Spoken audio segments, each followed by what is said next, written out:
Good morning. My name is Baiju Titala, and I am the Mayor of Cambridge. I would like to welcome members and the public to this annual council meeting of Cambridge City Council. We are not expecting the fire alarm to go off. If it does, please leave everything and follow the exit signs on the Peace Hill side of the building, and exit via Peace Hill door and assemble in St. Mary's Passage. Public toilets are located opposite of second room.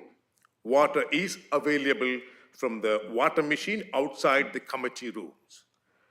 This meeting is being live streamed for public. May I remind members that laptop and phone screens might be caught on camera. I'm aware that we have a number of members of the public keen to hear the debate and public questions. These will form part of the council's business meeting in the afternoon, when we have concluded the ceremonial part of the agenda item 8 and after we have had lunch.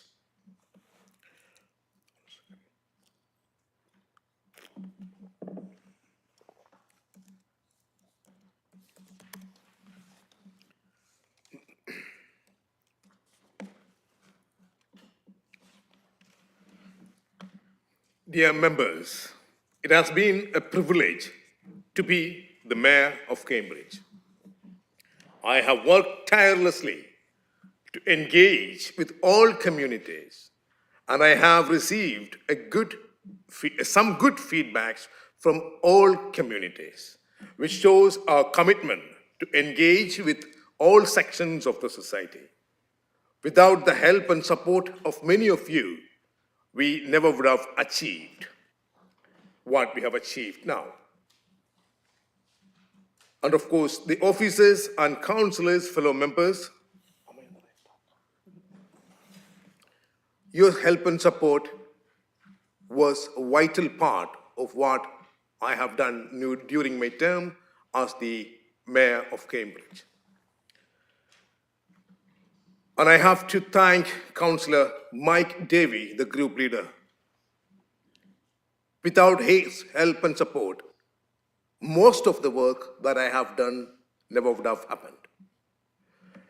A classic example would be the event that we have organized for the commemoration of fallen heroes of World War I and II.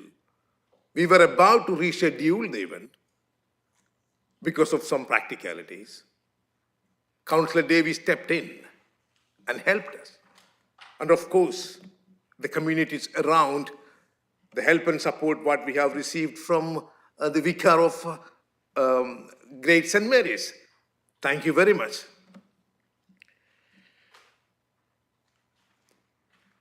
And I thank you all those members and councillors who have attended that event. And even today, I receive feedbacks from across the world that they appreciate what we have done in Cambridge, commemorating fallen heroes of World War I and World War II, those who have traveled all the way from the United India. That event made a history in Cambridge.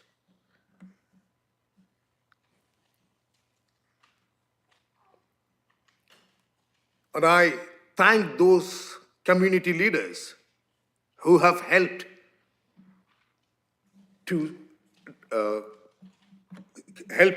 complete that event successfully. All community members, Christians, I'm not naming any particular community, all communities. And an event which I have organized here, multi-faith iftar event, that was again a successful event. And I have represented Cambridge, not only in Cambridge and beyond, and not only in Britain and beyond. I have represented Cambridge as the mayor of Cambridge I have been invited to Italy, Valmaggiore, where they have awarded me an honorary citizenship for the work we have done here in Cambridge. And I thank my deputy mayor who stepped in whenever I was away to fill those events where she was representing the city.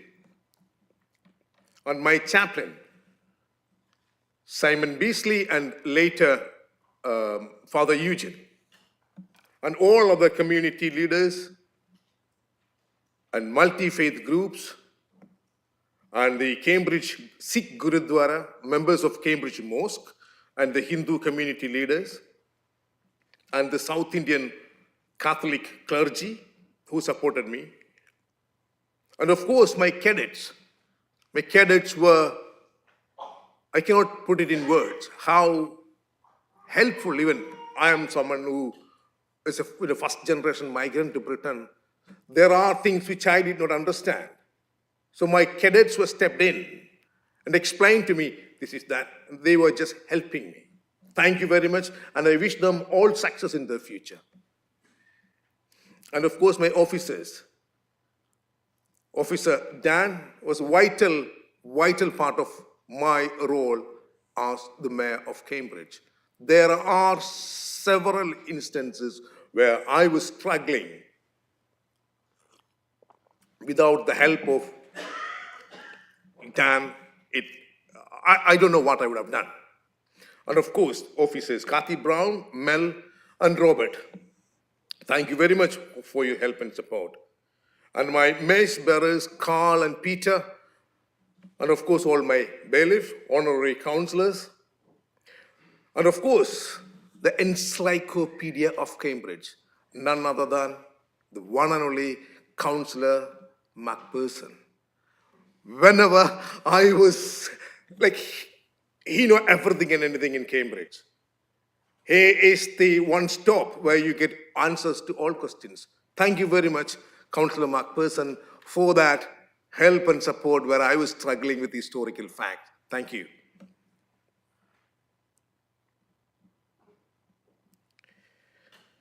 And of course, I have to take the opportunity to thank my law firm where I was working. Without their help and support, it never would have happened.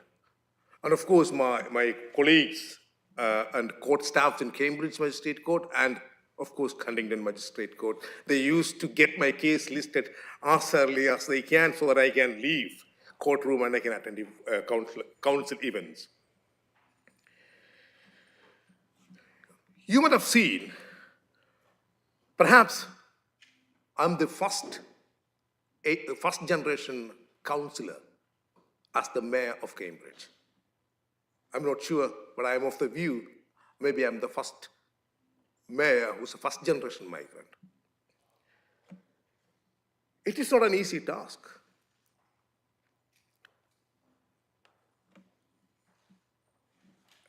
With 3 children, now not children, my daughter was taking objection to that. I'm not a child now, I'm an adult. So three children, they are in the uni, and my little one at school, and my wife is working full-time. Without their help and support, it never would have happened. My wife, Ansi, and my daughter, Anna, Alan, and Alphonse, I thank them for the help and support they have extended. And all those people who have helped me to nurture my political thinking or nurture my political views, I thank you, all of those people, especially Carla McQueen, Councillor Jerry Baird, Councillor Louis Herbert, and those are the people who helped me and to put my confidence more in that I can do it.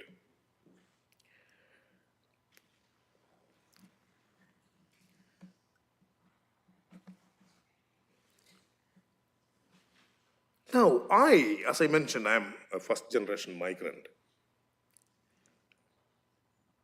Being a migrant, I'm of the view that whether it is a political unrest, a social unrest, economical unrest,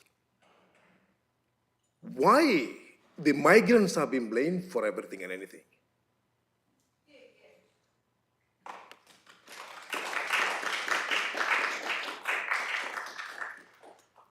In Cambridge, I don't think anyone in this chamber have not been to Cambridge University Hospital.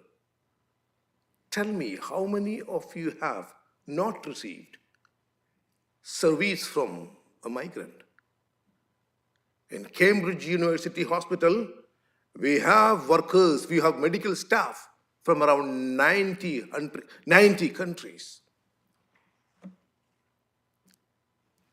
In other words, people from 90 countries are working in Cambridge. They are immigrants. And tell me, how many of you have not hired a taxi which was not driven by a migrant? I don't think anyone would put their hands up. We all have. And look around the city, the businesses. How many of you are here, you haven't been to a restaurant where you have not been served by an immigrant or have been cooked by an immigrant? We are part of the society. Yet, why the immigrants are being blamed for everything and anything? Why? Because are we a soft target? Why immigrants are being subject to the right-wing rhetoric? Are immigrants criminals? There is no data in this country that substantiate that majority of immigrants are criminals. No. I am a criminal lawyer. Most of you know this. When I go to court, when I go to police station, I am not someone who only see immigrants there. Immigrants are the community who work here and work tirelessly to build a society, contribute to the community, and part of a system they're trying to integrate. We are not strangers.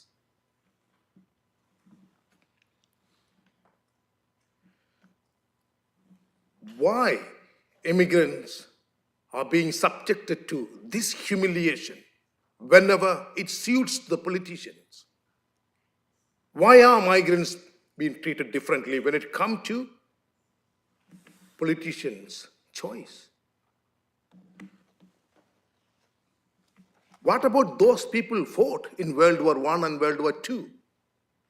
They too were immigrants. Their contributions, their sorrows, their pain, their life, the freedom that we cherish today, they too were migrants. Windrust scandal.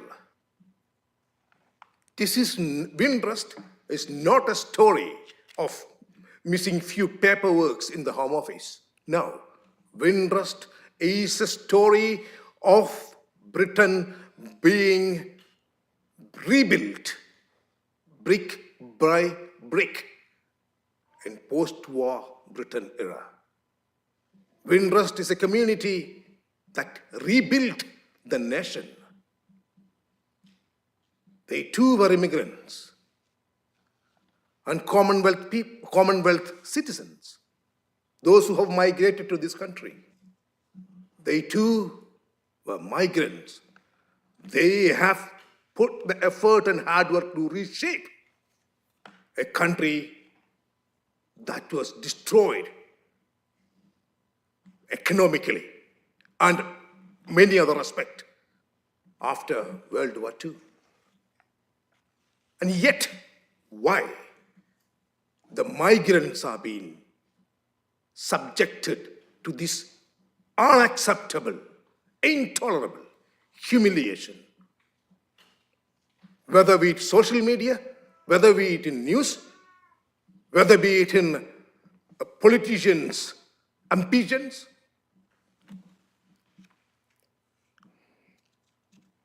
immigrants are human, same like we all are. Those people who work in Cambridge University Hospital, doctors, nurses, they look after our sick and elderly people. My wife, she's a nurse. She's been looking after our sick and elderly population of Cambridge for 25 years. And my daughter, she wants to be a medical professional. And she will be looking after the sick and elderly population of Cambridge and beyond.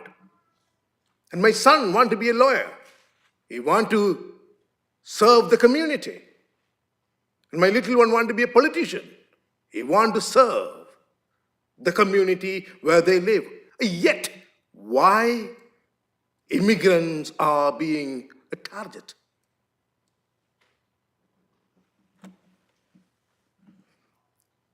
Do we immigrants have to do some extra to please our politicians? It is painful. A country where you live, you work, you left everything behind back home, and you build your life here. But yet you've been subjected to this kind of rhetoric. It is unacceptable. It is painful, members. It is not an easy task.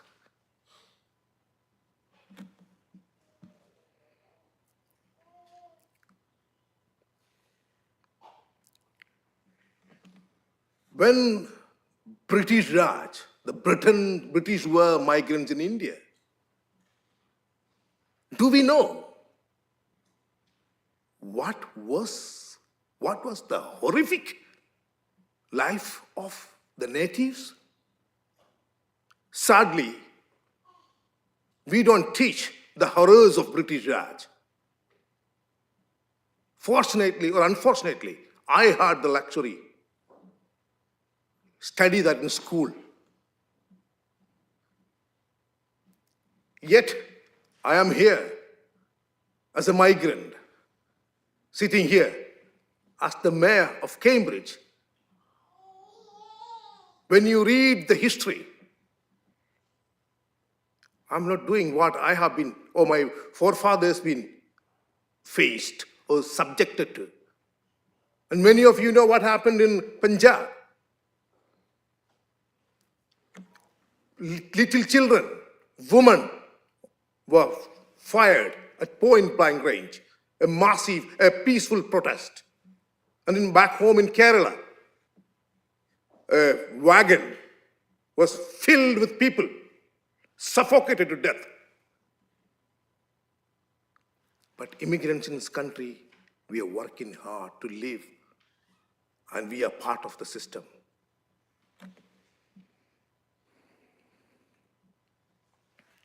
Even my wife been asked a question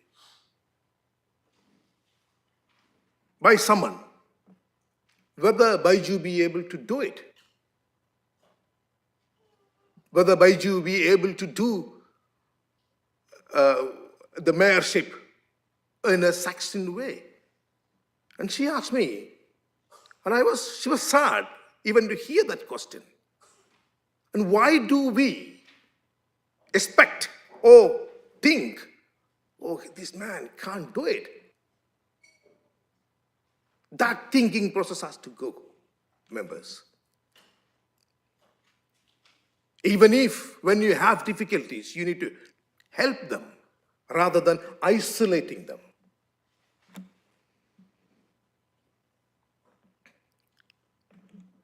Let me conclude by saying, Cambridge is a city of sanctity.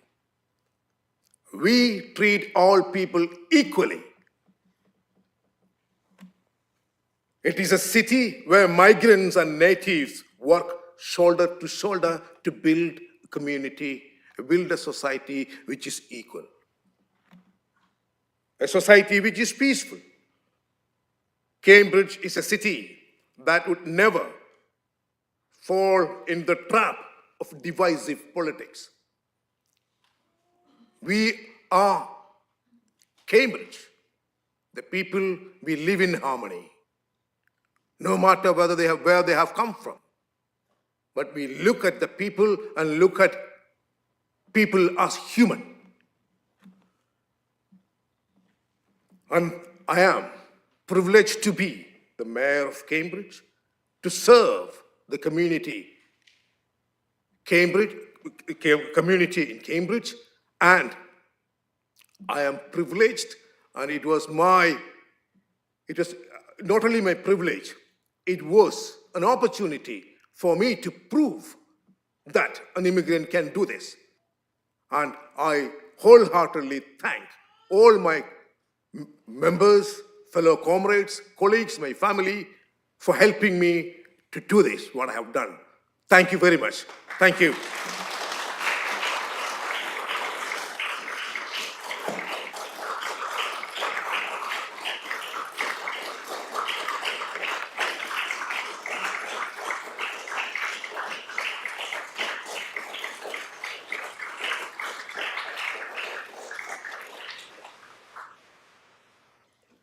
Let me take him.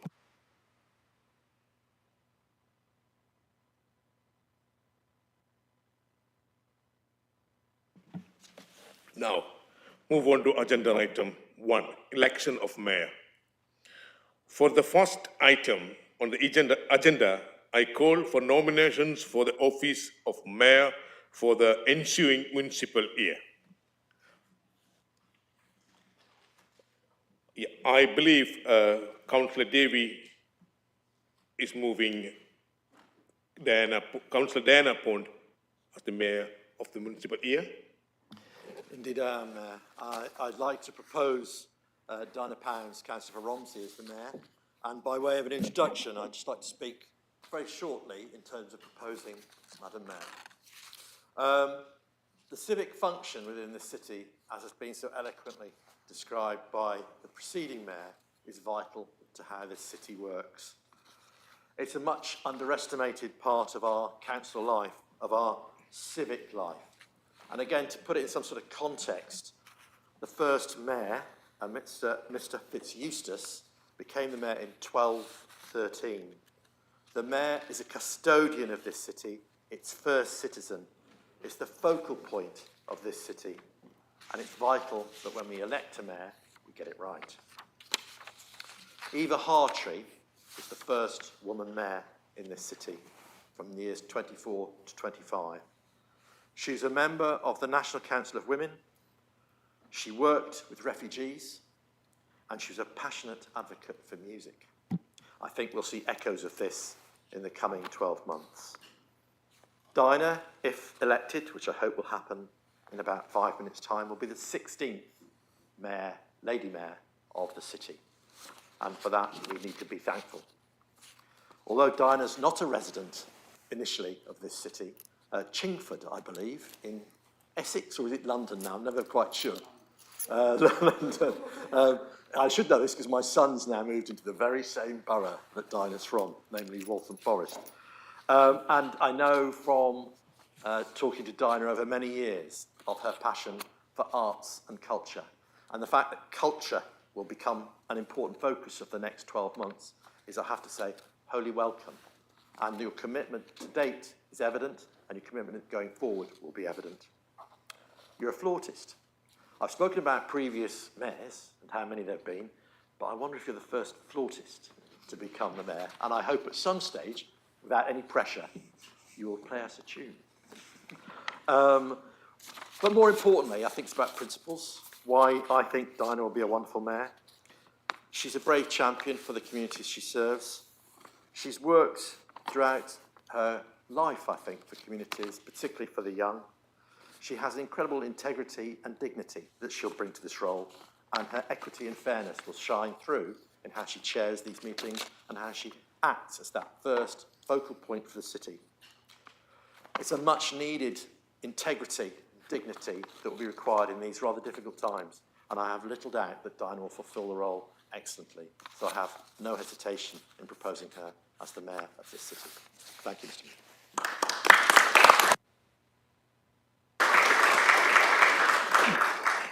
Do we have a second?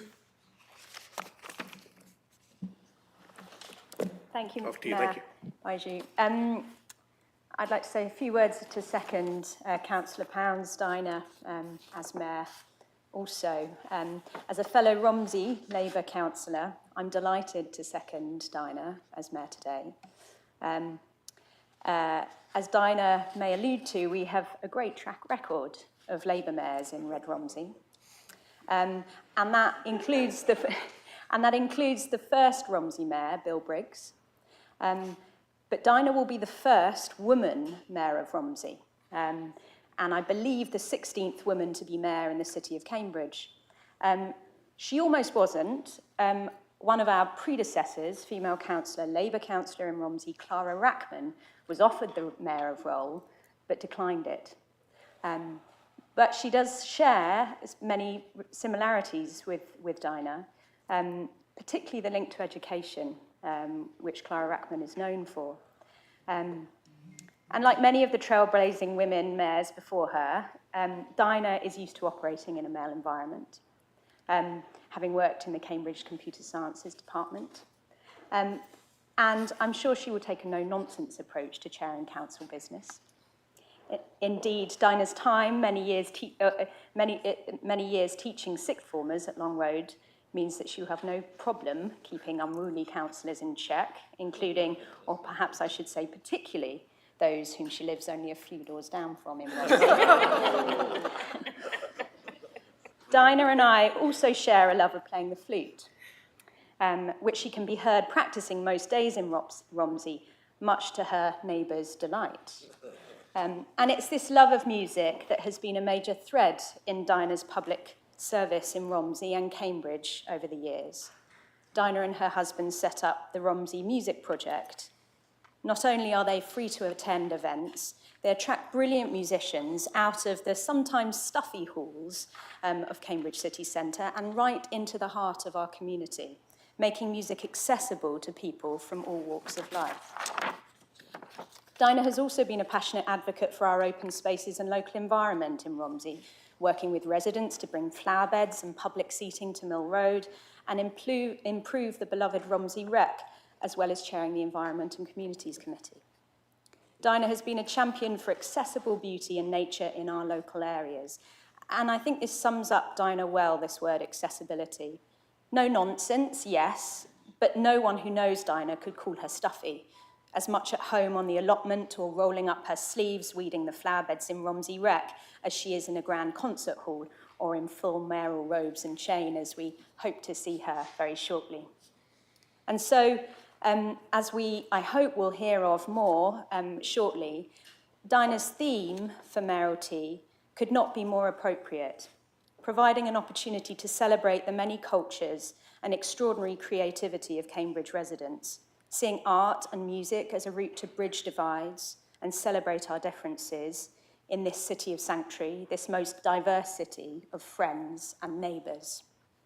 And I believe this project starts today because we're very pleased, I think, to have definitely the youngest person in this room, Dinah's beloved granddaughter, Annabella, perhaps she stepped out, already bringing culture to young people and of all generations.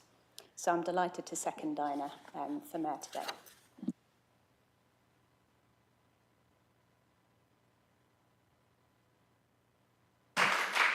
So are there any other nominations? Yeah. Therefore, I declare Councillor Dina Pons Mayor of the City of Cambridge for the ensuing municipal year 2025 to 2026. We will now adjourn the meeting while we change over.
I would like to invite the Chief Executive to invite the Mayor to make the formal declaration of office.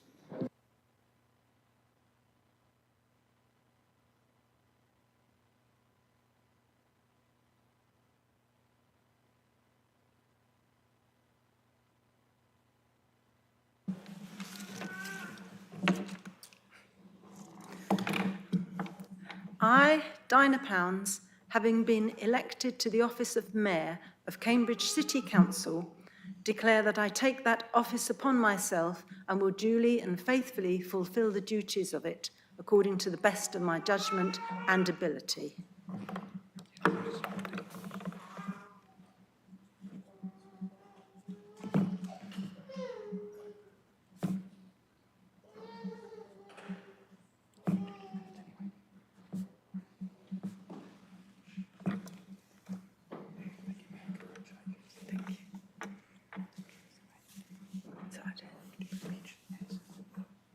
Come here. Oh.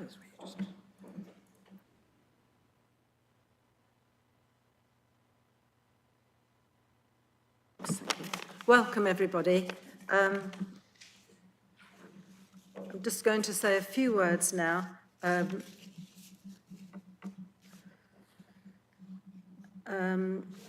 Thank you, yes. So just a few words about myself and then also about the charities that I'm going to be supported. And thank you very much for my proposer and seconder for your kind words. I hope I can live up to them. So I was born in the East End of London and I grew up in the London borough of Waltham Forest. As children of dock workers, both my parents were evacuees. They returned to the East End at the end of the war, having had their eyes opened to the possibilities and cultural enrichment that education can provide. The first in their families to attend university, they would later meet at a rally to save Wanstead flats. I'm one of 5 daughters, including a severely disabled sister. My parents, lifelong Labour Party supporters, worked tirelessly in the community in the area of disability and social care. From a young age, they instilled in me the importance of education, compassion, and civil society. They also had a reverence towards arts and culture that likely came from being the first generation in their families to really have the opportunity to experience and enjoy these things. Music was my passion, and I was fortunate to live in an enlightened, socialist-run borough that recognised the paramount importance of the arts, both in terms of social mobility and for the quality of individual and civic life that they can provide. This is something I have benefited from and witnessed firsthand throughout my life.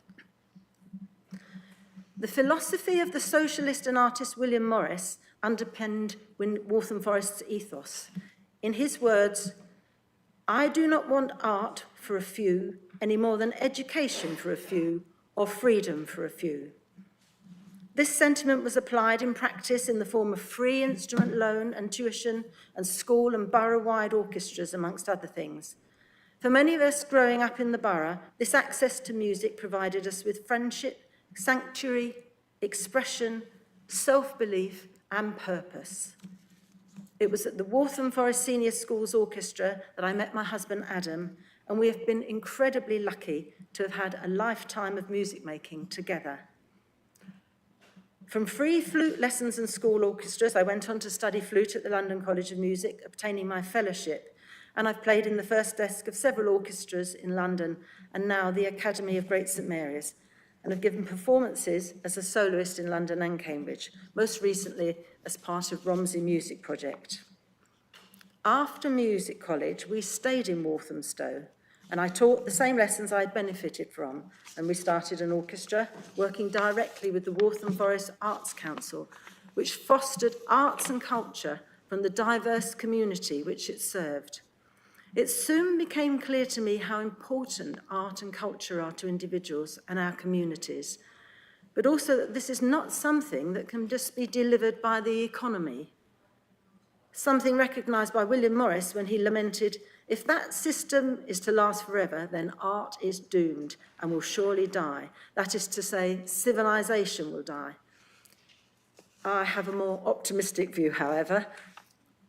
But we cannot rely on market capitalism to create art any more than we can rely on it to provide civil society. Put simply, that is not its purpose. But neither can we allow these things to be decimated. As an elected socialist council, we have a mandate to intervene to ensure that there is access to the arts and culture for all, and that as far as we can, we provide an environment and tools to allow creativity to flourish in our community. The stark relevance of William Morris's ideas today have been further strengthened by a recent scientific study which revealed the long-lasting benefits of experiencing awe and wonder on brain health and overall health. Whilst we certainly cannot claim to have an inspiring landscape on our doorstep, we are very fortunate to live in an ancient university town surrounded by awe-inspiring architecture and symbols of learning and discovery.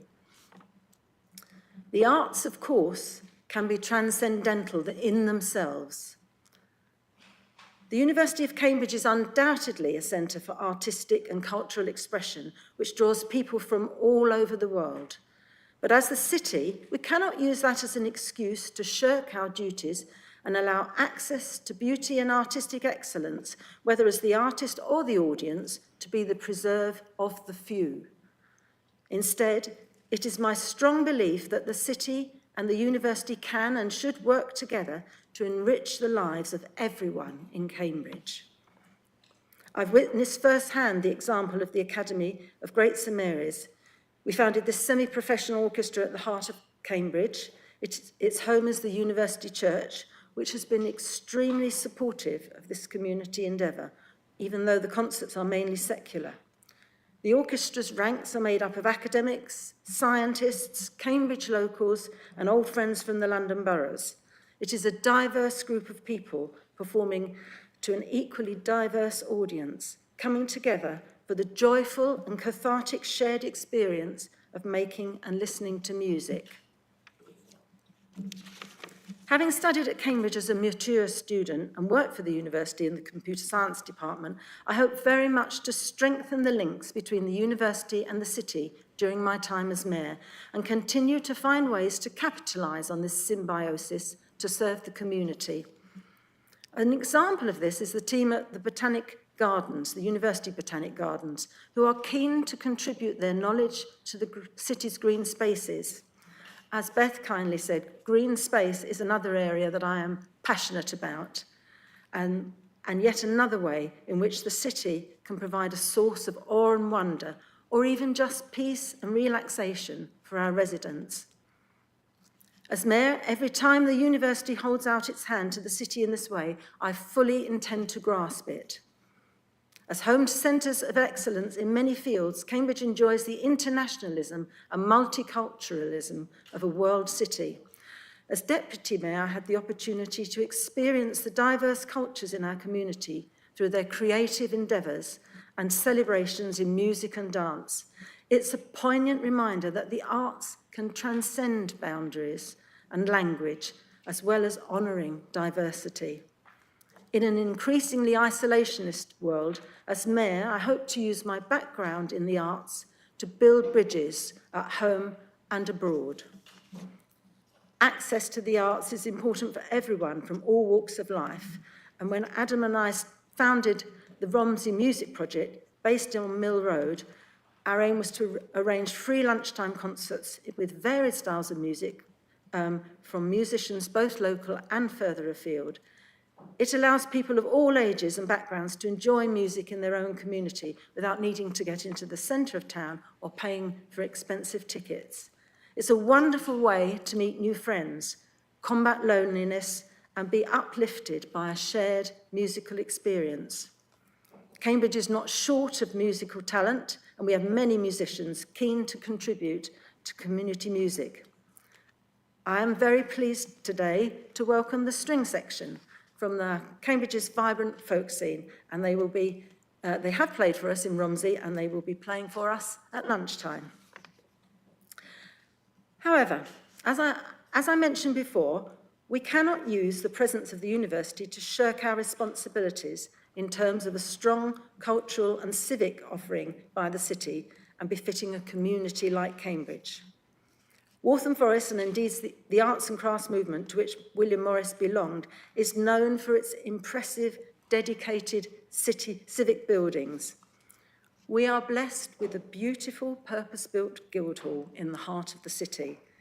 There was a time when this building was under threat. To quote William Morris for the last time, "We are only trustees for those who come after us." I am extremely glad we are now repairing this and restoring this awe-inspiring Guildhall to its former glory so that it can be a fully functioning part of the Civic Centre for the community it was originally intended. I am very much looking forward to being mayor. I enjoy democracy in action and being here in the chamber. Sometimes we agree to disagree. As mayor, I will be doing all I can to ensure the opportunities I had for artistic development and cultural enrichment are available for all people of Cambridge. And I know that we are all here working for the good of Cambridge and our residents. Just like to make a few thank yous. Very much thank you to all my fellow councillors. You are a group of talented and extraordinarily dedicated and hardworking colleagues. It's a pleasure to work alongside you. I'm also very pleased to welcome the Reverend Devin McLachlan. He's now Vicar of St Benet's, the oldest church in Cambridge, and he's kindly agreed to be my chaplain for this year. And also to welcome Canon Jutta and Margaret from Great St Mary's, and some friends from my orchestra and from Great St Mary's, and also my lovely family, who are terrific support, both my husband Adam and my children. Thank you all for coming today, and thank you very much for your support. Also, thank you to Mel and Kathy and Dan in the Mayor's office and all the Democratic Services staff. They give us tremendous support.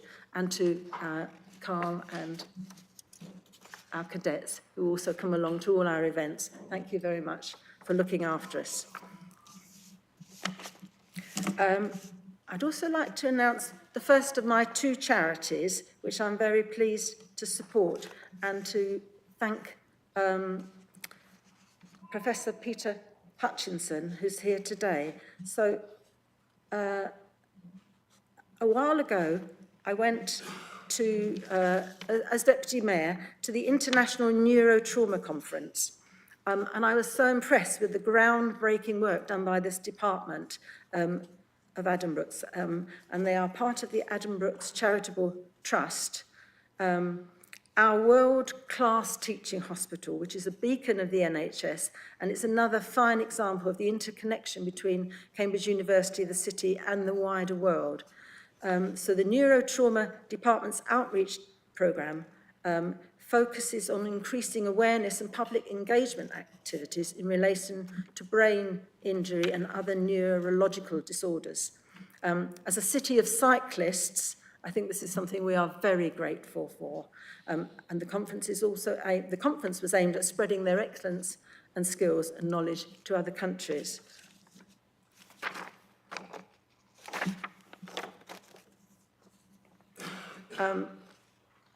Professor Hutchinson's asked me just to read out a few words about his work. So, the Head and Traumatic Brain Injury Unit. During this 1 hour of inauguration today, 7,500 patients somewhere in the world will sustain a brain injury from road accidents, falls, assaults, and sport. The Department of Clinical Neurosciences at the University of Cambridge, Addenbrooke's Hospital, has a programme to help improve the outcome of patients with brain injury, which was presented at the International Neurotrauma meeting held in the Corn Exchange in Guildhall last year. It's clear that while progress has been made to help these patients, there is much more to be done in terms of prevention and treatment. So that's the first of my charities that I will be supporting. Thank you very much for being here today.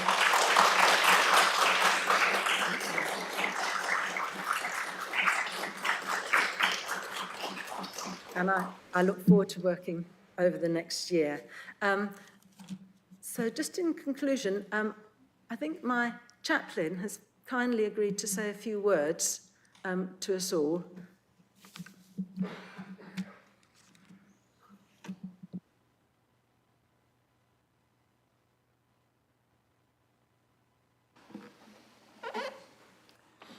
Thank you so very much, Mayor. My name is Devon McLaughlin. I also am an immigrant here in Cambridge, so my own personal thanks to this city for having always provided myself and my family, which is a religiously, racially, and nationally diverse tiny group of people, not to mention the cats, with a consistently warm and loving welcome. So thank you very much to all of you. I am honored to be vicar of the oldest church in Cambridge, built when Canute was king, and things were rather different here, and Cambridge was a bit smaller. And I also serve as the bishop's advisor for interfaith concerns, and it is an honor to have been asked by Diana to be her mayor during her mayoralty here.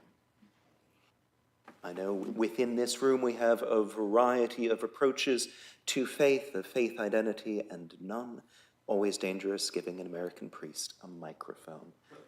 But I would like to offer my prayer, and I hope our common hope, for Dinah in her work as mayor, for the hard work of this council, its staff, and all who support its work, and for this city which we love so dearly. May this room here, may those in positions of leadership and support here, may this city in which we live and care so much be a place of welcome, of peace, of safety for those in desperate need of shelter, of hope for all those who fear, a place of growth and deepening and knowledge, where through culture, through service, through art, through science, through faith, through encounter and engagement, we might grow as human beings, we might grow as a city, not just in numbers and flashy ways, but in depth, in how we honor one another, in how we honor this creation of which we are stewards, in how we engage with the wider community to be an example of justice and culture and joy. Dinah, every blessing for you in your mayoralty and your service to this city and on this community here. Thank you.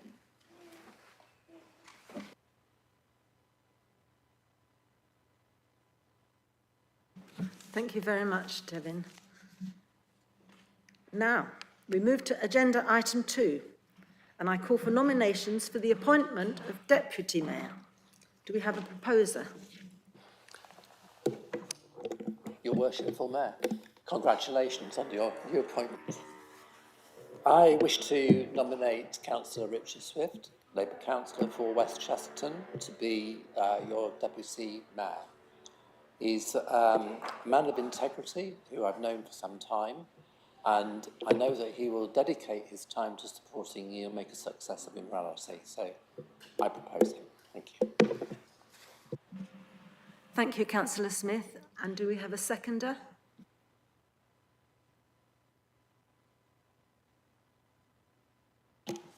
Thank you. Yes, I would like to support Councillor Richard Swift for Deputy Mayor. Councillor Swift has considerable experience in education and the arts, which he will bring to his position of Deputy Mayor. I highly recommend his appointment as Deputy Mayor. Thank you very much, Councillor Nesta. Do we have any other nominations? No. Therefore, I declare Councillor Richard Swift, Deputy Mayor of the City of Cambridge for the ensuing municipal year 2025 to 26. And I very much look forward to working with you, Richard.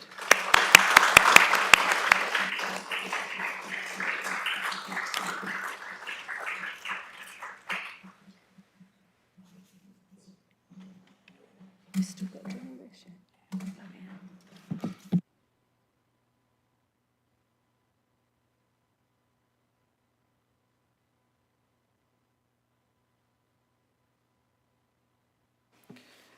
I would now like to invite the Chief Executive to invite the Deputy Mayor to make their formal declaration of office.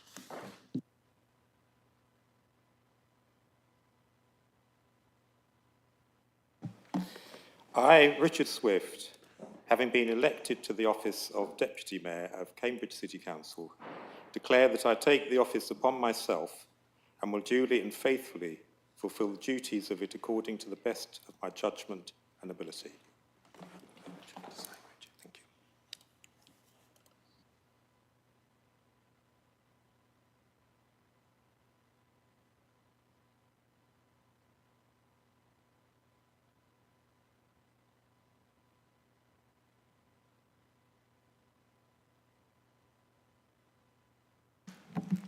Congratulations, Councillor Smith.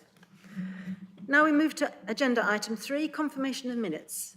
May I approve as a correct record the minutes of the meetings of the Council held on the 24th of February and the 17th of March, including the extraordinary meeting. A copy of the minutes can be found in the agenda, starting on page 13. Right, so yes. Councillor Blackburn-Morgan. Thank you very much. On page 52, it says that Councillor Ashton proposed and Councillor Moore seconded a motion for no confidence in the Mayor, and that was passed. I believe that's slightly incorrect. Thank you very much for noticing that. We will correct that. And Councillor Bennett. Just a small typo on the declaration of interests. I stated that I am a member of the Low Income Tax Reform Group, which has a substantial involvement in carer issues, not career issues.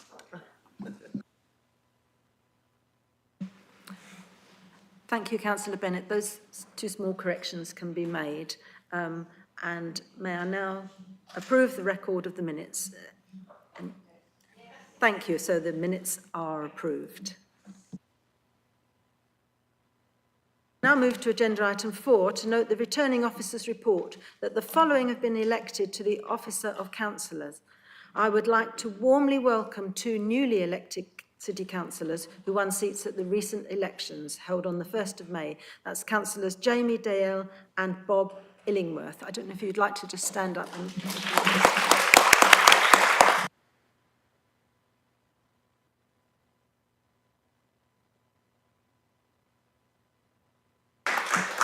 So welcome and congratulations. I'm sure on behalf of us all, I would also like to place on record thanks to the former councillors for their contributions to the work of this great council and city. That's Councillors Gilda Dale, who has gone to work in London, and Councillor Sam Carling, who is now an MP. The youngest MP, I think, ever. We move on to agenda item 5, which is a resolution of thanks to the outgoing mayor. I would like to move the following resolution. Oh no, I beg your pardon. Councillor Daly is going to move the following resolution. Thank you very much, Madam Mayor, and to echo Councillor Smith's welcome, congratulations as the Mayor. I look forward to the next 12 months. In thanking Councillor Tala, I'd like to start with 2 quotes and end with 2 quotes, if that's all right. And as ever, with Baiju, if I could call Baiju in this instance, being more informal, it's interesting to see what he writes and to see what he says. And I went back to look at the people that inspired him, to see if that could give some interesting insights into how Councillor Tala operates. And I was particularly intrigued by the work of Bhagat Singh, I hope I pronounced that right, Councillor Tala, who was a prominent Indian independence activist known for his powerful and inspiring quotes. I think he died as a young man in the 1920s, or was executed as a young man in the 1920s. And 2 of the quotes that struck me as giving that insight into the way that Councillor Tala operates is, Bhagat Singh said, "They may kill me, but they cannot kill my ideas." And secondly, bombs and pistols don't make a revolution. The sword of revolution is sharpened on the whetting stones of ideas. Ideas at the heart of that. These quotes reflect Bhagat Singh's unwavering commitment to freedom, revolution, and the belief in the power of ideas to bring about change. And in all the time I've known Baiju, ideas have been at the heart of what he has done and has reflected in his time as our mayor. As Baiju commented in his powerful speech earlier on, he's a migrant and he came from Kerala in India, where he would work alongside his family in the paddy fields throughout his childhood. He became a lawyer in 2019, qualifying, and he became a criminal defence solicitor as a result of that. And this perhaps indicates to me one of the very great strengths that Baiju has. He's a fighter. He doesn't give up. He represents his community, and he aims for what he wants. And within that, he's a dreamer. Dreamer in the most powerful sense, Baiju. It's about ideas, it's about where I can take myself, but also his lovely family. He became a member of this council and took forward his priorities powerfully and strongly. And I first worked closely with Baiju on the motion around Black Lives Matter, with I think Councillor Poro was also involved. So the three of us were heavily engaged in trying to ensure that we brought to this council a motion that reflects our support of the Black Lives Matter movement. And I think, again, this demonstrates Baiju's qualities. Baiju's qualities to fight for those who are less well off. His desire to work to tackle the unfair treatment of workers in particular. And again, he became renowned for his work around midwifery council to tackle how care workers were dealt with. And again, demonstrates that belief and commitment to working within the community that he's first survived. On a very personal level, I can remember two things during Baiju's mayoral year that will always remain in my memory. I do mean always. The first was the chef-in service at Olem, and as a bad Catholic, to go back and see that service in all its splendour was a truly wonderful experience. The second has already been related to, which was the work that Baiju did in making sure that the fallen of India were commemorated in this city. It was, I think, the first time that's happened within the country, and Baiju's determination, it'd be fair to say, to make that happen.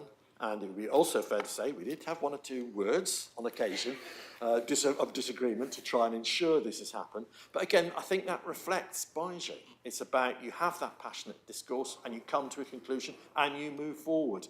And as is often the case, Baiju tends to win.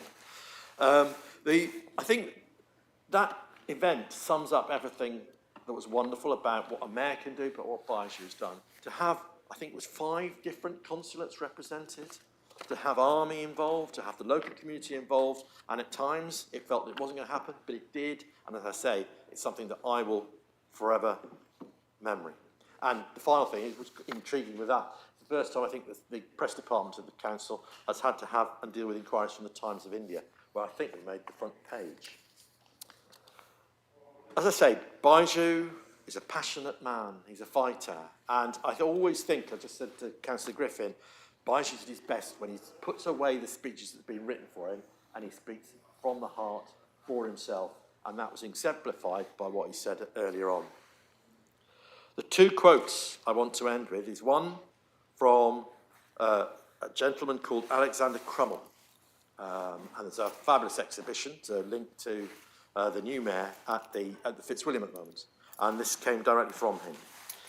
And the quote is, "If the black man cannot be free in this land, if he cannot tread with firmness every pathway to preferment and superiority, neither can the white man." This demonstrates to me a real core of what Baiju believes in and fights for. And he asked us, the second quote is from Baiju. He said, "Can a migrant do the job of the mayor?"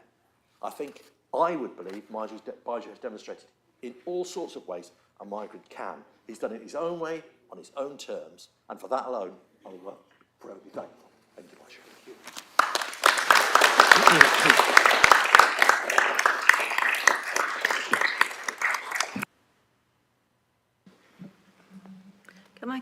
Councillor Holloway to second the motion.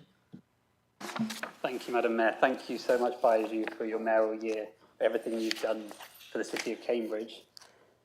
Perhaps our first non-white mayor, perhaps our first generation migrant mayor in over 800 years of history.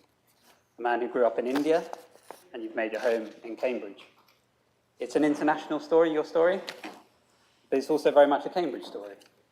You started your life in India, but since you've arrived here, you've studied at Cambridge Regional College, Anglia Ruskin University. You've lived and worked in the city for many years now, and as you said, you, like so many other migrants, have made an enormous contribution to this city.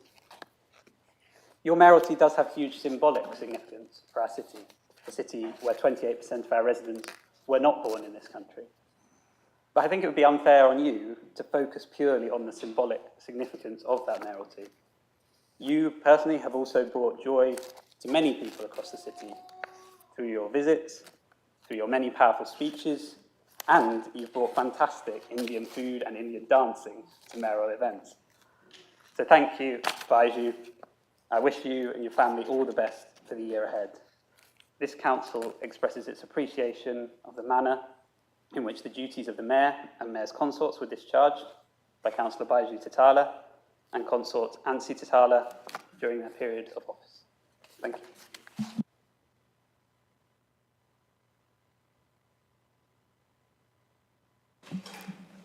Thank you, Councillor Holloway. And I gather that Councillor Bennett, you would like to say a few words. Thank you, Madam Mayor. And how good those two words sound together. Every mayor brings something different to the office. Baiju has made it a much more international office than we've ever seen. He's reaffirmed that we are a city of sanctuary and not an island of strangers.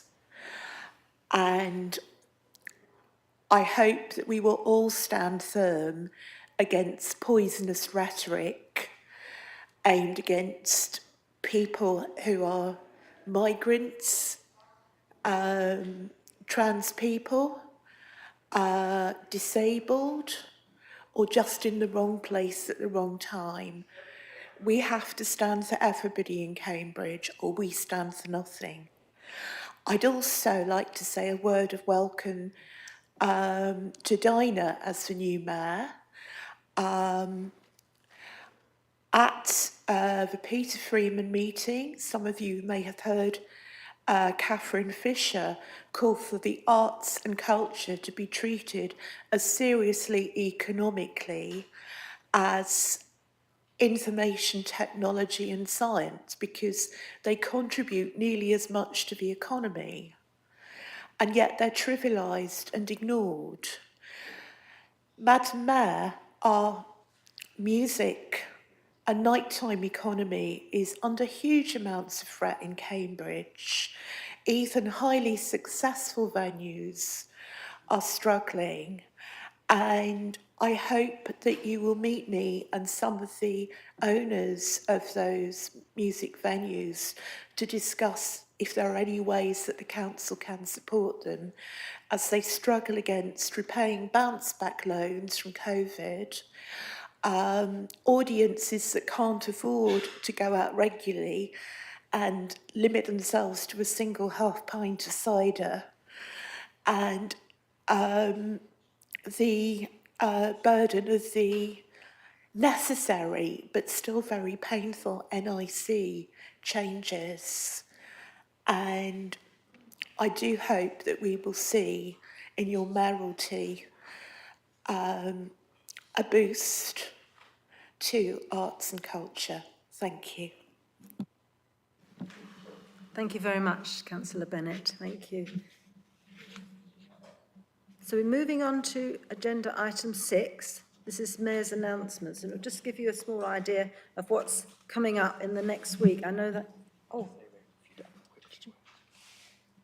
I beg your pardon. Would you like to answer your motion? Madam Mayor, congrats on your electing as the Mayor of Cambridge. And those people who said few words about me, and I want to thank them.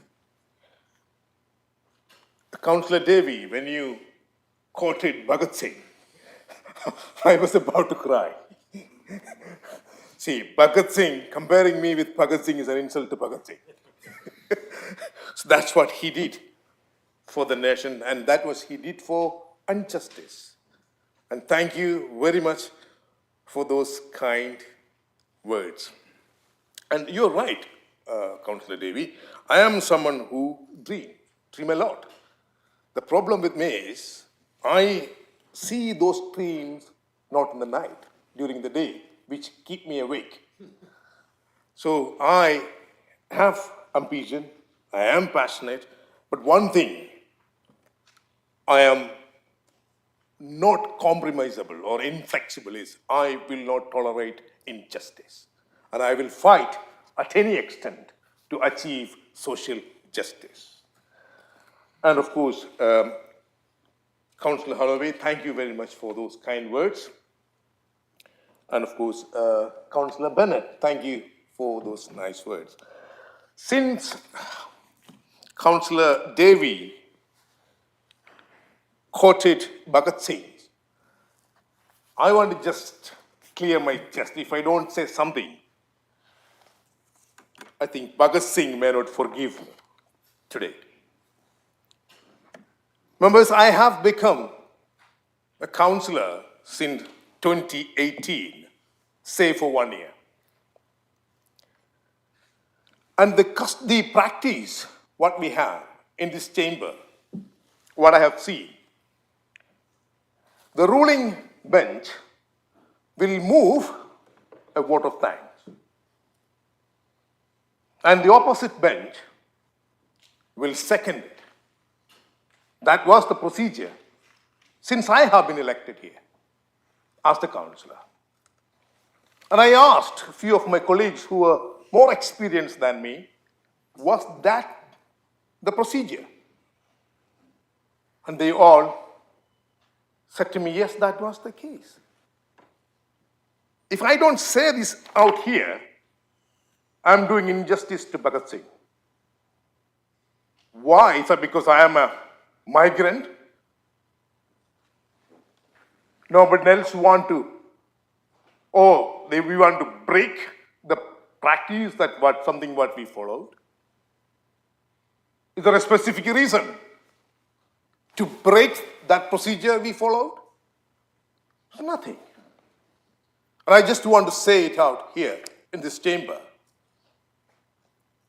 We may have political differences of opinion. Maybe we fight. But that is an idea. But when it comes to human, we treat people equally. And at least learn to treat people equally and stop the rhetoric and actions speak louder than voice. Thank you.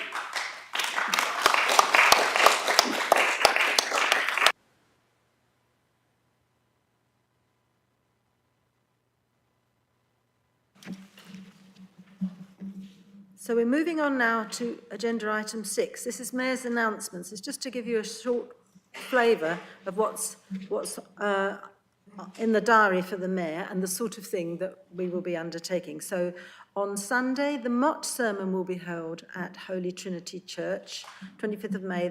This is a key tradition in the city and continues as part of the mayoral civic service. And I do hope as many of you will join me as are able to. Memorial Day ceremony, 26th of May, Monday. This is at Madingley Cemetery in memory of the US military who lost their lives in the 2 world wars. That will be Monday morning. On Sunday, the 8th of June, I will be opening the ceremony of the Cambridge Chinese Dragon Boat Festival. Almost 30 years that it has been running in Cambridge, and it attracts thousands of participants. And I will also be making the proclamation of Midsummer Fair, another ancient tradition in Cambridge, in partnership this year with the Cambridge Rutherford Rotary Club. That's on Thursday, the 19th June. And we have approximately 16 school children from local schools with special needs who will be attending. I've also received apologies from Councillor Divkovic who's unfortunately unwell. Are there any other apologies? No. Councillor Bick. Councillor Payne. Thank you, that's noted, yeah. I would also like to announce that for this afternoon's meeting, I'll be using my discretion as Mayor to move the public questions that are down as item 14 on the agenda to take place immediately after item 10. I'd also, item 7, are there any declarations of interest? Do members have any interest to declare? You may declare interest at any time during the meeting if anything occurs to you, and it may be better if we wait for those items this afternoon, if you're all happy with that. Yeah. So we move to agenda item 8, which is the election of bailiffs. I have nominations to vacancies for bailiff from Councillors Gawthorpe Wood, Councillors Dryden, Councillor McPherson, Blackburn, Horgan and Illingworth. Does the council agree with these appointments? Yes. Yes. Thank you. I take that as a yes. So welcome, bailiffs, and thank you very much for agreeing to serve. That concludes the ceremonial part of the meeting. So if members and guests would wait in the chamber now, I will make my way to the large hall to greet you, which is immediately behind this chamber, and we will adjourn for 1 hour. So I suggest that the next meeting will now start at 1:25. Thank you.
And that was a lovely ceremony this morning, and thank you all for your efforts. I thought you might just like to see this. This is Eva Hartree's handbag, which has been discovered somewhere. Lots of interesting things are being discovered as they're tidying up the Guildhall. So I won't use it because it's rather delicate, but I thought it was rather beautiful and lovely to have here on this occasion. So before we start, I would quite like if we could introduce ourselves, as it's our AGM. I know there's quite a few of us, but I wondered if we could just go around the room and say your name and your ward, because anybody watching on the live screen, that's their opportunity to identify us. So if we could start from over here and just work round quickly. Councillor Naomi Bennett, Abbey Ward, Leader of the Greens. Elliot Tong, Abbey Ward. Jean Glassberg, Newnham Ward. Hugh Clough, Newnham Ward. Nigel Lockmutiver, Trumpington. Bob Illingworth, East Chesterton Ward.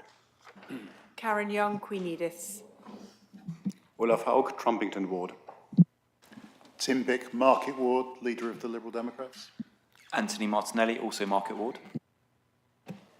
Katie Porra, Market Ward, and I'm Deputy Leader of the Liberal Democrats. Ingrid Flaubert, Trumpington Ward. Emmy Blackburn-Horgan, Queen Edith's. Daniel Lee, Queen Edith. Jamie DL, West Chesterton. Dilwar Hussain, King Hezes. Nothing happening, must be me. Russ McPherson, Cherry Hinton, and may I ask the new mayor just one favour, to hold up Eva's handbag so we can get a historical photograph of you sitting there holding Eva's handbag. That would be lovely. A little bit of history happening there. Thank you so much.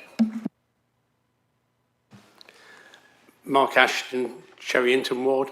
And could I pass on my congratulations to you, and also to the father of the house, Councillor Robert Dryden, who 30 years ago this day was appointed to Cambridge City Council.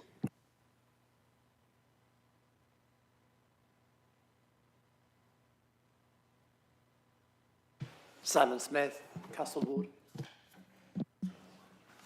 Rosie Moore, Coleridge. Beth Gardner-Smith, Romsey. Patrick Shield, Aubrey. Rachel Wade, West Chesterton. Cameron Holloway, Newnham. Anna Smith, Coleridge, and congratulations on your elevation. Mike Todd-Jones, Abbey Ward, and congratulations, Madam Mayor. Councillor Jerry Bird, East Chesterton Ward, and congratulations. Mike Davey, Petersfield.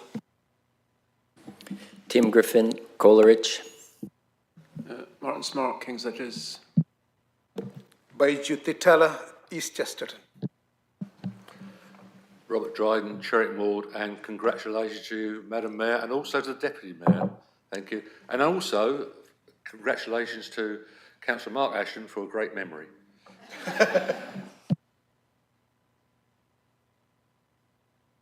Councillor Katie Thornborough, Petersfield Ward.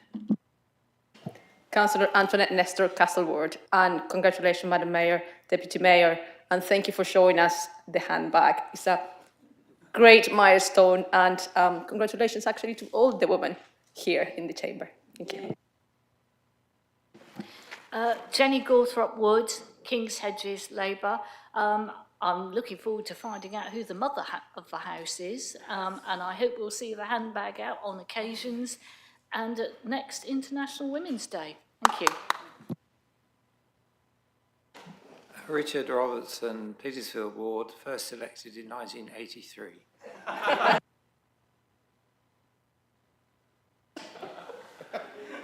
Dave Burgent, currently Labour Party member for Romsey. Richard Swift. Madam Mayor, I just thought I'd let you know that I'm actually the mother of the chamber. And we have had apologies from Councillor Eva Divkovic, who's unwell, and also Councillor Payne. Thank you. So, the first item this afternoon is the notification, election of our leader, of the leader of the council. Do we have any nominations? Councillor Davey. If I can start, just slightly personal. I've spent the last 2 years with my noted colleague and close confidant, Alice Gilderdale.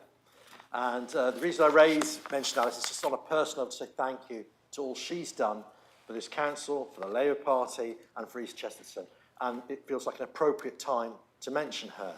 And I'd just like to pass on that through you, Madam Mayor, and my thanks to Alice.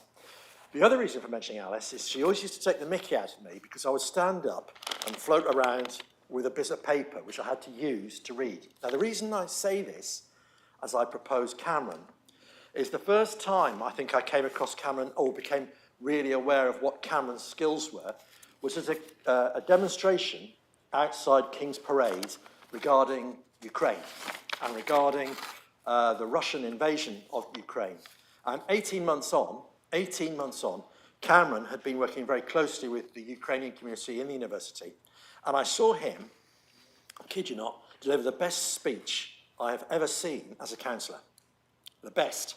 And the reason I mentioned the white paper here, he did it without a single prop. And I've never seen that skill done and delivered quite so brilliantly and in quite such a public arena outside King's Parade and with such passion and delivered on behalf of the Ukrainian community with whom he was seeking to support.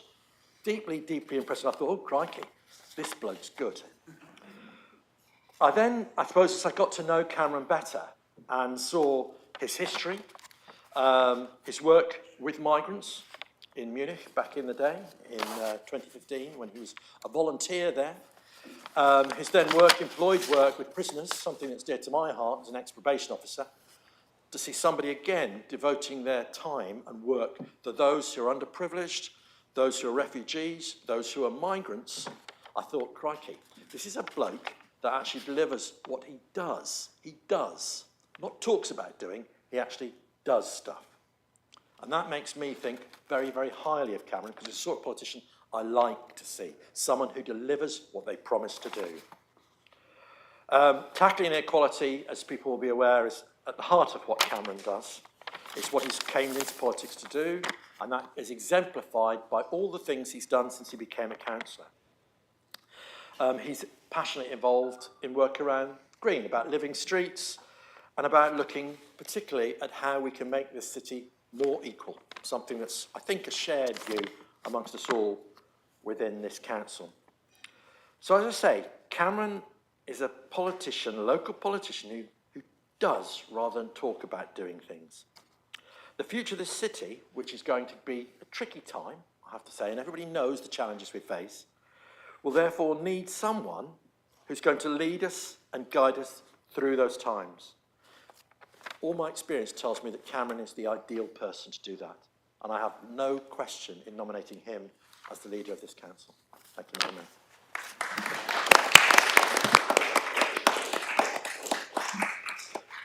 Thank you, Councillor Davey. And I believe Councillor Wade will second the nomination. Yes, thank you, Madam Mayor. And Cameron said not to say anything, so I'm just going to say a few words on my piece of paper, like Mike. And I just want to gladly second this appointment. Good luck to Cameron in the year ahead. I'm confident that you'll face the year with your principles, your diligence, and with a smile, and with your colleagues standing in solidarity beside you. So good luck.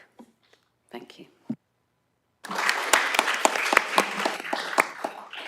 Thank you, Councillor Wade. Are there any other nominations? No.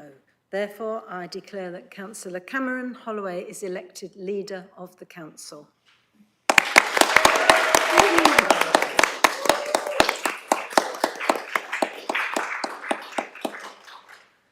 And I now call on the leader, Councillor Cameron Holloway, to introduce the cabinet appointments.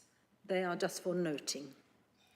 Thank you very much, Madam Mayor. Thank you, everyone, for the overly kind comments and applause, but let's see what happens this year before we get too ahead of ourselves. Looking forward to working with you all day, seriously. So, in terms of who I am going to be working with, particularly, I've got a fantastic cabinet. I've got many of whom have experience of the cabinet before, but we've also got a few new faces. Councillor Rachel Wade will be Deputy Leader with responsibility for strategy and equalities. Councillor Jerry Bird will continue in her role as Cabinet Member for Housing. Councillor Rosie Moore will continue in her role as Cabinet Member for Climate and Environment. Councillor Antoinette Nestor will take on the role of Cabinet Member for Culture, Economy and Skills. I'm very glad to welcome her as a new member of the Cabinet. Councillor Martin Smart will continue in his role as Cabinet Member for Open Spaces and City Services. Councillor Anna Smith will return to the Cabinet as Cabinet Member for Communities. Councillor Simon Smith will continue in his role as Cabinet Member for Finance and Resources. Councillor Katie Thornborough will continue as Cabinet Member for Planning and Transport. And last but far from least, Councillor Mike Todd-Jones will rejoin the Cabinet as Cabinet Member for Safety, Wellbeing and Tackling Homelessness. Absolutely delighted to have a really strong team for the year ahead.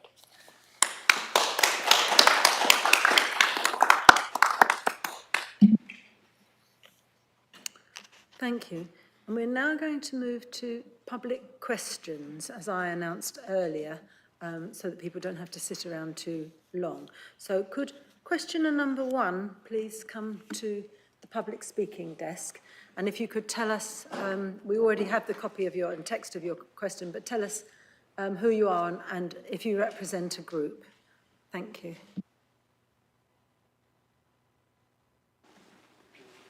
I'm pressing. Oh, there we are. My name is Sheridan James. This is the first time I've asked a question at such a meeting, so bear with me if I'm a bit dithery. You already have the text of my question. I'm representing Cambridgeshire Action Group, which is a local community group who are interested in as a general concept of the democratic process. Thank you.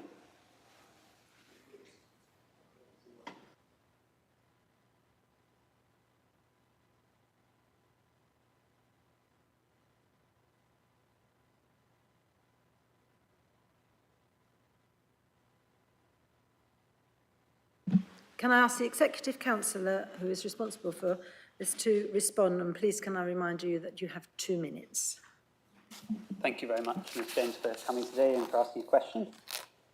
We recognise that Cambridge and the surrounding area has a crucial role to play in the regional and the national economy, and this council does support additional housing and infrastructure for the area, as long as it's done in a well-planned and a sustainable way.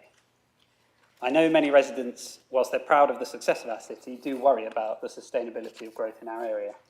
I believe that we can and we should support efforts to facilitate world-leading research and innovation that takes place here in Cambridge. That's something we should be very proud of. But it also benefits people across the planet, and this is important, but it shouldn't be at the expense of our existing residents.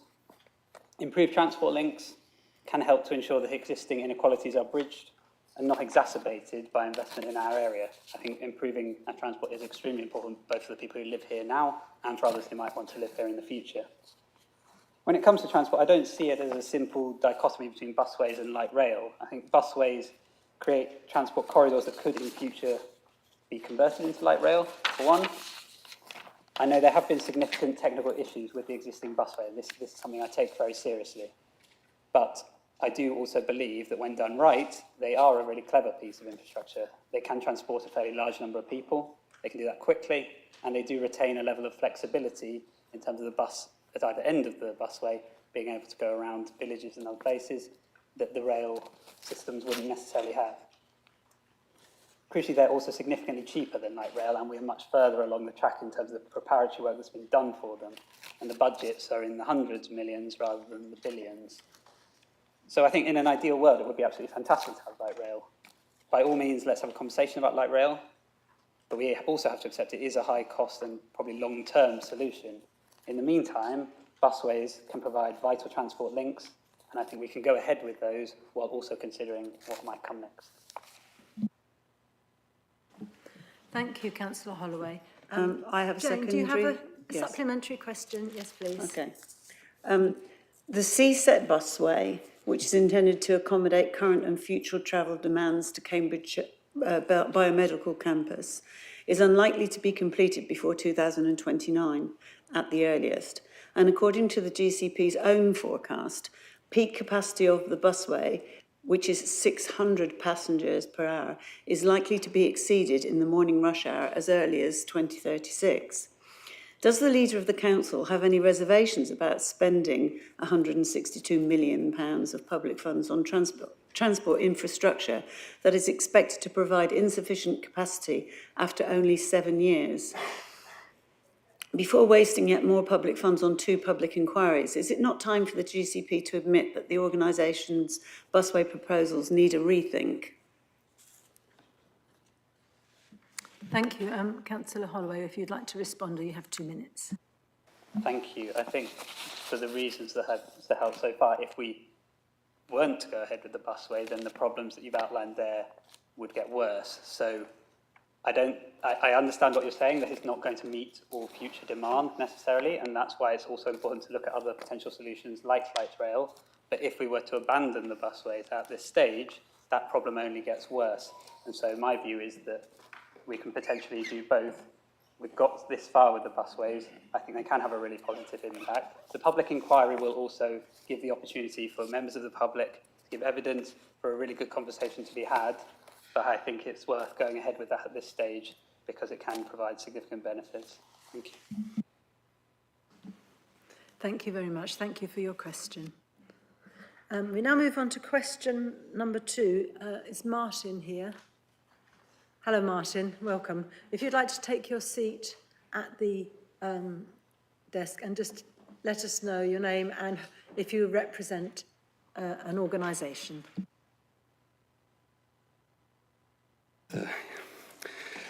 Thank you, Madam Mayor. Yes, I'm Martin Lucas-Smith, representing the CAMS Unitaries campaign. Should I read out the question, or is it to be... No, there's no need to read the question because we have the text. So if I could ask the Executive Councillor to respond. Is it? Councillor Holloway again. Thank you. Thank you very much for the question and for all the work you've done on developing these principles and also on the campaign. It's a very helpful contribution to this debate, and actually it was really timely that it started last year before the proposals came in from the government. I'm very grateful for your detailed engagement on this issue. The government has set out its criteria for local government reorganisation in its white paper, as well as in subsequent letters and feedback to leaders and to senior officers.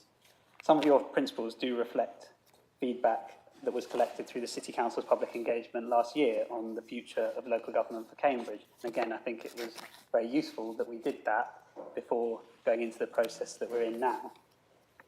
In particular from that, you've taken the importance of democratic engagement, of putting residents first, and making sure any unitary council covers a functional economic geography, and concern that a larger unitary authority could feel distant from residents. Those are all things that came up as part of that public engagement.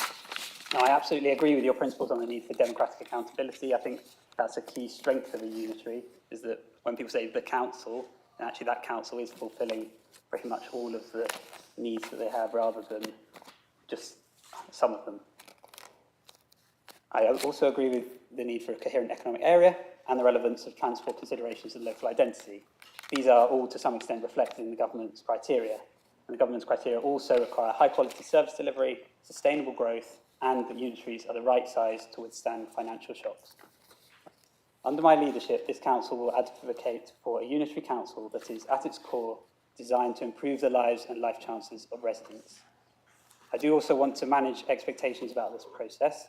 We need to try to find a solution that works for the whole of Cambridgeshire and Peterborough. We can't just think about Cambridge in this. I will be working with other council leaders to achieve that goal. My preference is that Cambridgeshire and Peterborough, as an area, can put forward a single proposal for local government reorganisation.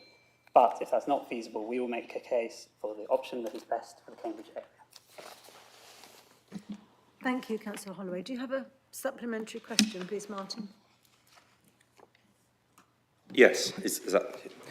firstly, just may I offer congratulations to you as new mayor.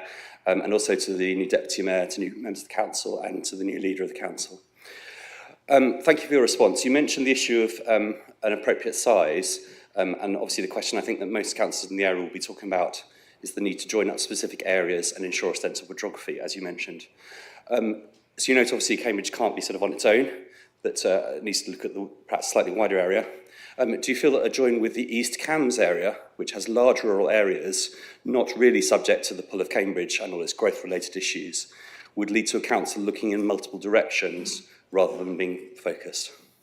If you'd like to respond, please, Councillor Holloway. Thank you for the question. And as you say, I think a lot of the debate inevitably ends up focusing on the specific geography of the council and of how many unitaries we're likely to have within the area. For me, I haven't yet spoken with all the other leaders. I will engage directly with all of them. We'll be working closely together to try to come up with a solution that we're all on board with. If we're not, as I say, I will work for something that works for Cambridge. But I need to have those conversations first. We also need to have some public engagement on the matter as well. So thank you very much. I look forward to working with you further on this. Thank you, Councillor Holloway. Thank you, Martin. We move on to question 3, which is on behalf of Cambridge PSC.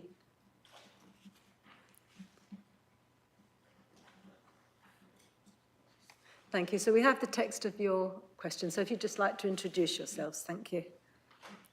Thank you. Hello, I'm Jenny Hardacre, Chair of Cambridge Palestine Solidarity Campaign. Thanks for the opportunity to put this question. Could I ask the Executive Councillor to respond? Councillor Holloway. Well, thank you for coming today to ask your question. The scenes we've witnessed in the last year and a half in Gaza have been unbearable. No one, and especially no child, should be left without food or forced into starvation, and no innocent civilian should be killed. This council has been calling for an immediate ceasefire in Gaza and across the Middle East for a long time, and that is even more urgent now. I know many people in Cambridge have been very deeply and personally affected by this war. I agree with the joint statement that was put out on Monday by the leaders of the UK, France and Canada, which stated, "We strongly oppose the expansion of Israel's military operations in Gaza. The level of human suffering in Gaza is intolerable, and the announcement that Israel will allow a basic quantity of food into Gaza is wholly inadequate. We call on the Israeli government to stop its military operations in Gaza and immediately allow humanitarian aid to enter Gaza. I also support their call for Hamas to release the hostages they have held since 7th of October 2023.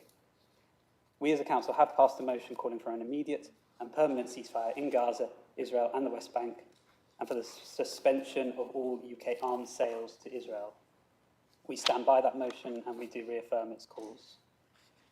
We have also, through cross-party statements read out by the Mayor, repeatedly condemned the horrific attack by Hamas on the 7th of October and called for an immediate ceasefire, return of the hostages, unfettered access for humanitarian aid, peace in the Middle East, international support for a two-state solution, and the upholding of international law. As a local council, we do not trade with international entities. We do suppliers involved in military equipment, and we do not work with petrochemical companies. Cambridge City Council upholds high standards of procurement in line with the Procurement Act and the Modern Slavery Act. We proudly champion human rights, social justice and equality. Thank you again for coming today, and thank you for your commitment to achieving a lasting peace in the Middle East. Thank you, Councillor Holloway. Do you have a supplementary question, please? Thank you. Your reply doesn't address our request that you should raise concerns about the undue influence exerted by the Israeli government on British political and legal institutions. I'd like to know what your position is on that. And also, if you could review your ethical procedures, as Oxford City Council has done, to ensure that we are not complicit in the occupation of Palestine and its genocidal actions. Thank you. Would you like to respond, please, Councillor Holloway? Thank you. The reason I didn't respond on the point about undue influence is that whilst clearly no foreign government should, or other organisation should have undue influence on British politics, I don't feel I am in a position to rule on that. I don't think it's something I could make a judgment on, I'm afraid. On the other point, I believe that my statement that we do not buy military equipment, we don't use suppliers involved in military equipment, we don't work with petrochemical companies, hopefully reassures you, but I'm also happy to show you what we do in procurement, what our standards are in procurement. As I say, we work in line with the Procurement Act and the Modern Slavery Act. So I hope that reassures you. Thank you, Councillor Holloway, and I think I can say on behalf of us all that we will share very deeply your concerns and we support very much what Councillor Holloway has said. Thank you for your question.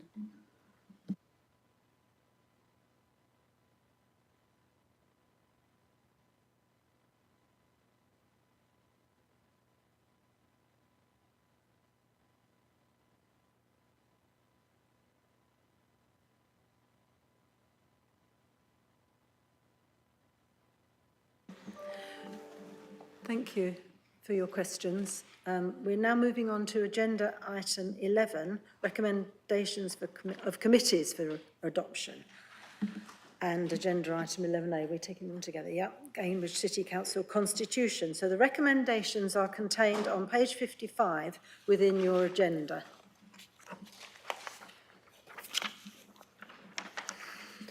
Do we have any debate?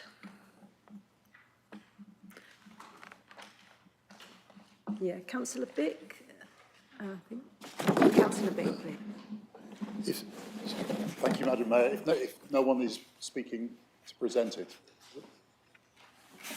No, because the items are deemed moved and seconded as part of the Constitution. Thank you very much, Madam Mayor, and congratulations to you. The councillor and leader model which this new constitution embodies is not what we on this side wanted for this council. If the old constitution needed reform, and I think there is a case to be made for that, we would not be making it in this direction. Our concern is that this model has the tendency to reduce debate and the public exchange of ideas at just the time when this city needs it the most. The widest practice elsewhere is certainly the leader and cabinet model, and that's for the fact that it was the only legal possible form of a constitution at one time, but now councils can choose whether they return to a committee system, and the trend that exists for councils changing is in the direction away from the cabinet and leader model. We don't understand the obsession with curtailing, foreclosing debate and discussion. Our electorate, we believe, sends us here to contribute to that mix, not to be amateur technocrats, which is why we have a core of professional officers. We understand that members opposite don't agree, and we already had our vote on the principle of change previously. We have, however, worked constructively to make the system we don't want work as productively as possible, or you could say as least damagingly as possible. Some of what this paper today, the new draft, reflects is the impact of that, and for that I am grateful to members opposite who have participated with me on the working party responsible for the design. And I would certainly agree that there has been some listening and at least partially an attempt to see the wider picture of what we are talking about in terms of this being a democratic decision-making forum. We don't intend to carry on an eternal warfare over a constitution, though you can expect us to call it out each and every time where voice and challenge is denied or suppressed. We aim to make the new constitution work as well as possible in the interests of people of the city, and that is demonstrated, I think, by our nomination today of my colleagues Councillor Young and Councillor Porrer as chairs of the new Overview and Scrutiny Committee, who I know can and will do a good job to try and draw the threads across this council together to make scrutiny and challenge something that works for all of us. Having said that, you can't expect us to be the cheerleaders for the recommendation in front of us, and we aren't. And indeed, we have one issue that we intend to raise by way of a very small amendment, which we hope would at least close off an issue that has been open for some time and got through the net, and would very much hope that that could be resolved this afternoon. Thank you, Madam Mayor. Thank you, Councillor Bick. Did anybody else wish to speak? Councillor Bennett and Councillor Moore. Thank you, Madam Mayor. I just want to make 3 very quick points. All round in commerce, in industry, people are moving away to more democratic styles of leadership and control. Some of them are paying clients of mine vast amounts of money for this privilege. And the reason for that is that more consensual decisions, which involve more people, are better decisions. Yes, leader cabinet probably does produce quicker decisions, but the key to decision making is the quality, not the speed. I also want to point out that we are heading for a local government reorganisation.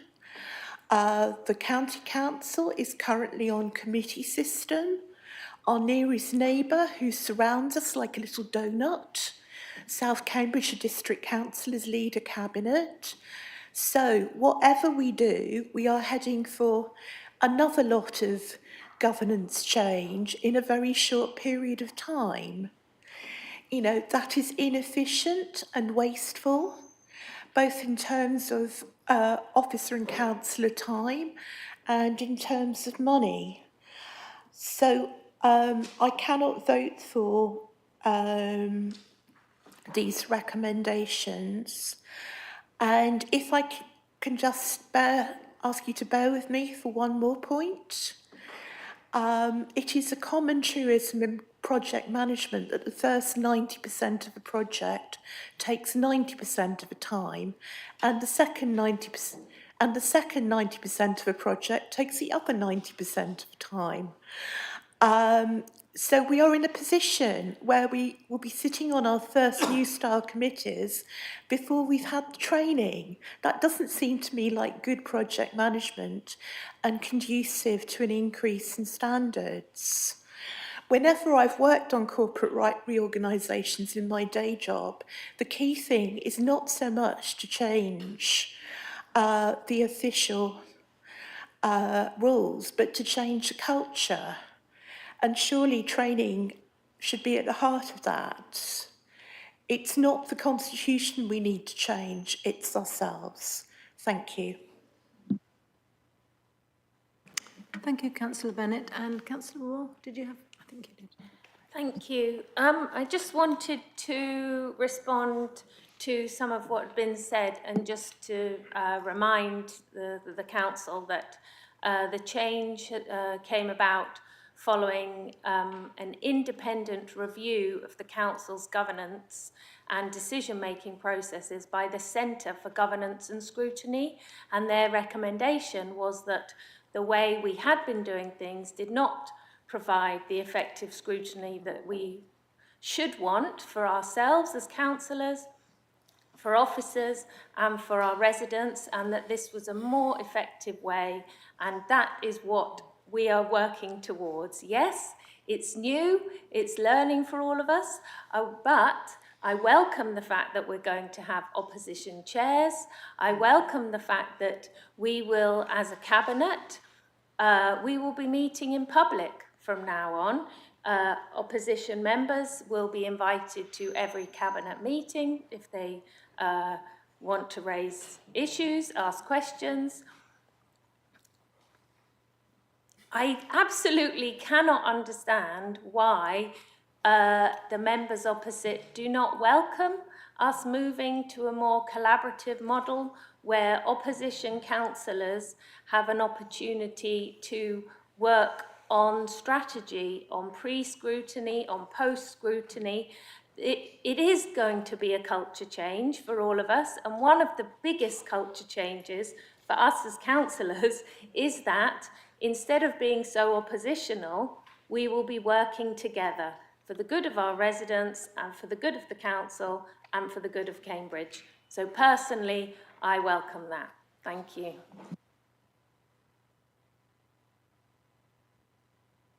Thank you, Councillor Moore. Councillor Holloway. I'd just like to respond to Councillor Bennett's point about training. Councillor Bennett, like everyone else, should have received an email, I believe, on Monday with some dates for training. So we will all be receiving training. It is going to be a learning curve, of course it is. But we will work through that together. Training is being offered, so I don't think you should suggest that it's not. And we will, in the first scrutiny committees, take the time to work together to decide on priorities for the coming year. But there will also, we've made sure, be the opportunity for scrutiny in those first meetings as well. So there's no way in which this is sort of saying you don't have the chance to scrutinise things. That's going to be an opportunity for each committee to start working together in a different way from the way we have been used to. So it's right that there's time in that first meeting to get that sorted, and I look forward to the opposition chairs taking part in that and leading that process. I think this is actually going to offer a really good opportunity for in-depth scrutiny, and I hope that the opposition members will really take a full part in that. Thank you, Councillor Holloway. Councillor Porras next. Thank you very much, Madam Mayor, and congratulations on your elevation to Mayor. I think I take a lot of the points. As you know, I am very honoured that you've agreed for me to chair one of the scrutiny committees, and I think it is new. We are going to have to work collaboratively, and I give you my commitment that I will be doing my best with my group, and I hope with the whole council, to make sure that we do that for the best interest of our residents, which I think probably hasn't always happened in committees. However, I think, for me, one of the things I want to speak about is the offset of that. And I'm really concerned at the moment, this idea that you're going to limit council meetings to 3 hours plus half an hour, including a break. And as you see, if it's all right, Madam, I'd like to move my amendment to this motion, which is just one word, beautifully short, I hope you'll appreciate, just that we exclude breaks. Because for me, I have been concerned over the last year. Some of the issues in debates here where we've seen things shut down. At the last extraordinary general meeting we had just before the normal meeting, I was assured we will never suppress debate, only to find the next motion was cut off. And it worries me because we're moving to something where I'm a Liberal Democrat. Democracy matters. We should be able to have these debates, and we won't be having them in the same way at the overview and scrutiny committees, which I commit to trying to be very, with my Vice Chair, Jenny Gawthrope-Wood, I'm very pleased we're working together, that we will make that a collaborative process. But if we do that, it leaves full council as the main place for a debate, for opportunities for any groups here, whether that's the ruling group or any of the three opposition parties represented here, to debate fully and openly in the public. If you have a 3-hour meeting, you can filibuster, you can delay, we could have a long break and cut off the meeting. And that means that the motions at the end, which are kind of what the public are interested in, and honestly, where we all set out our stalls politically, and we'll all be in opposition at some point, so this needs to affect all of us, these need to be debated properly. I absolutely agree that meetings shouldn't run super late. That's crazy. A lot of people have come straight from work, a lot of us have care commitments or childcare, but a maximum length of 3 hours plus possibly half an hour, including a break, doesn't seem right to me either. it's quite a hard sell to our residents. They don't expect us to go home at 9 o'clock. I think we've suggested, for example, starting a meeting at 5:30, so even with a break, it would finish at 9:30. And we do need a break. You know, we don't make good decisions if we're tired and hungry, and people coming from work often run straight here and haven't had a chance to eat, drink. We might need a break to walk about if we've got disabilities.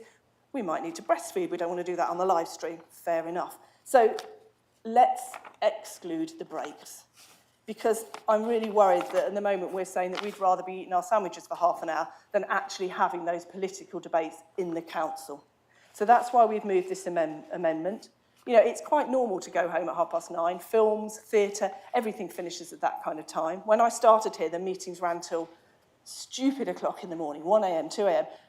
You know, so I'm very glad we're trying to curtail that, but I don't think we should be doing it at the expense of the debate that full council will now be relying on much more than we used to, because obviously previously we had the committee structure where we could have those debates. I'm also really encouraged that your Labour government nationally is consulting on more flexible voting, something, as many of you know, I have advocated since I got elected in 2019. The idea of proxy voting, pairing, online voting is obvious to me. And again, if that comes forward, it gives us yet more flexibility that we don't need to have an argument to curtail really early, because I could potentially go home and cast my vote from home or work from home to do that if I have a care responsibility or ill health that means I can't get in. So I really hope that you will accept our amendment in the good faith that it's put forward, which is to allow council, which only meets 4 or 5 times a year, to be that forum for those political debates that we are, in effect, by moving to the cabinet model, putting in a different way in the oversight and scrutiny with Councillor Young and myself, where we want to work collaboratively. So I really hope you will consider doing that. Thank you, Madam Mayor. Thank you, Councillor Porra. Excuse me. Councillor Young, I believe you're seconding the motion. Would you like to speak now or reserve your right? I'll reserve my right unless there's no one else to speak. I think there are Councillor Smith would like to speak and Councillor Smart. And then we'll move to... and Councillor Gawthorpe.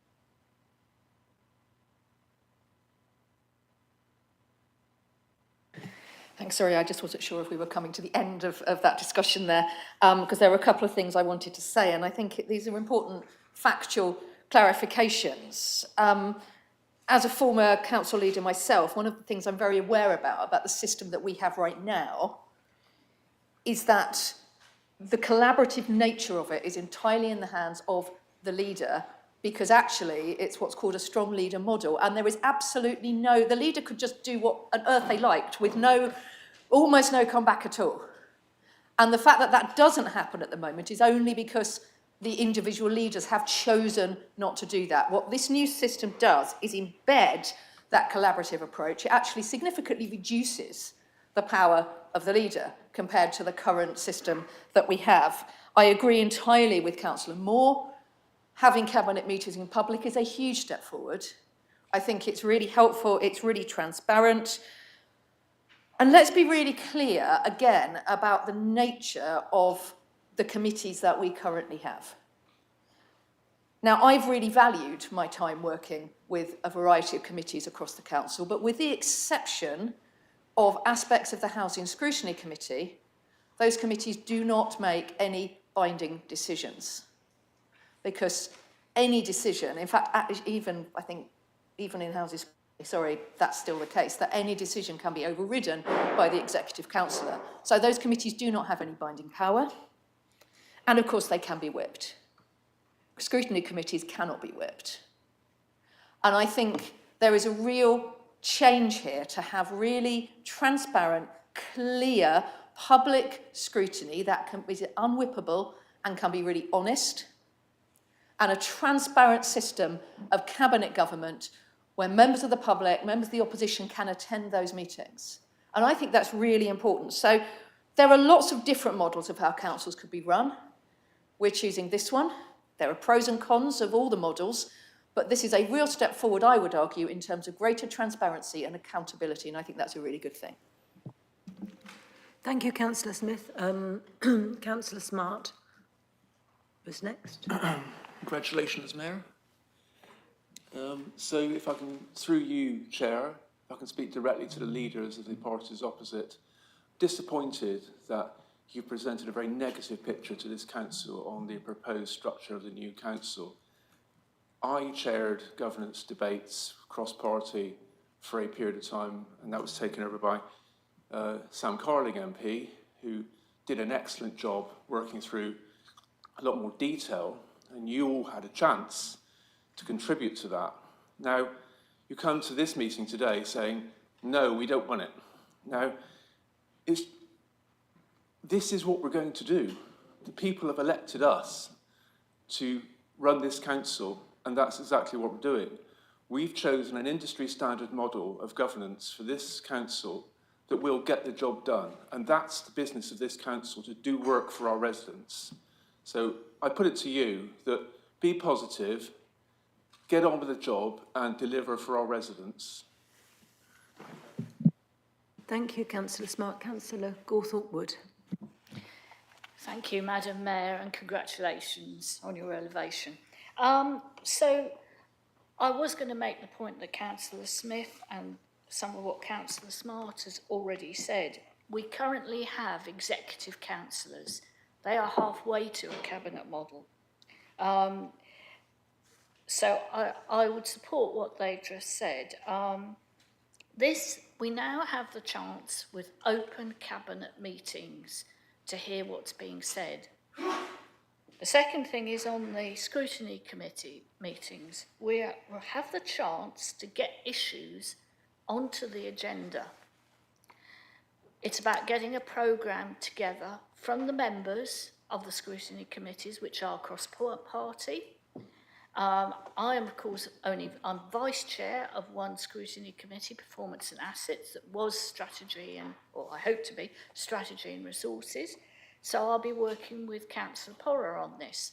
So this is collaborative. It is about getting things onto the agenda to really scrutinise. We're not going to be whipped. It's about getting a programme in place to see what needs to be scrutinised, the decisions that cabinet members have made and the implications of those will need to be scrutinised. So that's what I want to say about scrutiny committees.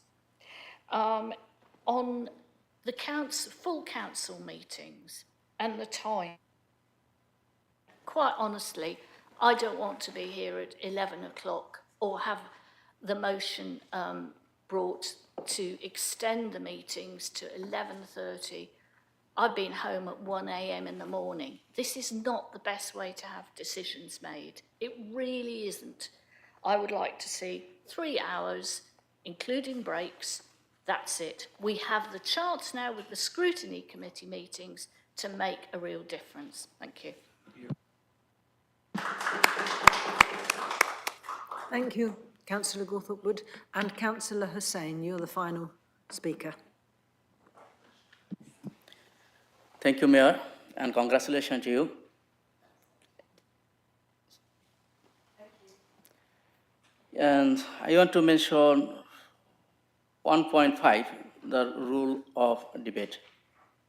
So this change, the new changing no speech until motion is seconded, I think is something is just the changing the intentionally than previous constitution, because last constitution, I can submit a motion as a councillor, I can submit a motion without a seconder, and maybe somebody can be in the floor, they listen the motion and they can support me as a seconder. But now I think so this one is shut down here, and 1.5 rules of debate, 1.5.1, no speech until motion is seconded. Is it intentionally done? If is, today or tomorrow, you will be suffer for yourself. That's a simple warning within 3 years. Thank you. Thank you, Councillor Hussain. We do have 2 more questions. Councillor Smith and then Councillor Davey.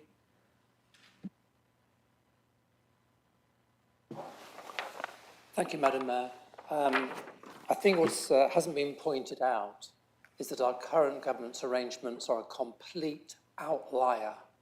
Cambridge City is just out on its own. No one else really counts as a governance arrangement. Anything like what we have. And when I first joined the council, I was absolutely shocked at how weak the scrutiny process was, because it was virtually non-existent. And so now we're moving to a new norm, which, when this is the norm, most councils have the leader cabinet model. And we've arrived at this position through quite an exhaustive, immersive, engaged process. And I wish to thank all members of the Governance Design Group, including Councillor Bick and Councillor Naomi Bennett, for their valuable inputs in that process. They've made very positive and constructive contributions throughout. But what we'll arrive at, and this is the reward, is that we'll have proper, unwhipped scrutiny. We will have challenge in a way we've never had challenge before. And as a result of that, we will arrive at making better decisions. And we will be, with a degree of transparency we also don't have, these decisions will be made in public, and we will meet regularly to make them. We can be held to greater account than we have been before. And that was my ambition, to see that, because it will make us a better council, and we will be able to deliver services and deliver better service outcomes for the people we've been elected to serve. So I'll be supporting this recommendation. Thank you. Thank you, Councillor Smith. Councillor Davey. Yeah, mine's a brief question. I'd like to start by congratulating Councillor Tong and Councillor Young for their election to the County Council. And I'd also like to inquire, bearing in mind their AGM lasted for 40 minutes, whether there are any plans for the new Liberal Democrat administration to lengthen their meetings. Thank you.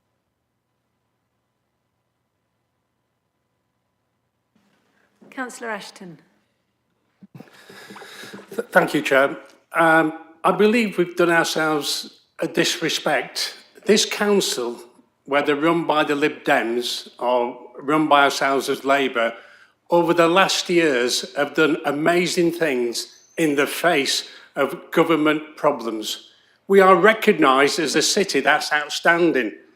That's because this council has worked unbelievably hard against all odds to make amazing changes to change the lives of our residents.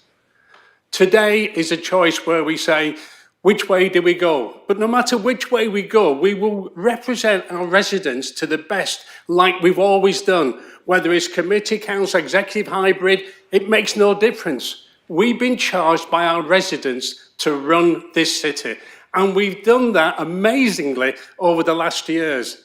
So we should be saying to ourselves, we've done a cracking job over the years, instead of saying, I don't know, we've managed to do things. We have done things, and we should be proud of what we've done over the years, to be recognised as an outstanding council, and the government sees this as a city that can change this country.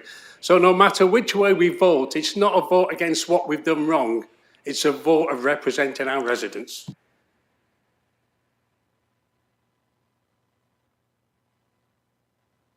I will go back to Councillor Young to second the amendment.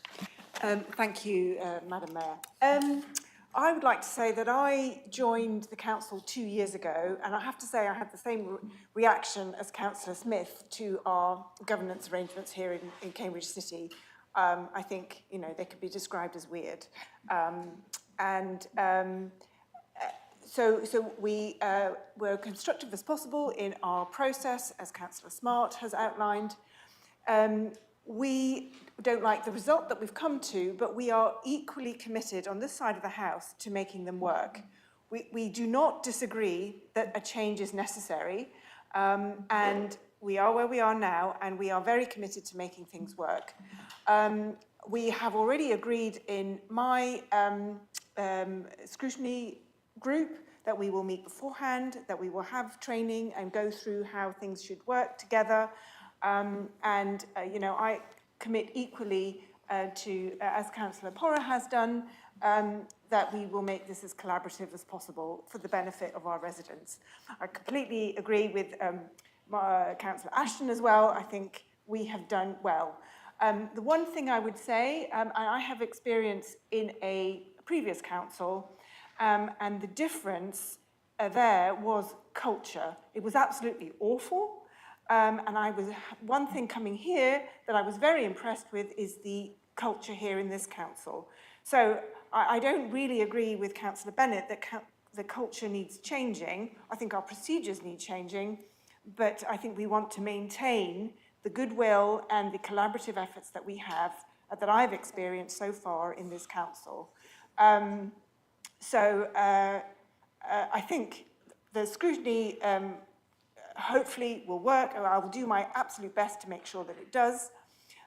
This amendment is talking about the operations in this council, the full council meeting.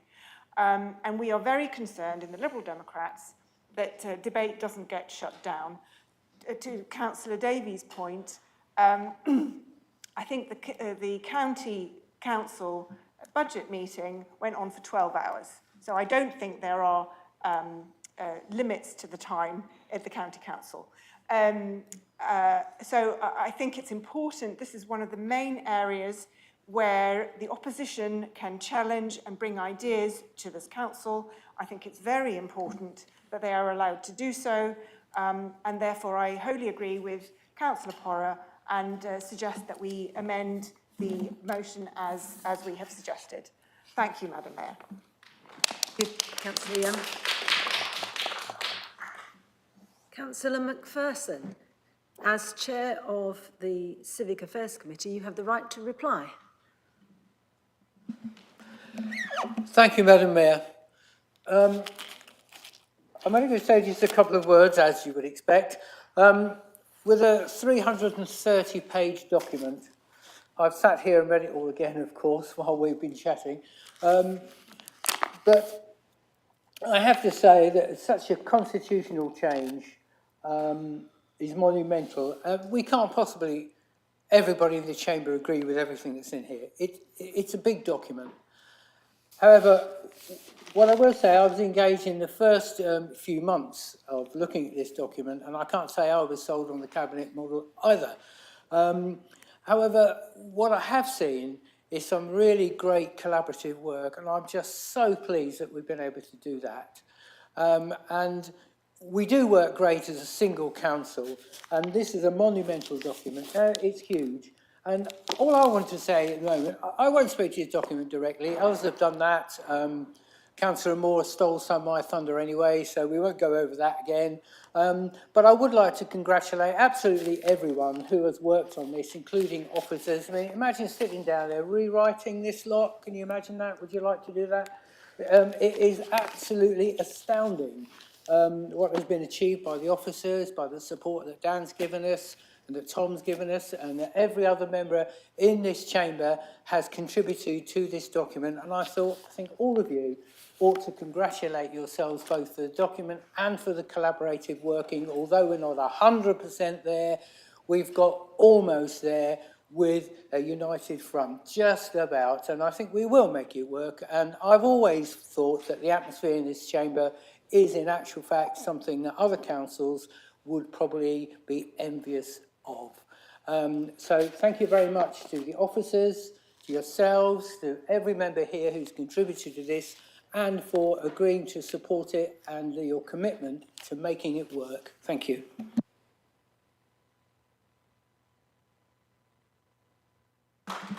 Thank you, Councillor McPherson. So first of all, we move to the vote, electronic vote on the amendment as presented.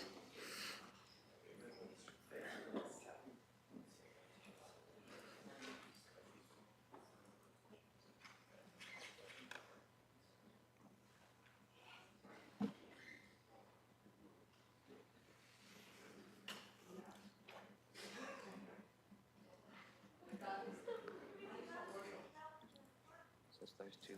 Boris. No, that's just those two aren't working. Yeah, I think so. I haven't done mine yet.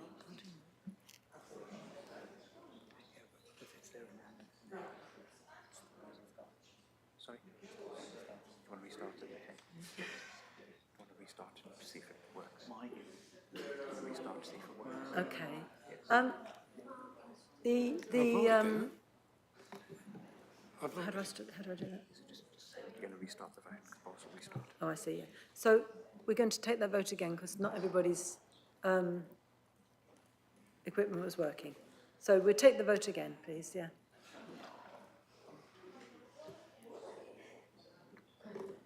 Why are we doing it again? Oh, well, mine's not working. Oh, sorry. So it's Nesta.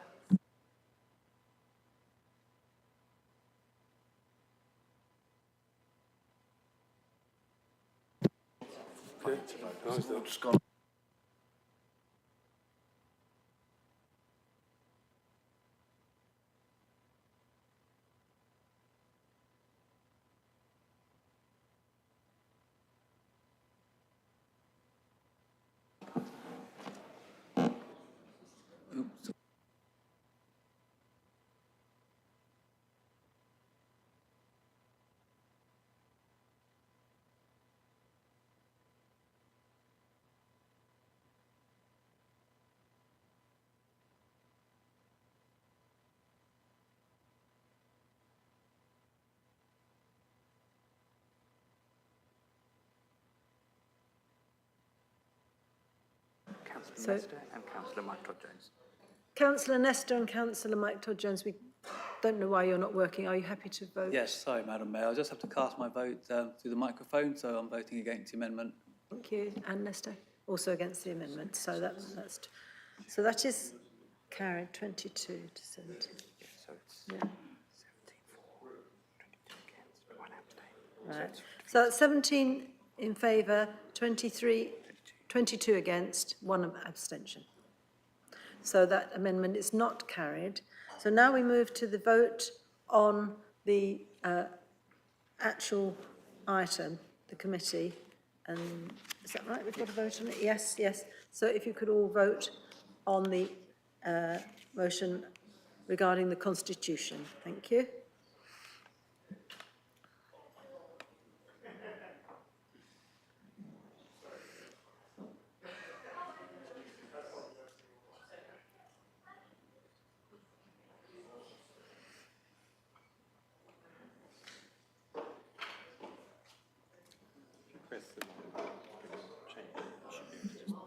Has everybody voted? So I think it's still Nesta. Same. Same as 2 years, so we need to get those 2. So if those, I'm sorry about this. Councillor Nesta and Councillor Todd-Jones, would you, in favour? In favour, yeah, thank you. So 21 in favour, 5 against and 14 abstentions. So the Constitution reform is carried. Thank you.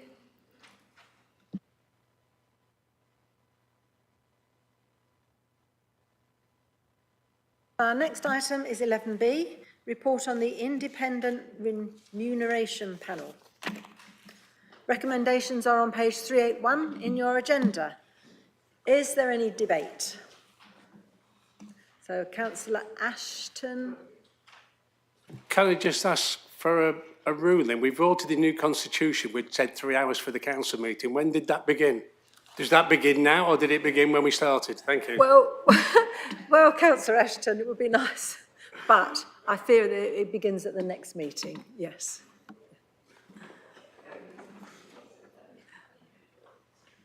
So we've got, so that was your question, was it? Yes, thank you. Right, so any debate, please? Councillor Bick. Madam Mayor, this recommendation is for increases in councillor allowances above the rate of inflation, but it is independently assessed and based on carefully collected evidence, including from all of us. Members had the opportunity to put their point of view. The independent panel applied their judgment. As it stands, it represents a reset in which happens from time to time for different occupational groups, and I just happened to notice on the news today that that's what's just happened for teachers and doctors, and on this occasion it's happened to us as councillors.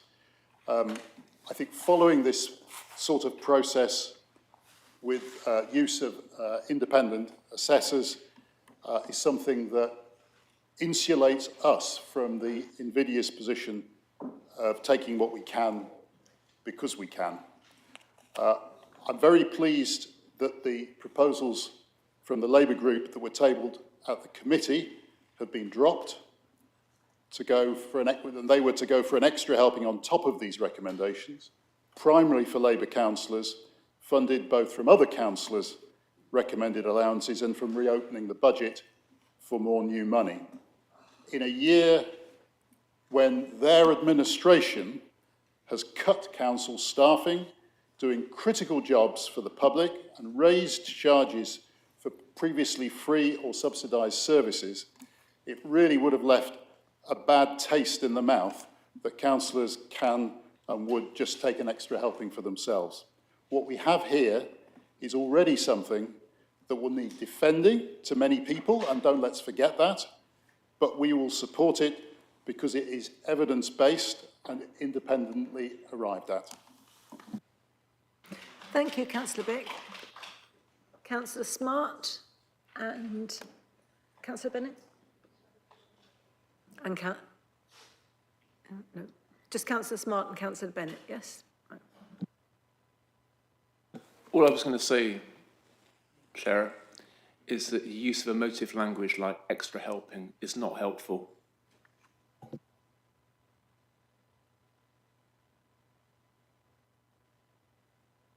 Councillor Bennett, your question. I just want to say very briefly, I am pleased that Civic Affairs has voted to go with the independent remuneration panel recommendations.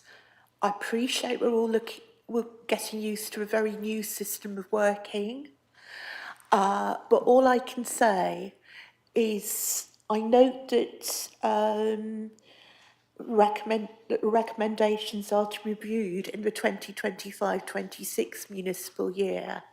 I will expect to see a very strong factual case for any departure for the independent remuneration panel recommendations, and I'd like the independent remuneration panel to be involved again in any review. Thank you. Thank you. Councillor Bagent and Councillor Gawthorpe-Wood. Thank you. Councillor Holloway.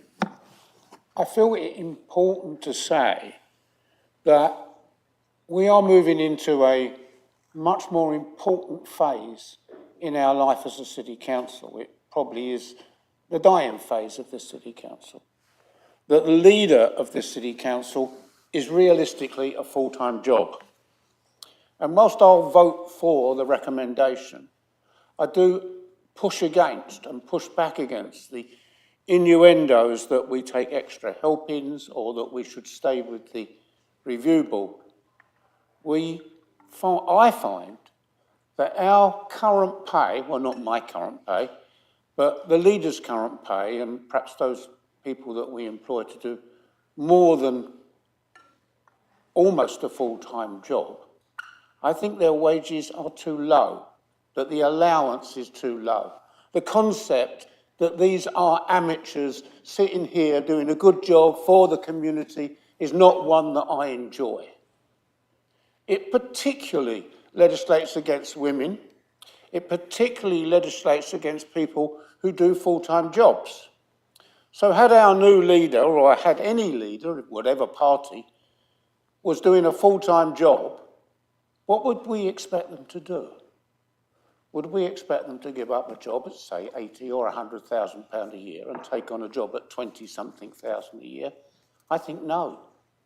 I think it's time we moved into the 21st century and recognised that at least the leader and the deputy are doing what is a requirement of a full-time job. And so I push back against the two suggestions of extra helpings and, oh, let's stick with the independent review. I want to see our people paid the money that they're worth. I come from a party that traditionally believes that people should get a fair day's pay for a fair day's work. And I think that we should really bear that in mind in the way that we're accepting something that I think is inadequate. I'll support it, of course I will. But I think it's inadequate and I think it should be a lot more money.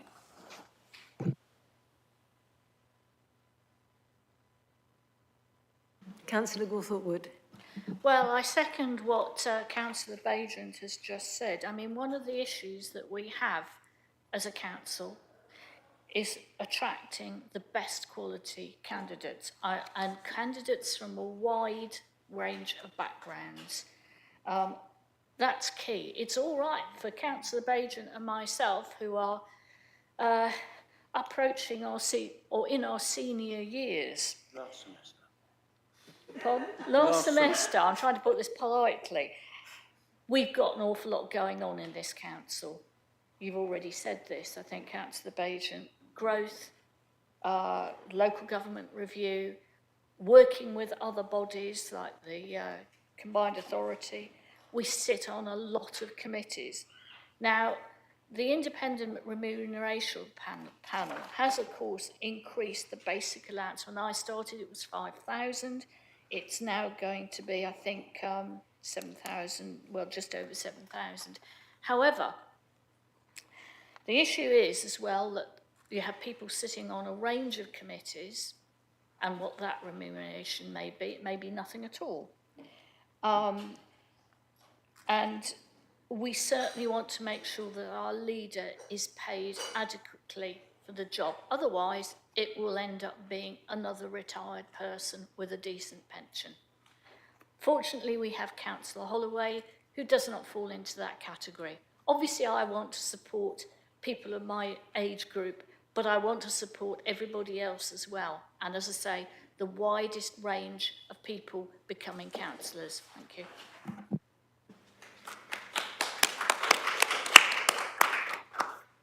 Thank you, Councillor Wood. Councillor Tom. I just wanted to take a moment to briefly respond to Councillor Bajent's comment, because although I entirely agree that a fair day's work does deserve a fair day's pay, I think the issue is, who are we prioritising to have that fair day's pay? Because many people, even people that work for this council, are struggling because of the high cost of living in the city. And to be perfectly frank, it's not a great look to be prioritising ourselves above people who are in far more desperate situations. I think we need to actually get a real grip, stop being quite so out of touch, and look at the people who are really struggling in and around this council. Thank you. My apologies, Councillor Holloway. You should have been next, and I missed you. And Councillor Gardner-Smith afterwards. No problem, thank you. Just to respond to the opposition points, at Civic Affairs, as you've noted, we did accept the recommendation of the Independent Remuneration Panel. We will discuss some potential amendments, as noted in the papers, and we will discuss those with opposition members, and we will bring those back to Civic Affairs. Thank you, Councillor Holloway. So it's Councillor Gardner-Smith next. Yeah, I just wanted to respond to Councillor Tong's comment. I understand that we're proudly a living wage employer here in the council. The previous salary for the council leader was below the national living wage for an annual full-time salary. I think we can all agree that it is a full-time job, and although it's not a salaried, it's an allowance, the equivalent was below the national living wage. So I think we can agree that we would want to at least do more for the leader in that respect and to approach living wage. Thank you, Councillor Gardner-Smith. I've got next Councillor Ashton and then Councillor Simon-Smith. Thank you, ma'am. I just refer people to page 386, where the independent panel does the calculations, because the leader's pay is based on what the basic allowance is. And what I find staggering is that we are prepared to do 40% of our council time free under the PSD. And I think the independent panel should be challenged to say why the councillors do 40% of their time free, because that's the formula they're using on this one. So I think we should look at how they come to that calculation, because that would then reflect into the leader and the deputy leader's pay as well. So I think the next time with the independent panel meets, we need to challenge the 40% to say, are we working 40% free? Do other people do 40% free? Maybe if you've got other income coming in, you can do that. But when you're working on a pension, to give 40% is a bit much. So I would say, could we ask the independent panel to justify where this 40% comes from? Thank you. Thank you, Councillor Ashton. Councillor Smith. Yes, thank you. There is another perspective, Councillor Tong, to the point that you made. And it's a point which the Liberal Democrats make, which is about democracy. And if we limit access to becoming a councillor to those people that can afford to be councillors, like people who have got good pensions and are retired, we won't have the diversity that we've got in front of us here. And it's that diversity that enables us to make better decisions. We pull all our world experience, life experiences together, and it is an education. And we make better decisions because of that diversity. So we have to account for people who are not so well off, people who are having to work full time, people who aren't well paid, to give them allowances to do this job. I work full time in my role, 7 days. I mean, it just is continuous. It doesn't stop. And my son, he makes pizzas and he earns more money per hour than I do. But, we do it because it's also a voluntary thing to do. But we also have to recognise how much people in this room sacrifice to do this role. Thank you, Councillor Smith. And Councillor Titala. Just a response to Councillor Tong. Who do we prioritise? The question is, who do we want people as public servants? Like, I was sitting and hearing what you said. How can, this is a full-time job. Maybe I can sacrifice, but I have 3 kids. And I have to pay bills. How many of us can afford not getting paid for when you work some 40, 50 hours a week? Fair enough if you're having some other income, you can manage. You know how hard?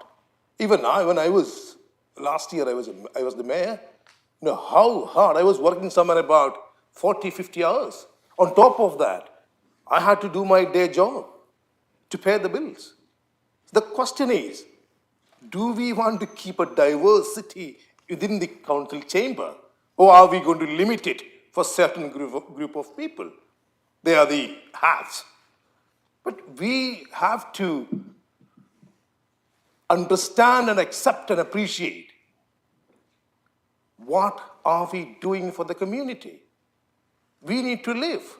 There is no point. We are just starving to death to create a better society.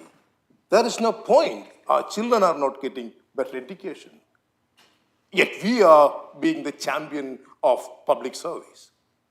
So we need to address and pay a decent wage or decent allowance for any councillors and anyone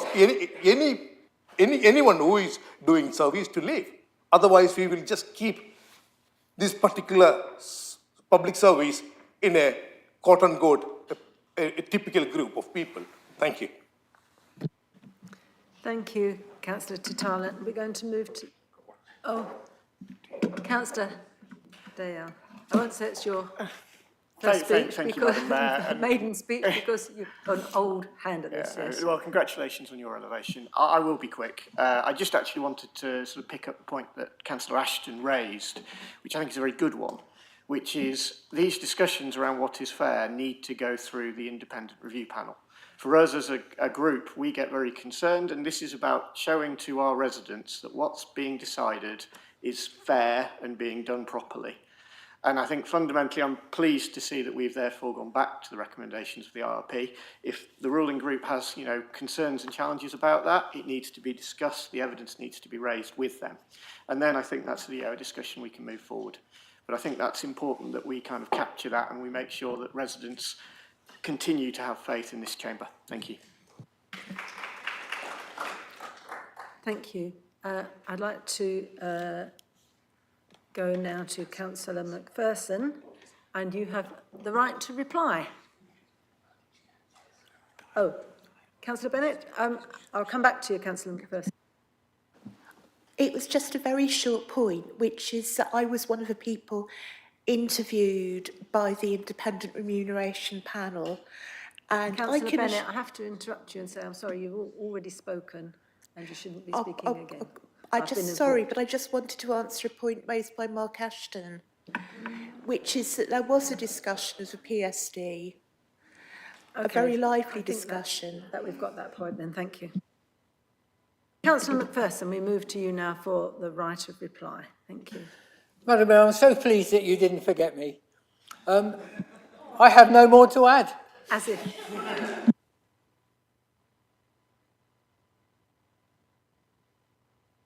Thank you. Right, we now move to the vote on this motion, electronic, and I hope working for everybody. All those in, whether you're in favour or against. Just have to take those two again. No good? No good. No good? Oh, I'm voting for, Madam Mayor. thank you. Yeah, two more in favour, yeah. So 38 for. 38, yes. So the motion is passed by 38 votes and 1 abstention.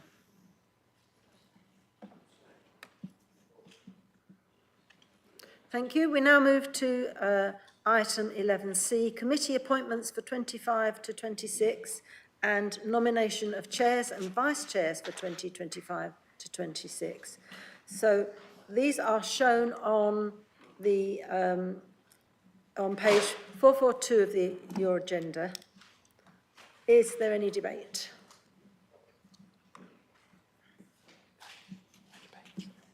Mm-hmm.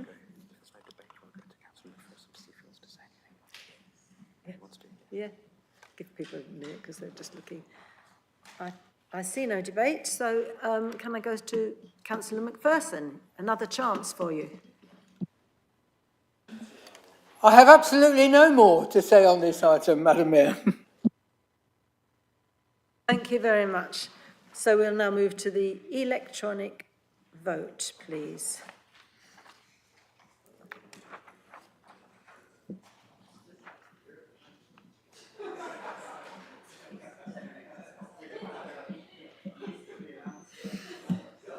Okay. Yeah, and it's just those two, yeah. So, favour. Voting for, Madam Mayor. Thank you. So I make that 39 in favour and no abstentions and nobody voting against.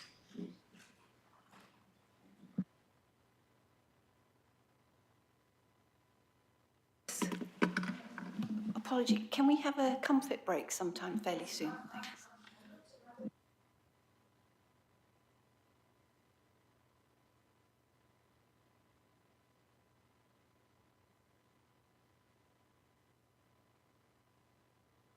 So if done, committees, right, we're on to appointment to outside. I've just got one quick thing to say about that one. If you have been nominated to the Planning Committee, Joint Development Control Committee and Licensing Committee, please note the dates of the training that have been sent out from Cathy Brown, who is your contact if you have any queries. And members must attend training before taking part in decisions on these committees. Thank you. So now we are on to item agenda 12, appointment to outside bodies. The recommendations are contained on page 453 of your agenda. I understand, Councillor Holloway, that you are moving the recommendations. Yes, thank you. I move the recommendations. I move the recommendations. I won't make a speech. Thank you.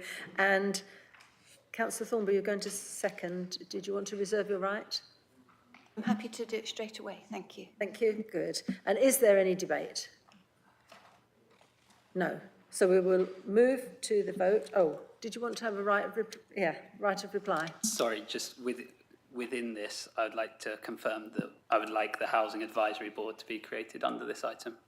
and that will have tenant and leaseholder reps represented on the board. Also, for the board's councillor membership to be politically proportionate as per the nominations to the group that have been received. The terms of reference for the Housing Advisory Board are still to be finalised. Thank you. Are we happy to take that in with the vote, or do we need a separate vote? In with the vote? Yes, thank you. So there will be one vote on all these recommendations. I haven't missed anybody, have I, to speak? No, yeah, so we'll move to the electronic vote, please.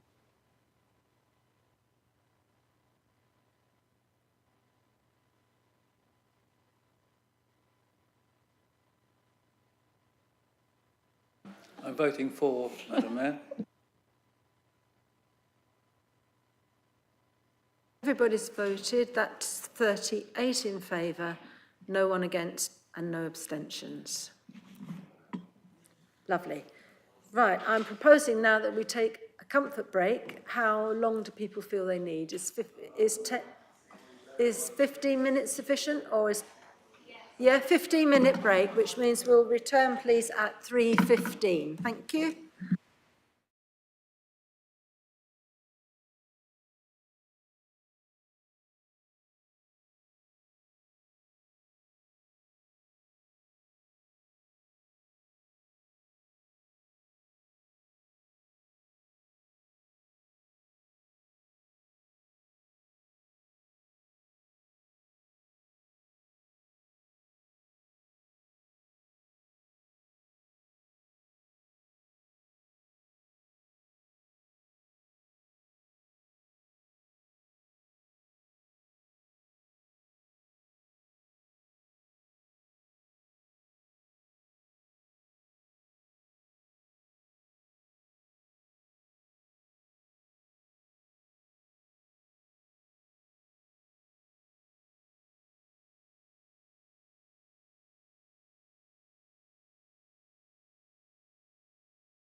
So we're now on agenda item 13, annual statement. So I call upon Councillor Holloway to speak for no more than 10 minutes on the Labour Group's priorities for action and objectives for the forthcoming municipal year.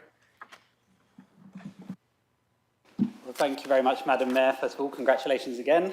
I'm really looking forward to working with you over the coming year and to seeing what you will make of the mayoralty.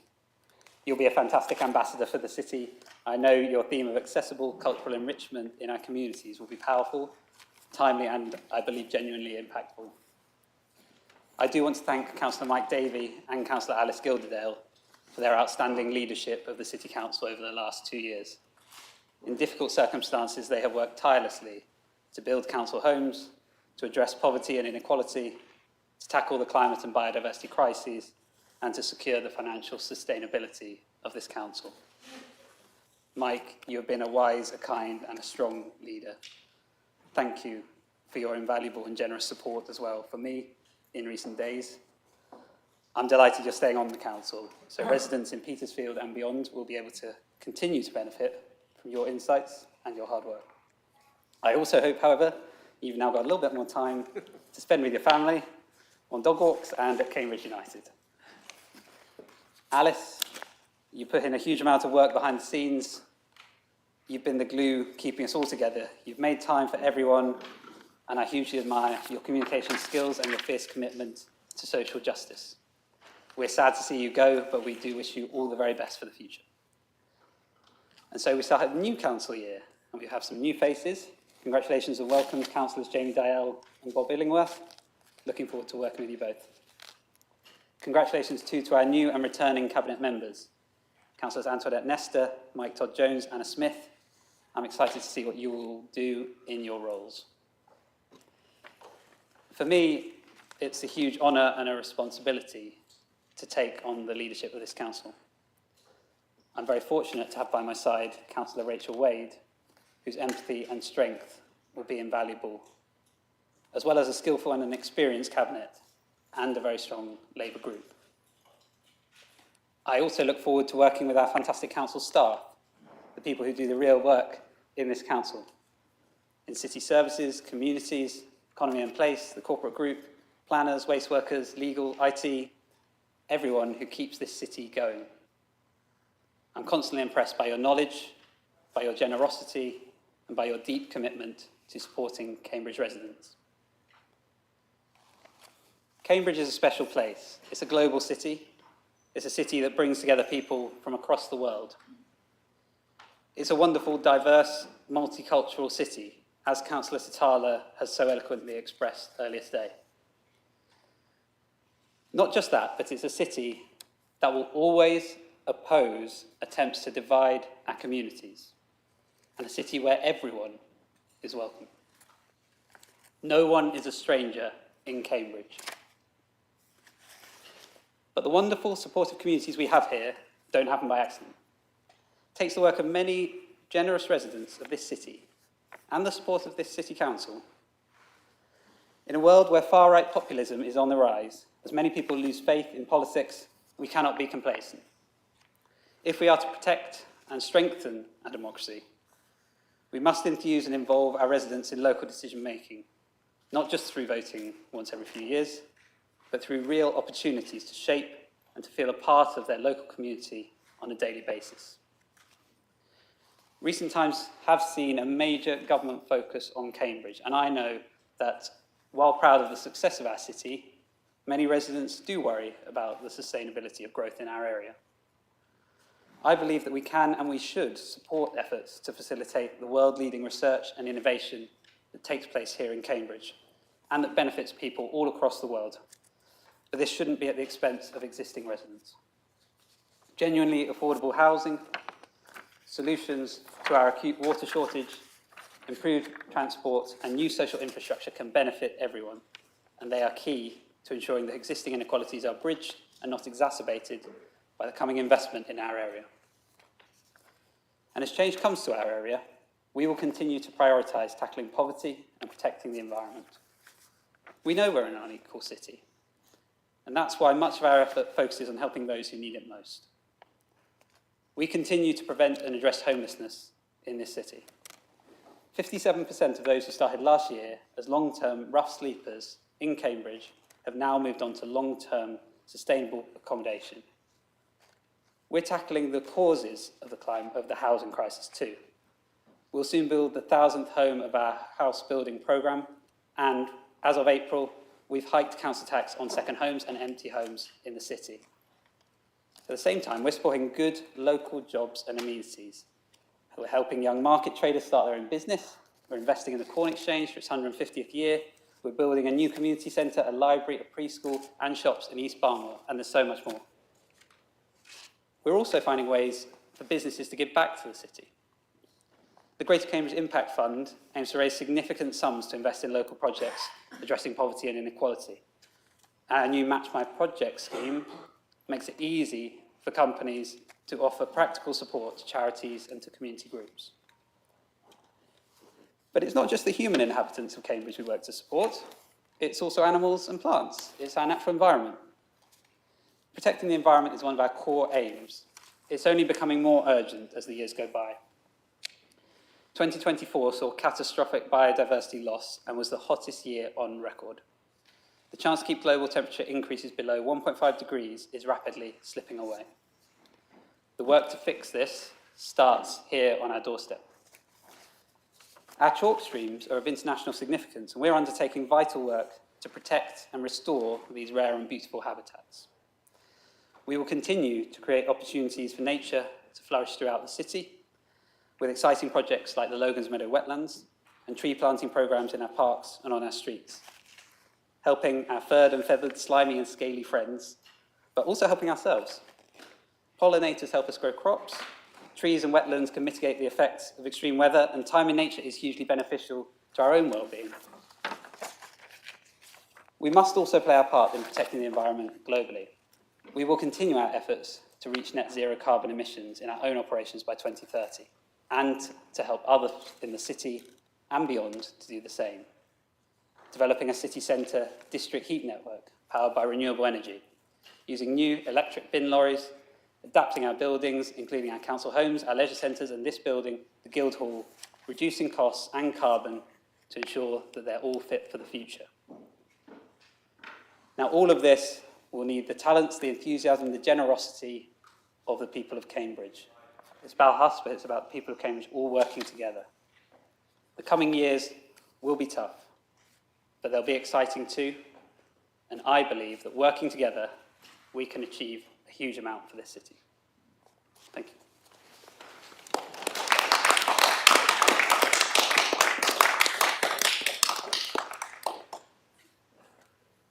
And now, Councillor Bick, would you like to take the floor? Thank you, Madam Mayor. I'd like to congratulate Councillor Holloway on his appointment as council leader today. I look forward to working with him in our respective roles.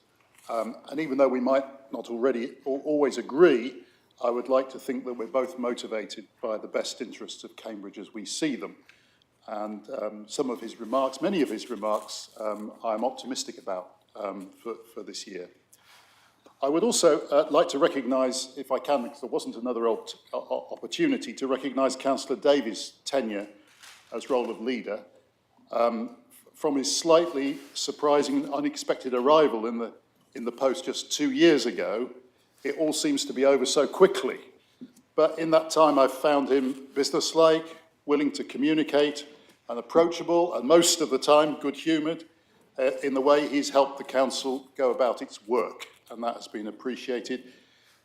We haven't always seen eye to eye about ultimate decisions, but the role of the leader is a particularly demanding one, and Mike has clearly committed much energy to it, and for that he deserves the thanks of all of us and our best wishes as he reintegrates as a backbencher and has time to spend on other interests. Congratulations are also in order to Councillors Jamie Dalziel and Bob Illingworth, who won by-elections as Liberal Democrats on May the 1st and therefore join my group. A welcome return for Jamie, who many will already know, and a final breakthrough for Bob, who has tried so hard so many times to represent his community of East Chesterton.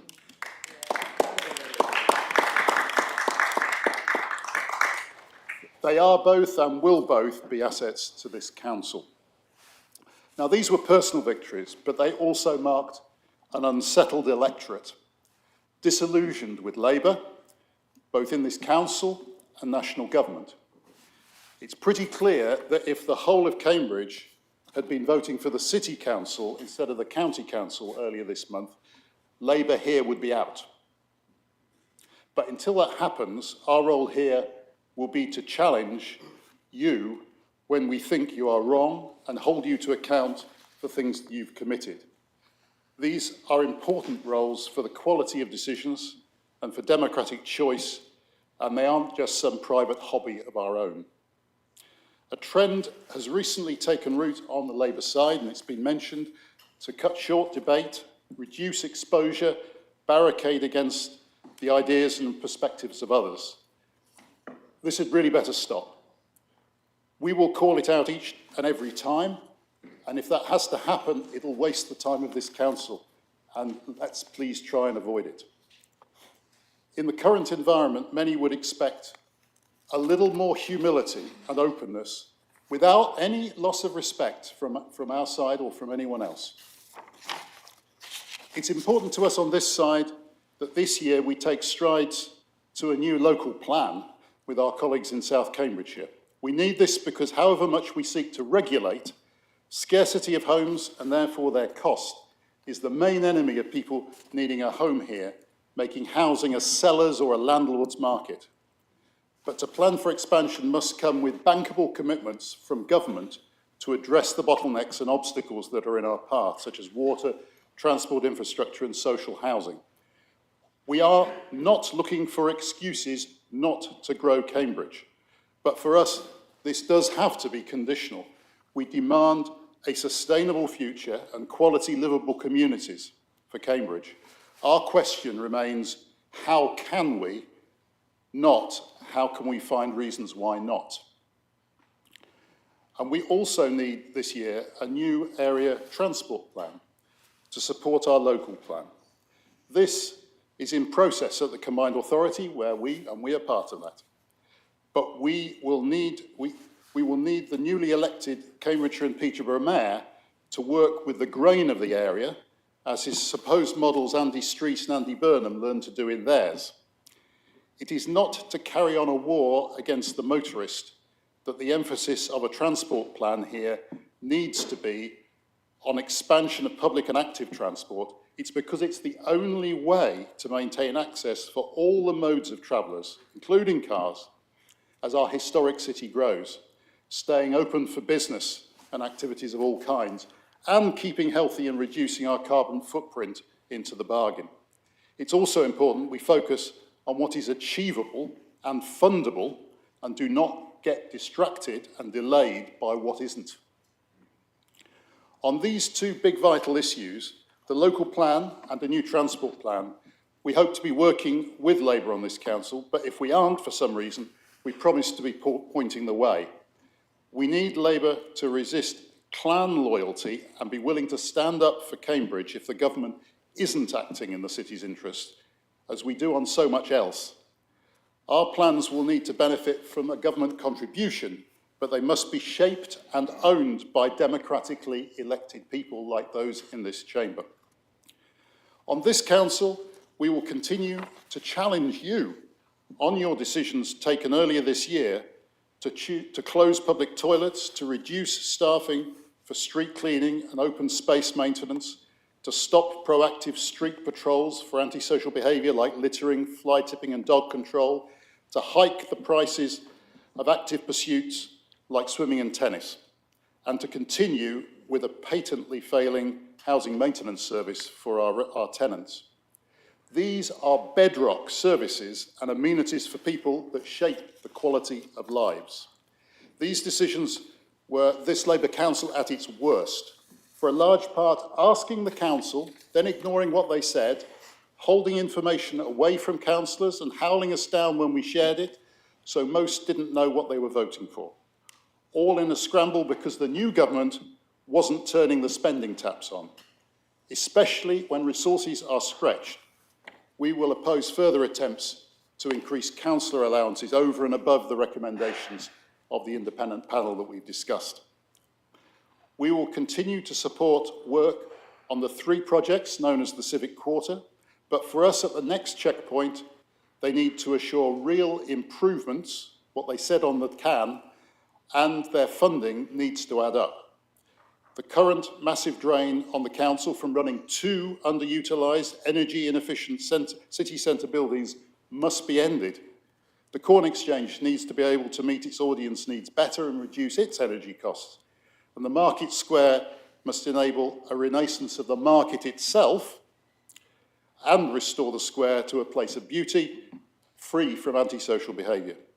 The projects must either pay for themselves or go ahead only when external funding has been obtained. We will continue to support progress on local government reorganisation. This is a cause we have championed over more than 10 years to simplify local government for the public, improve its accountability and reach more inherently joined-up decisions. The government's broader initiative is welcome because it can make overdue change happen from those who are less keen. Given that a unitary council will need to cover a bigger area than this, City Council, we'd like to see that no larger than necessary to avoid it being too remote and to avoid diluting the concerns of an urban area. The logical model would seem to us to be with South Cambridgeshire, which encircles us, and with whom we already operate some core services together, and we make so many strategic decisions together because it's the right geography over which to do so. If, after all, the studies and the meetings that are going to flow forward into the future, if ultimately that proves to be the ultimate outcome, it should enable the swiftest achievement of reorganisation and the least disruption to delivery of services to the people of Greater Cambridge. So, Madam Mayor, this is likely to be a busy year. We probably won't be agreeing with the party the other side all of the time, as we reflect the public's disappointment with you and your government and try and flex this council's muscles to demand better. But we expect you at least to listen and to respond and not to close down debate like we've seen in the recent past. We aim to keep it civilised, and we hope you do too.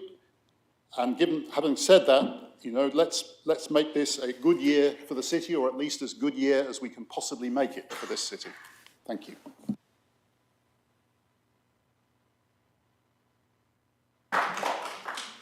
And now, Councillor Bennett, if you'd like to speak for the Green Party. Thank you, Madam Mayor. I'm going to stay sitting down for 2 reasons. One, I'm having a wobbly day, and second, I know that people watching the live stream can hear us all a lot better if we keep our mouths close to the mic. So, firstly, every leader statement starts with congratulations. I know it's really not great to be sitting through the same congratulations 3 times over. So I'm just going to say congratulations to people with new responsibilities who are returned to us. Some of them who have returned to us after a little time away.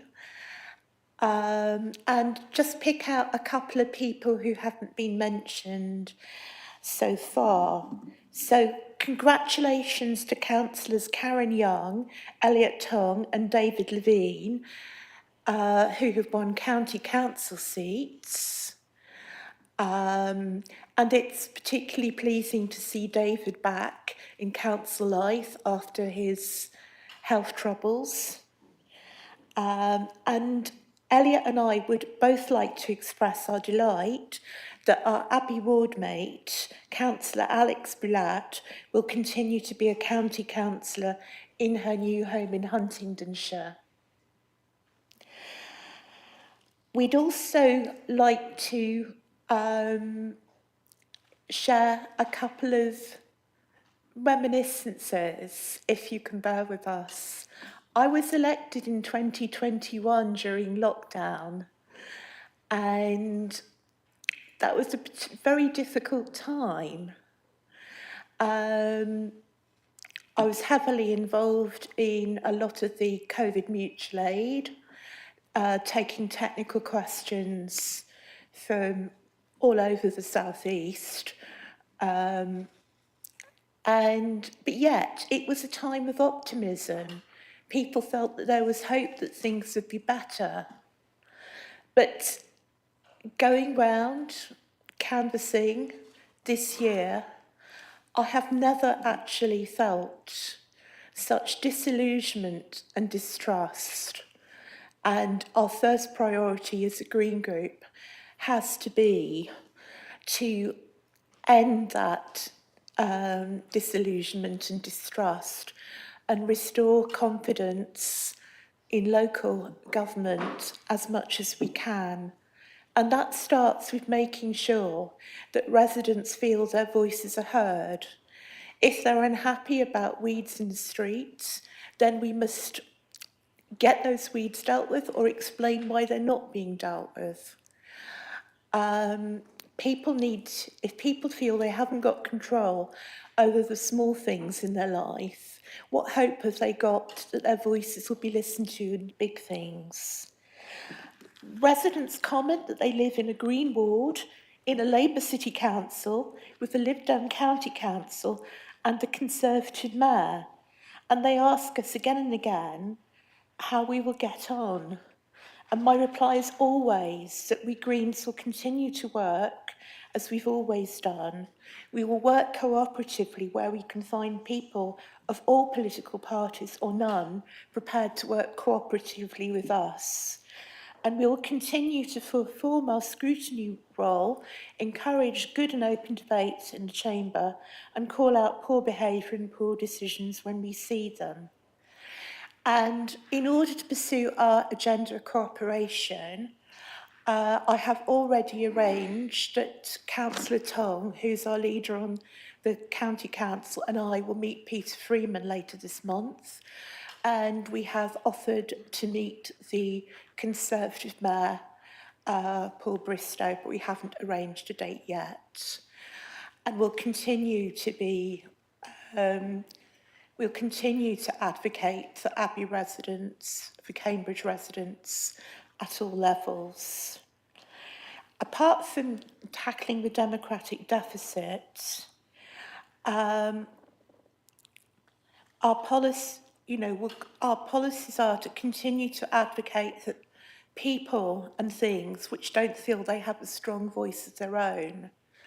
We're really concerned about the proposed planning and infrastructure bill, where if developers want to build on green spaces here, they can, they do not have to re-provide those spaces. We're concerned that an amendment to protect our chalk streams was voted down by Labour. We're concerned about the language of people like Rachel Reeves, who say that they are not on Team Bat and Team Newt, and seem to think that tiny animals are blocking development. We will stand up for nature, we will stand up for the rights of the river, and we will stand up for biodiversity.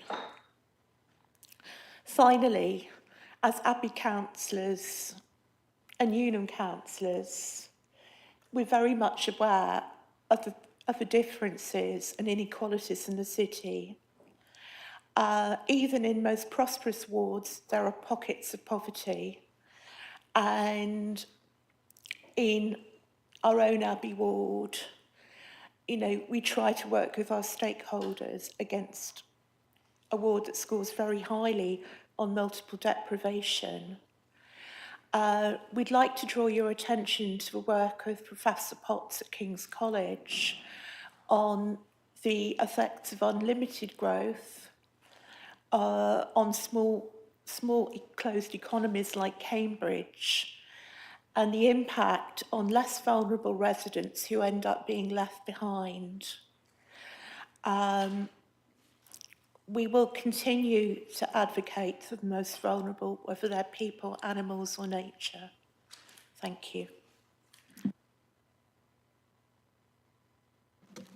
Thank you very much, Councillor Bennett.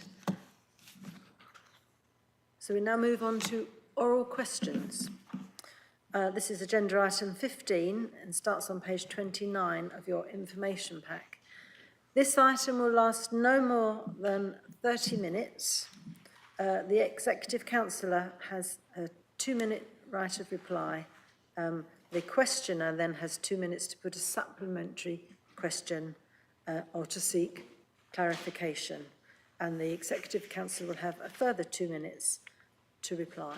And the bell will be rung when you have 30 seconds left. So, question 1, Councillor Tong. Question 1, please.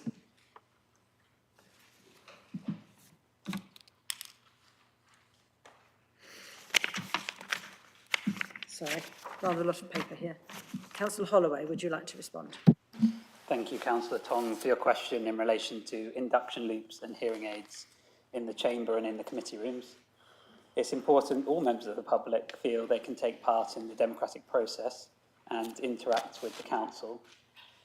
I know officers are working with the suppliers of the audiovisual kit that we use to ensure all avenues are explored to make sure the system works as well as it possibly can, so we can allow members of the public to take part in the democratic process. I know that there are occasions when the audiovisual kit has technical issues, but the team are working to keep these to a minimum, and the system is regularly tested and updated to ensure its software is in the best possible condition. Thank you for bringing this to our attention. Councillor Tong, do you have a supplementary question?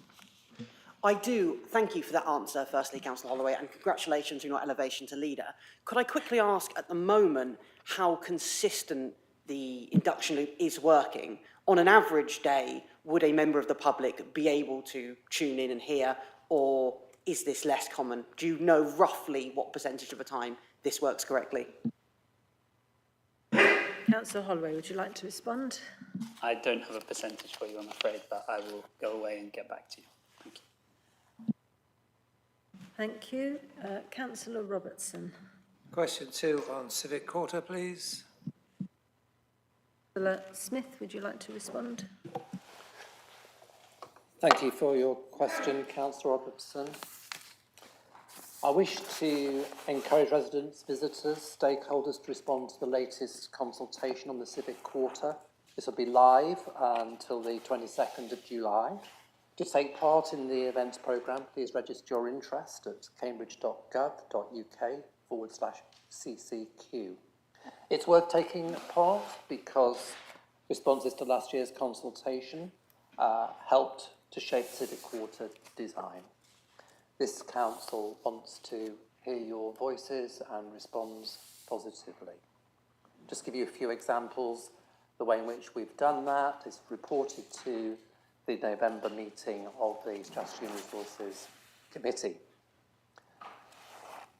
Opinion was divided on the market canopy, and there was strong support for more seating. So with the close involvement of the market traders, current plans show a much smaller canopy over a dedicated seating area. There was strong support to retain the 7 days a week market. This council is committed to do just that. Calls to reduce antisocial behaviour on the market. The current plans provide for more permanent stalls, which can be secured. And we will do more work on this. There was strong support for making the Guildhall more welcoming and more open to the community, and the plans provide for a large open entrance area with a cafe and other facilities. Councillor Robertson, do you have a supplementary? Thank you for that. That seems fairly comprehensive. Have you got any further information for us? Thank you for asking. Other useful guidance from the consultation was received on heritage, carbon reduction, water reduction, biodiversity and community safety. The current pre-planning application consultation invites comments to help refine the design proposals prior to submission of a planning application. Whether you're a resident, a visitor, a trader or a business owner, please take our short survey so you can help shape the final proposals. So far, nearly 300 people have responded. There'll be 2 community workshops. The first on the Tuesday, the 27th of May, 5 to 7 p.m. at the Guildhall. Another on Saturday, the 14th of June, 10 to 11:30 at Lichfield Community Hall. And there will be further engagement events held in the market, the train station, the Grand Arcade, St Matthew's Primary School, Waitrose, King's Hedge Primary School, and Cambridge Pride. Thank you, Madam Mayor. Thank you, Councillor Smith. Councillor Dale. Question 3, please.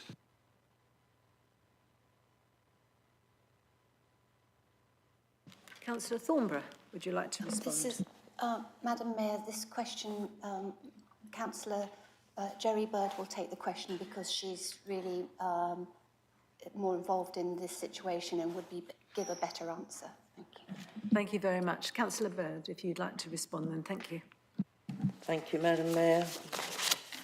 Thank you, Councillor Dizelle. Nice to see you back.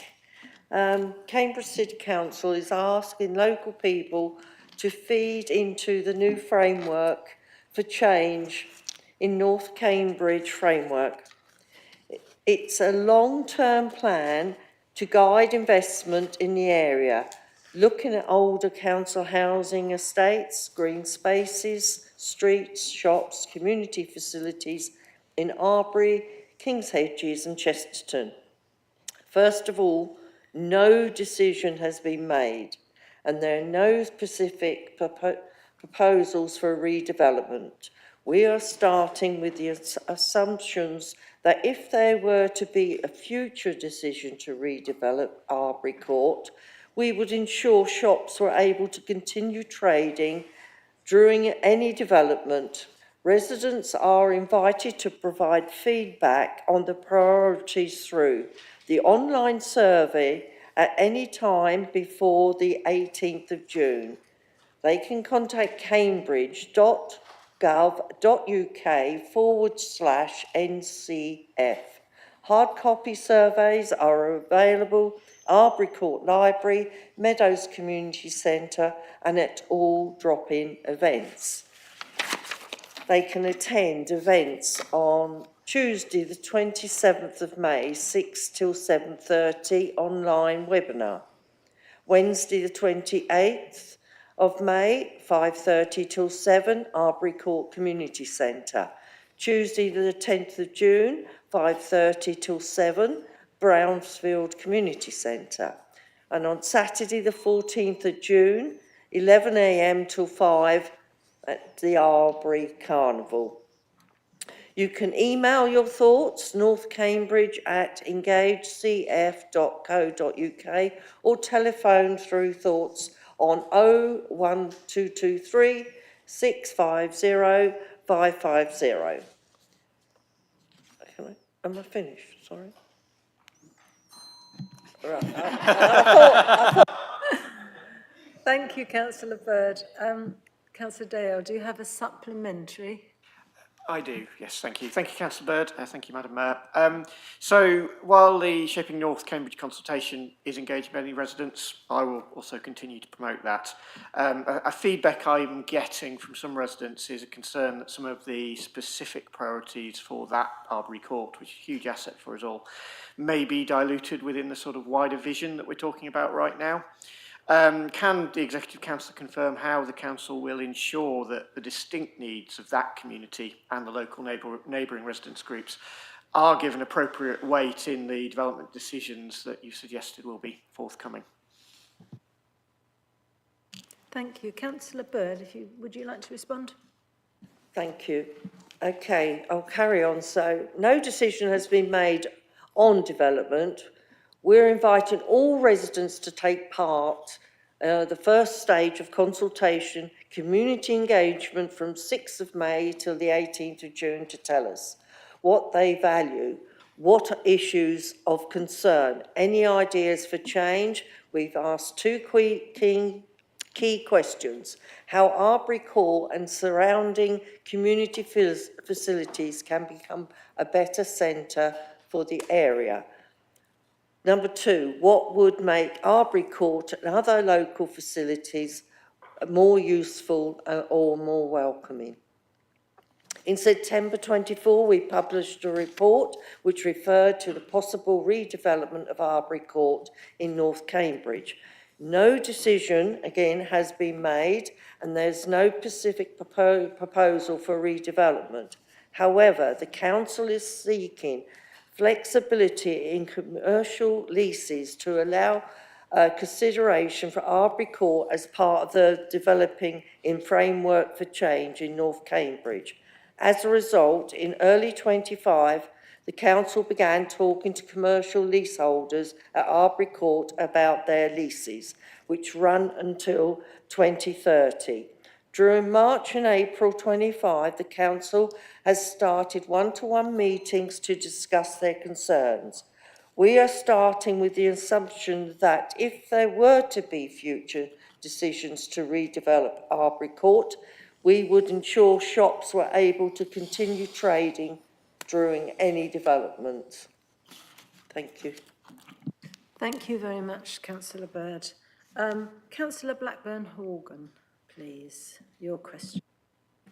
Question 4, please. Thank you. Councillor Smith, would you like to respond? Thank you for your question.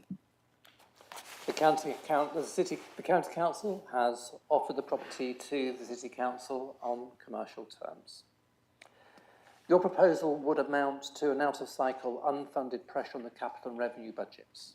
You'll recall from this year's budget-making process when £4.9 million of additional income and savings were identified to balance the budget. In other words, to fulfil our statutory duty to balance the budget. These and other previous savings the council has had to make have been a direct consequence of 14 years of austerity. It was Liberal Democrats who put in place Tory government from 2010 to 2015. It was Liberal Democrat ministers who took an active part in the joint enterprise of austerity. And austerity has brought public services to its knees and created an infrastructure deficit it will take billions and years to put right. Perhaps Liberal Democrats in this chamber are now facing up to the party's role in the failed right-wing ideology. Your leaflets opposing cuts to vital frontline public services suggest so. But please don't blame my party for this disaster. Your Liberal Democrat colleagues will be making difficult decisions to balance the county council budget. Let's see if their cuts to vital frontline public services will enjoy such extensive coverage in your leaflets. The future of 100 Blincoe Grove and delivery of much-needed community services is now in the hands of a Liberal Democrat-controlled council. But the building is up for sale because, no doubt, the county council needs to raise capital and make revenue savings. Thank you. Thank you, Councillor Smith. Councillor Blackburn-Horgan, do you have a supplementary, please? I do, thank you. I would like to thank you for your response.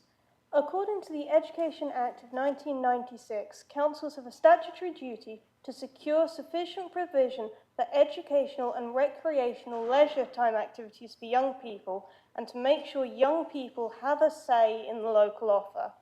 This building would be a perfect nexus between 3 wards, Queen Edith, Cherry Hinton and Coleridge.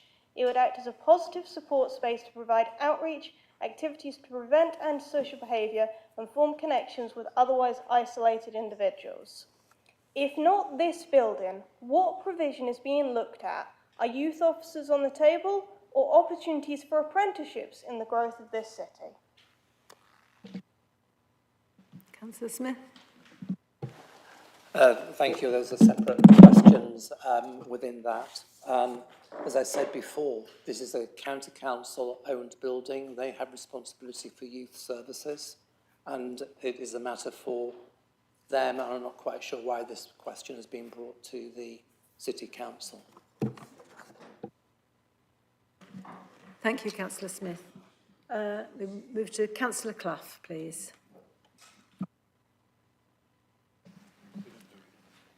Question 5, thank you.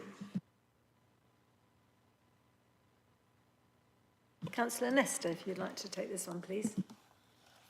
Thank you for your question.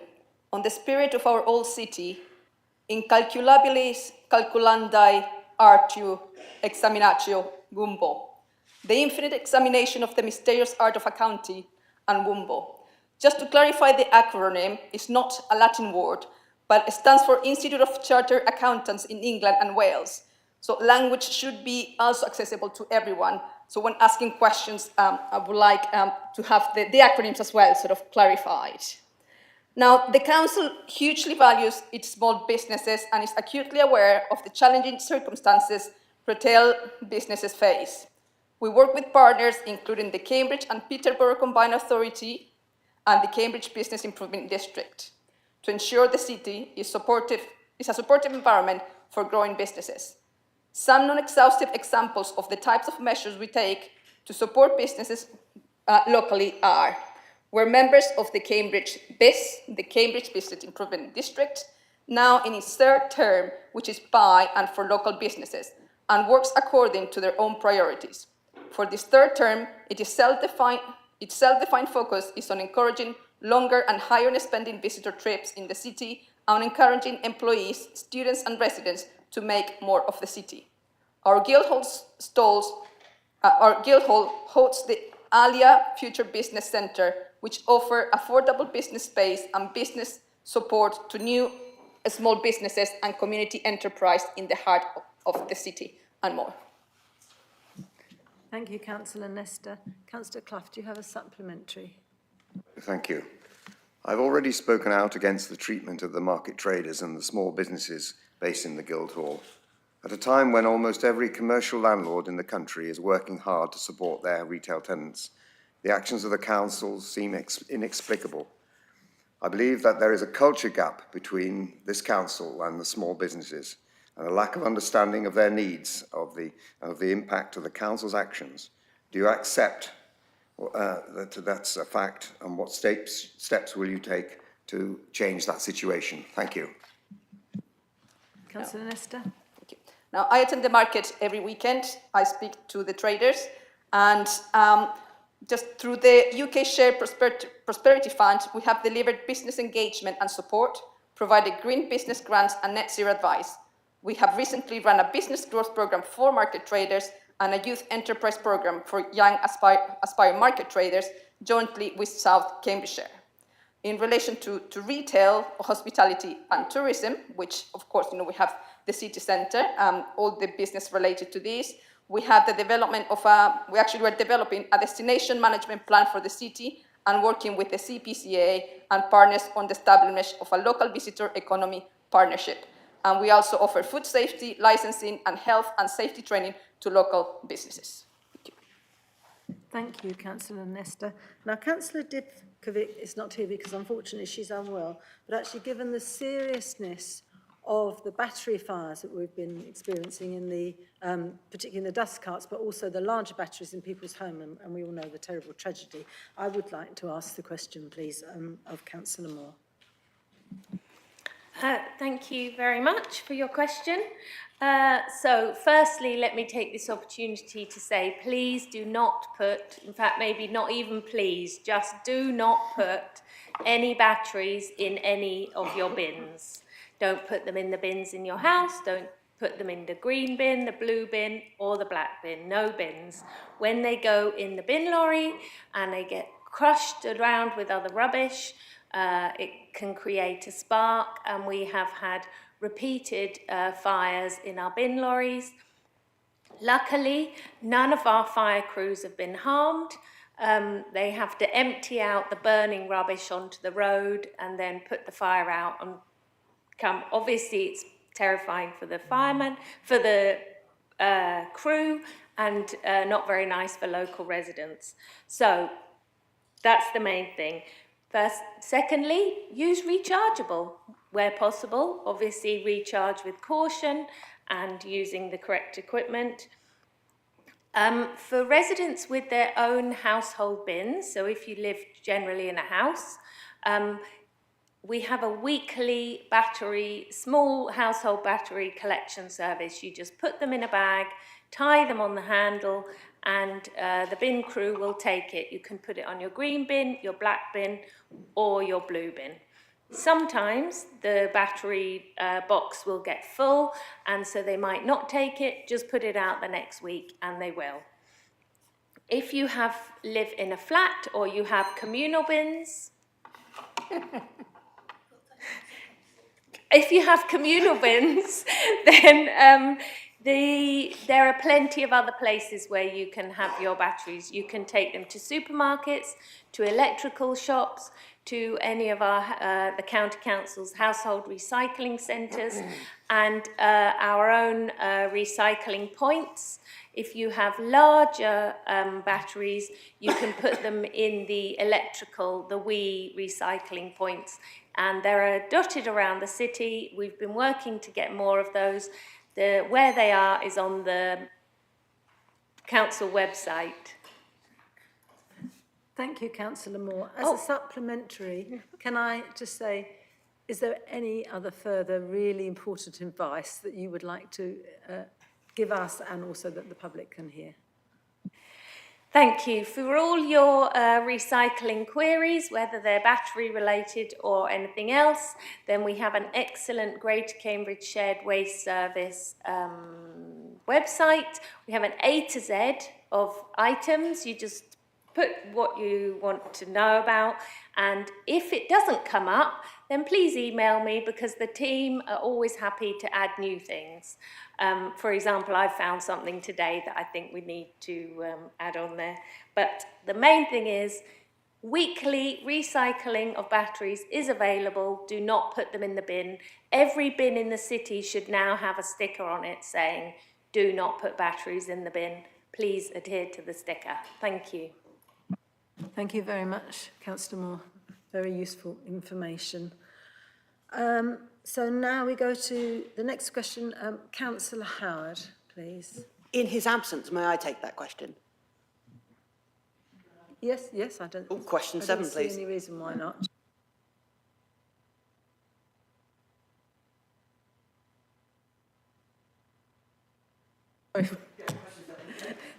Long day. Sorry, just waiting there to... Councillor Smith. Madam Mayor, just before you start the clock, might I make a brief request? The question does have several elements, and in order to do justice to all of those elements, they can't be answered effectively in 2 minutes. So I will therefore focus on answering the substantive part of the question, which is about Cambridge as a city of sanctuary. But I'd like to ask if I might work with officers to add a politically neutral informative that gives clarity to the question's preamble around the current and proposed legislative and guidance framework. Would that be okay to add that to the minutes? I think that's fine. Councillor Howe's obviously not here, but I think I'm quite happy with that. Thank you. Thank you, and thank you for your question in Councillor Howard's absence. The Council has welcomed and supported refugees to rebuild their lives in Cambridge for over a decade, and it's one of the many reasons I'm very proud to be a councillor here. We have and will continue to work with different parties, both locally and nationally, to ensure the safe resettlement of people affected by war into our city of sanctuary. In March this year, the Council unanimously approved our resettlement pledge for 2025 to 2030, continuing our strong commitment to support those seeking sanctuary and committing a minimum of 4 council houses per year to help deliver our resettlement pledge. Over the past 5 years, we have supported hundreds of refugees to rebuild their lives and thrive in our city, supporting them to access safe homes, school places, healthcare, English classes, benefits and employments. And the people of Cambridge have also opened their homes and their hearts to refugees fleeing war, including the war in Ukraine via the Homes for Ukraine scheme. And I'm very proud to be wearing a badge made by a Ukrainian refugee reflecting the Ukraine flag today. Over £270,000 has been awarded through the Ukraine Fund, and it is estimated that every Ukrainian refugee has been able to benefit from around 6 projects each. And looking to the future, we intend to expand that grant fund, enabling communities to support anyone seeking asylum or with refugee status in the city. We'll be marking this commitment in June during Refugee Week, collaborating with Cambridgeshire Libraries with a community event, The theme of Refugee Week this year will be Community is a Superpower, and we wish to demonstrate our strength of community in Cambridge, working with several local charities such as the Kareem Foundation and the Cambridge Refugee Resettlement Campaign. Thank you. Thank you, Councillor Smith. Councillor Tong, I assume you don't know what Councillor Howard's supplementary was, but I'd be happy for you to ask the same as I did, which is there any further information that Councillor Smith can give If I us? did know Councillor Howard's follow-up question, would I be able to ask it? Yeah, I think so. Cool, amazing. Well, firstly, I'd like to thank Councillor Smith for their comments. Something I want to address is the comments made by our Prime Minister Keir Starmer in recent weeks, which has rather been controversial. We've seen language like the kind of very famous sentence now, island of strangers, used to characterise immigrants to this country. And it's been very worrying to a lot of residents because it evokes certain language used by politicians in the past, like Enoch Powell, who really did manage to stir up hatred against specifically the British Salvation community, which saw violence committed against them on quite a large scale at the time. And I think this has created a lot of fear. So firstly, if possible, as the Cabinet Member for Communities, I'd love it if I could get your thoughts on the statements made by the Prime Minister, and also get your thoughts on what can be done to try and de-escalate the sort of tensions that we have seen legitimised by the language used by the Prime Minister. Councillor Smith. Thank you, Councillor Tong. So I think we all remember those absolutely terrible riots that took place across the country last year, encouraged by a vicious far-right campaign.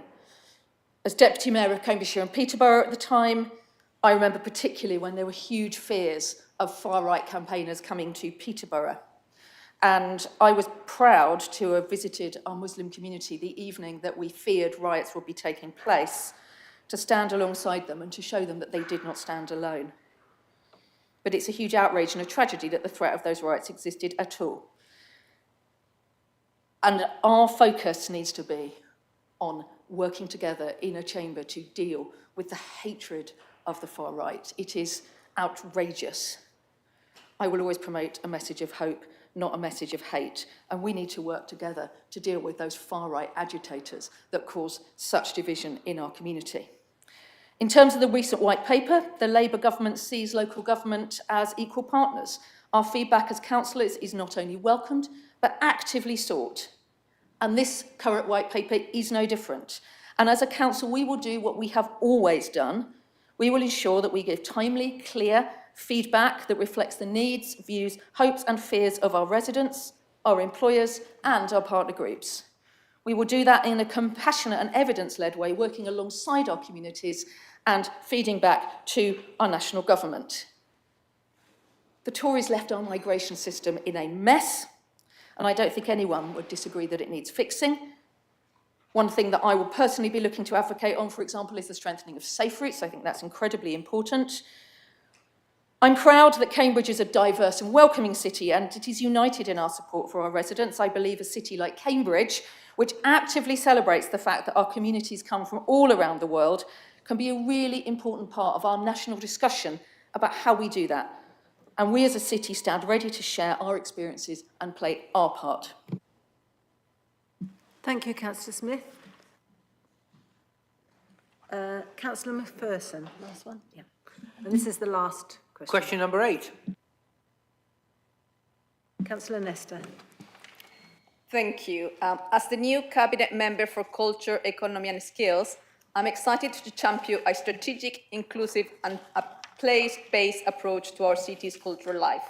Over the next year, my focus will be on delivering real impact across 3 pillars: growing our creative economy, ensuring access and equity in cultural participation, and embedding culture into the development of place. We will continue to deliver the priorities set out in the cultural strategy while aligning our work with broader council strategies, including community wealth building and youth engagement. This means supporting neighbourhood projects and landmark events like Firework Night and the Out of the Ordinary Festival, while expanding access for young people and marginalised communities. A major priority is navigating the short and long-term implications of the Civic Quarter project. We will ensure our cultural voice is heard in the development of the Guildhall, Corn Exchange, Market Square, and the surrounding public realm. We're also finalising a cultural infrastructure strategy that will guide investment and planning across the city and wider region. This ties closely with our involvement in developments like the Leisure Park and Cambridge Junction, where we're advocating for culture to be integrated into how new communities are shaped. We're building regional capacity too, establishing a film office for Cambridge to support creative industry and drawing in external investment. And we're proud to be part of Create Cambridge, ensuring collaborative leadership in the sector. All of this underpins our belief that culture is not just entertainment. It's economic development, social justice, and civic pride. I look forward to working with you to make this a year of meaningful progress. Thank you. Thank you, Councillor Nesta. Councillor Macpherson, do you have a supplementary? Yeah, just a short one, really. Can the new Cabinet member assure us that you work closely with the Mayor and her expert cultural background to make sure that that culture and arts becomes more available to those parts of Cambridge that at the moment find it extraordinarily difficult to reach? Thank you. Thank you, But Councillor sure. Macpherson. Councillor Nesta, To if you'd keep like it to short, respond. I will say yes. Thank you. So that brings us to the end of oral questions, and now we move on to the item on motions. So, on motions for debate, the mover... are you ready over there in the House? Yes? House. Chamber? Yes? Thank you. On motions of debate, the mover and seconder have up to 10 minutes between them. The proposer and seconder of an amendment have up to 10 minutes between them.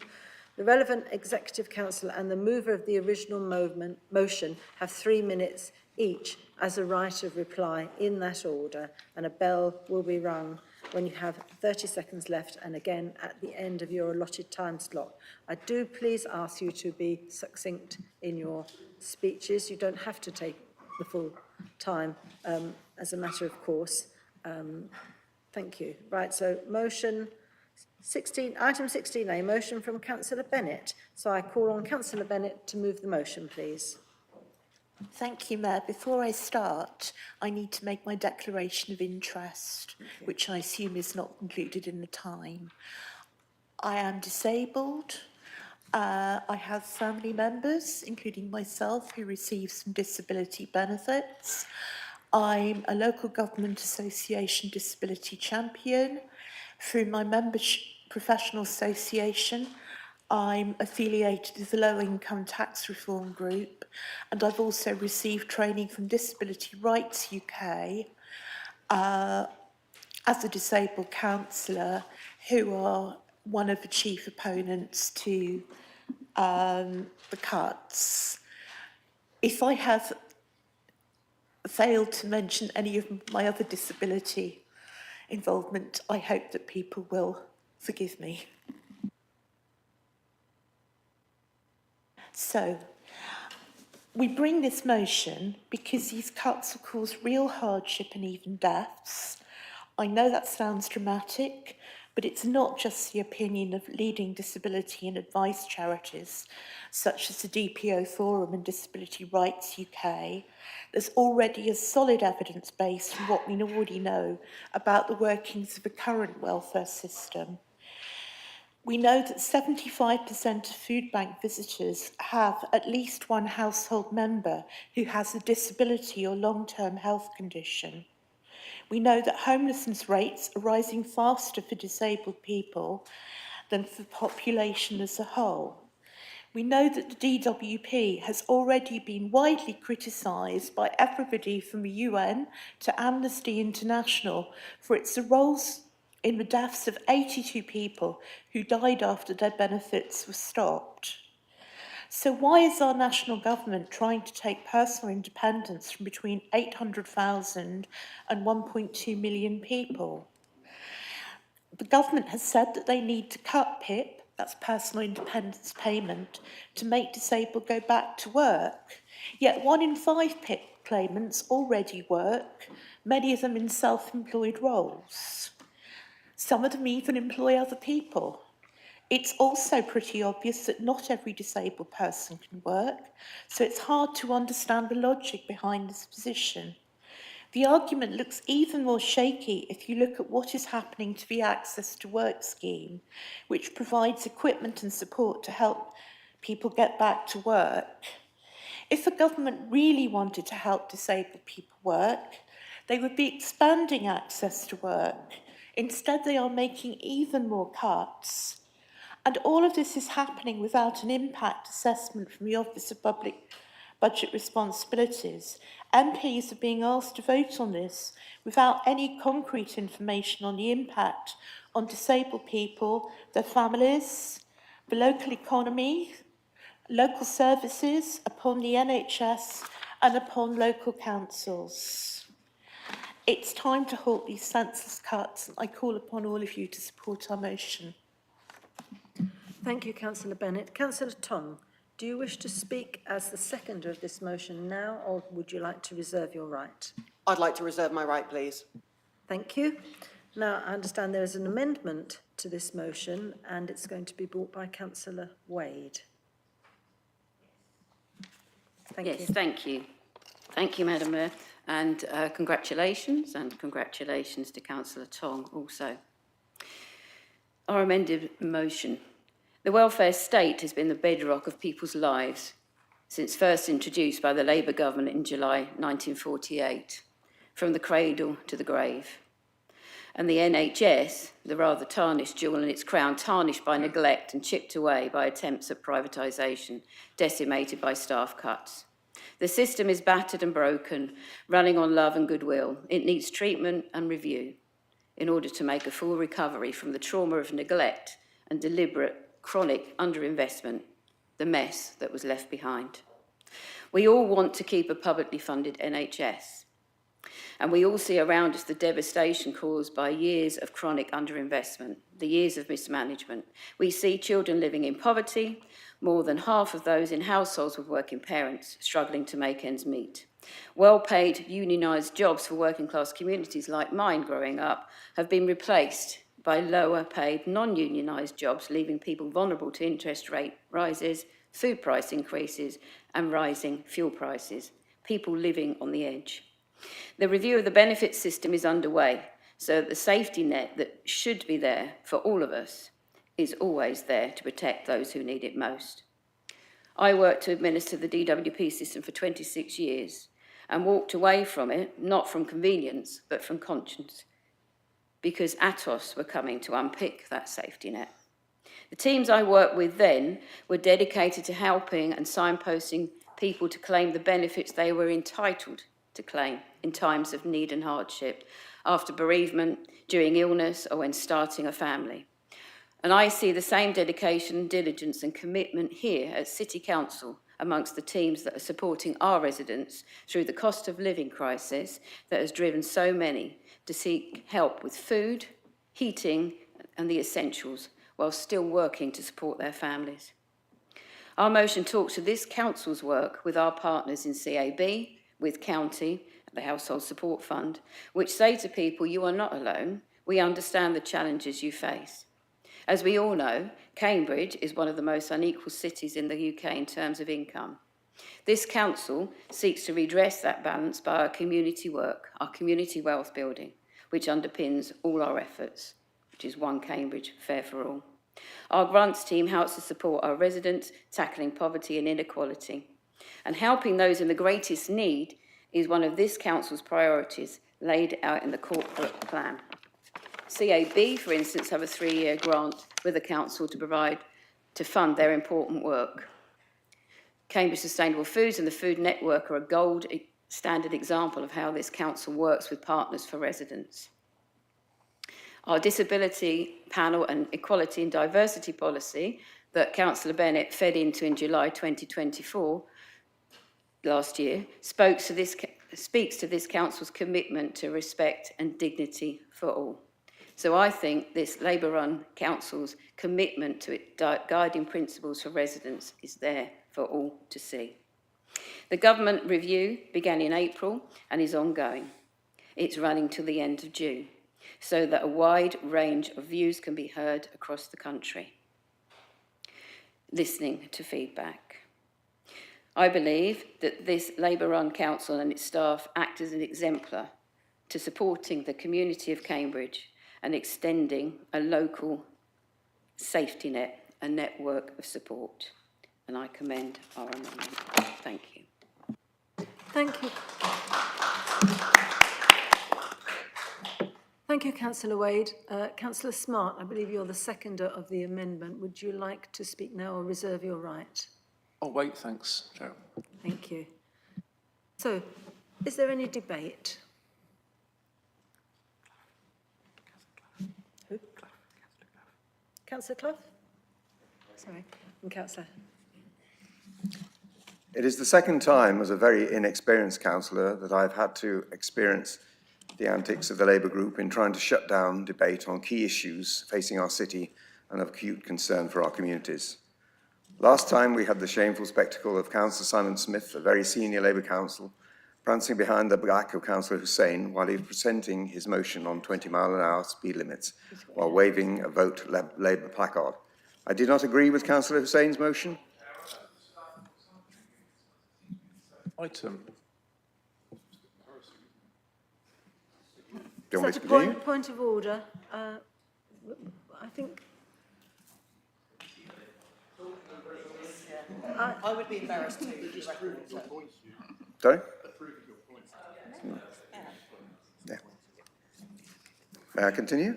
Yeah, I think Councillor Clough, that constitutes a different motion, really. It's not really linked to the original motion.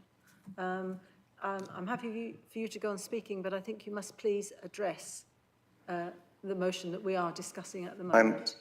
I'm proposing to address the nature of this wrecking motion. Well, I think the feeling generally is that you are not, and we would like you please to focus on the motion.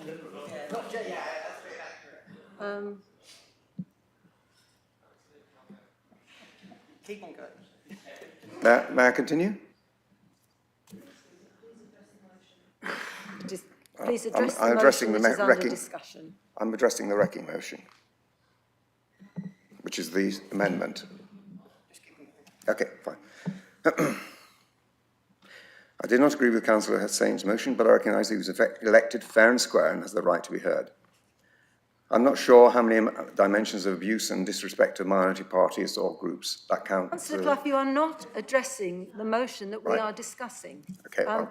I suggest you stop for a moment and we'll take the other questions and we'll come back to you when you've considered carefully what you're talking about. Thank you. What? Councillor Hussain, it's your turn next.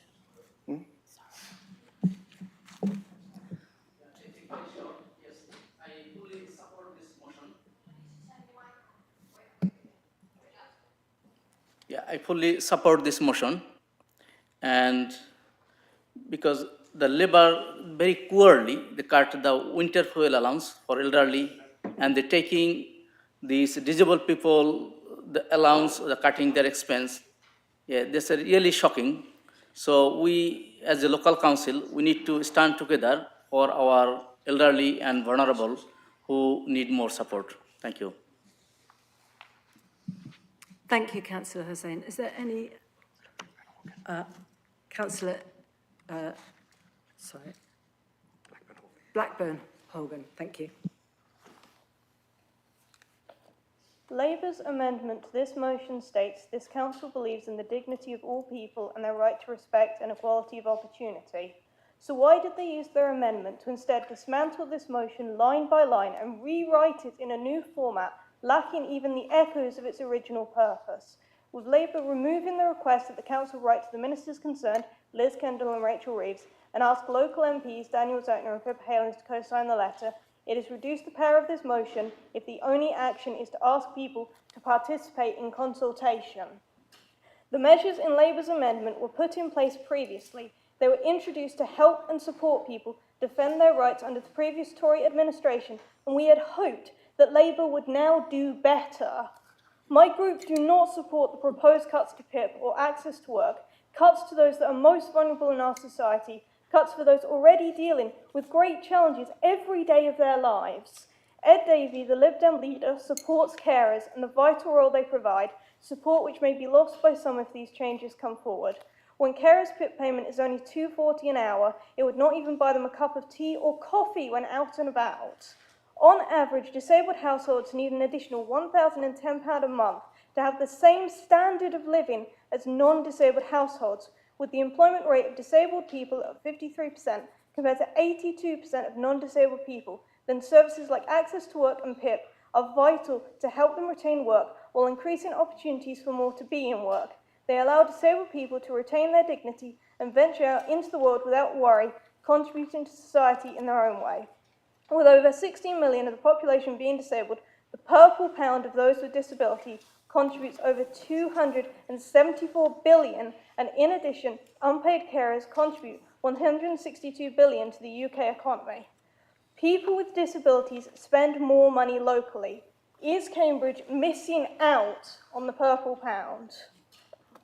Our unions feel so strongly about the proposed cuts that Paul Newark, TUC General Secretary, came up passionately stating disabled people who can or are unable to work must not be pushed further into hardship.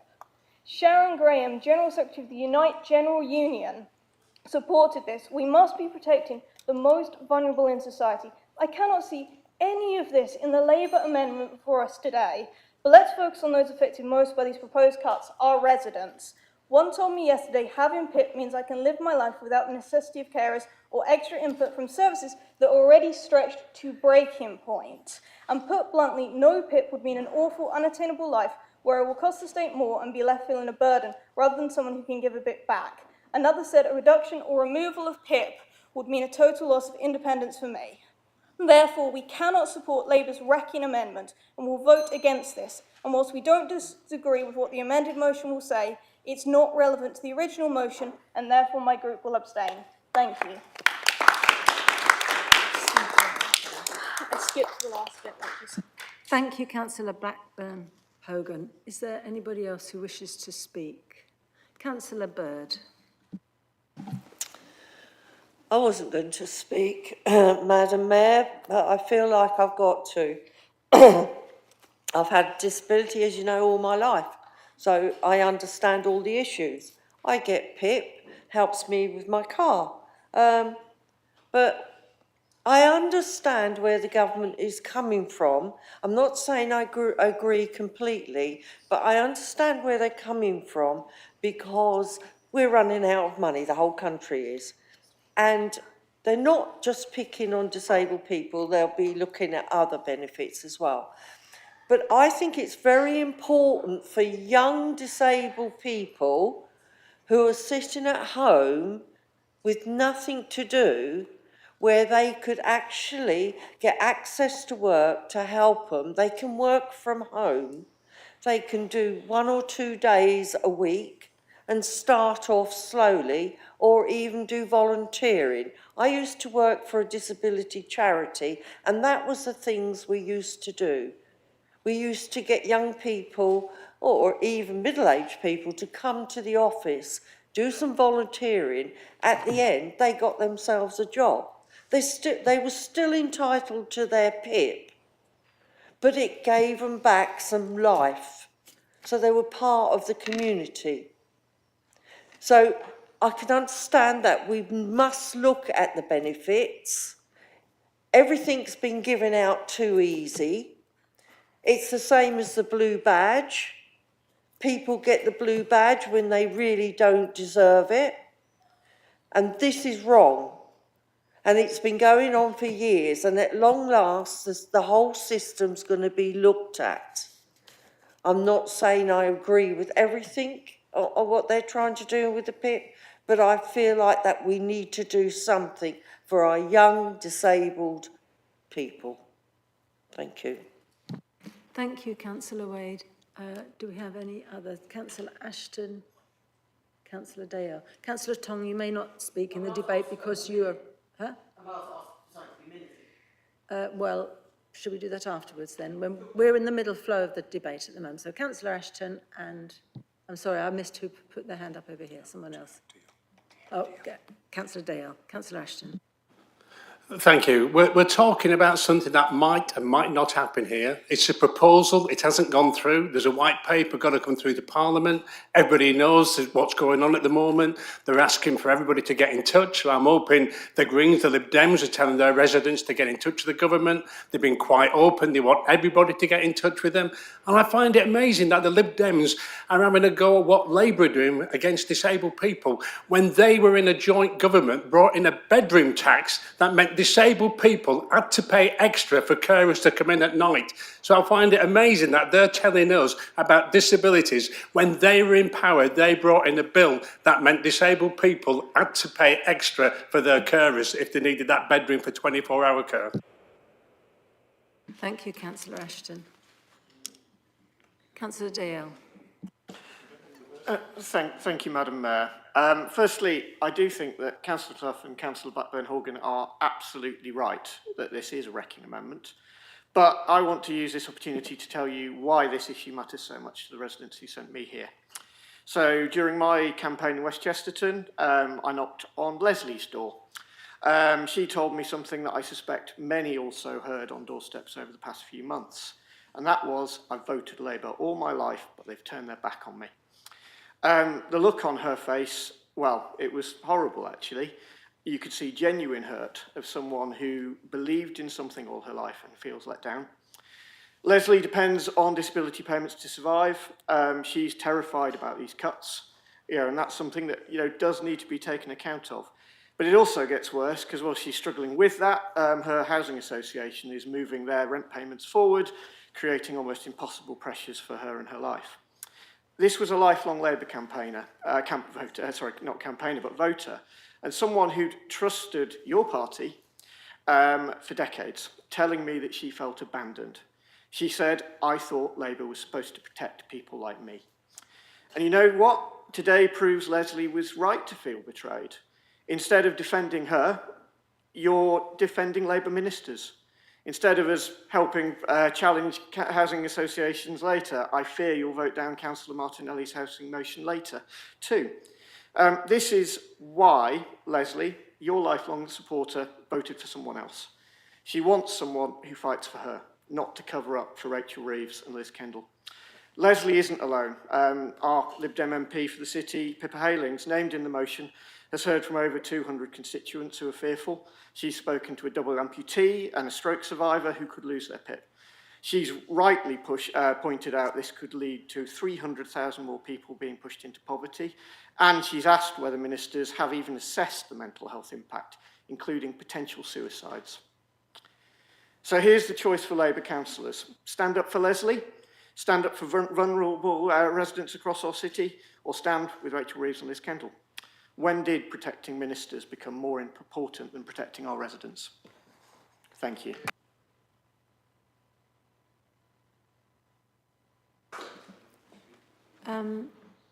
Councillor Smith, and I think that's everybody then, isn't it? Councillor Smith. I'll be pretty brief, like Jerry, I wasn't going to say anything, but what our amendment does is focus the business of this council on the work of this council. This council is too important to be a proxy for national government. I'm afraid what we are seeing at the moment is simply leaflet fodder. This is not about doing anything to serve our residents. This is about the next headline. If I was a betting person, which I am not, I would be laying bets right now on exactly what is going to be going into the next set of leaflets from both two of the opposition parties, and I think that's really unacceptable. I think our residents deserve better than that. What our residents deserve is a council who is focusing on the core work that we do day after day to ensure that our residents get a decent deal, and that is what our amendment seeks to do. Thank you, Councillor Smith. I'll now return to Councillor Clough. If you do have a point on this motion, please, you may make it now. Madam Mayor, my point will be on the nature of this wrecking motion, similar to the points made by Councillor Hogan-Smith. We also had Labour's decision to cut short debate on Councillor Pora's very Thank you, useful... Councillor Clough. You clearly haven't listened to what I was saying, so I'm afraid that's the end of the debate. I now move to Councillor Smart, please, to second the amendment. Thank you, Mayor. Firstly, before I say a few words, I'll just say I'm perplexed as Councillor Ashton and Councillor Anna Smith have said that we are talking about Parliament here in the Council. This is a City Council and we have a National Parliament. There are different things. I'm also, I'll just say one other thing, really distressed really that the opposition across the way were laughing when Councillor Bird was speaking because they may not agree with what Councillor Bird said, but she is a disabled person. We should be listening to what Councillor Bird has to say on this, if nothing else. So I second the amendment by Councillor Wade to Councillor Tong's motion. I support all that Councillor Wade has said with regard to this motion. When I worked for Disability Cambridgeshire some years ago, I helped out on PIP appeals. This was a difficult time for many disabled people. The system then was failing as many appeals succeeded, showing that decisions had been wrong. From memory, I think it was about 40% success. That sounds like a good thing, but it's actually bad because it means that people are put through a process they needn't have been put through by the then government. This caused much distress to disabled people and their families. I totally support the premise of a system that supports people into work. But for those that are not able to work, and I saw many of those on appeals, then it's very important to offer support to them also. So, as Councillor Wade has said, we in Cambridge City Council will do all we can to support our residents, both directly as a council, but also working with others, as for example, our partnership with the Citizens Advice Bureau. Please support the amended motion. Thank you, Councillor Smart. And now I go to Councillor Tong, please, to second the original motion. Now, a few months back, when confronted about the idea of winter fuel payment cuts, a very similar discussion to what happened now happened then. And that discussion was basically a lot of councillors across who are in the party whose government is in control nationally, defended these decisions and tried to pretend, hey, look, it's inevitable, there's nothing we can do, woe is me, that sort of thing.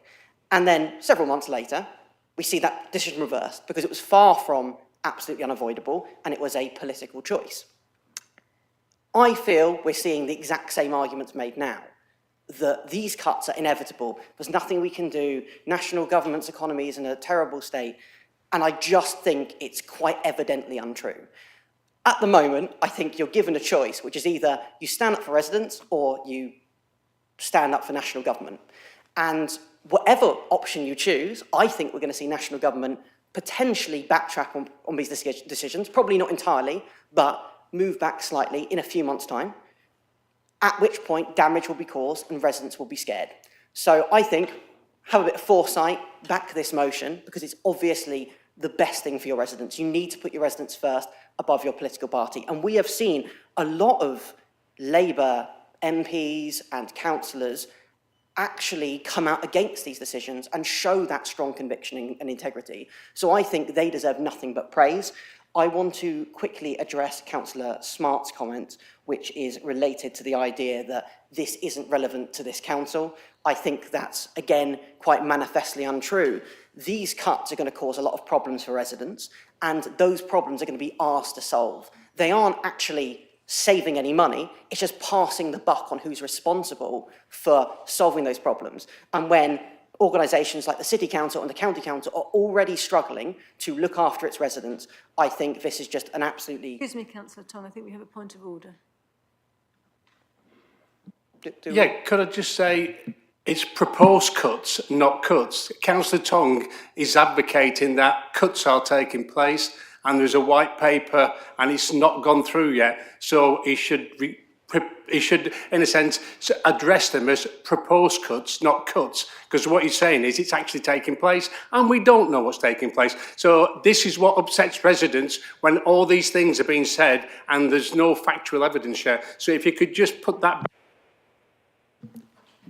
Thank you very much, Councillor Ashton, and you're absolutely correct. So, Councillor Tong, if you could just unwind a little bit and repeat what you said, but they are proposed. I'll happily... They are not in place. Thank you.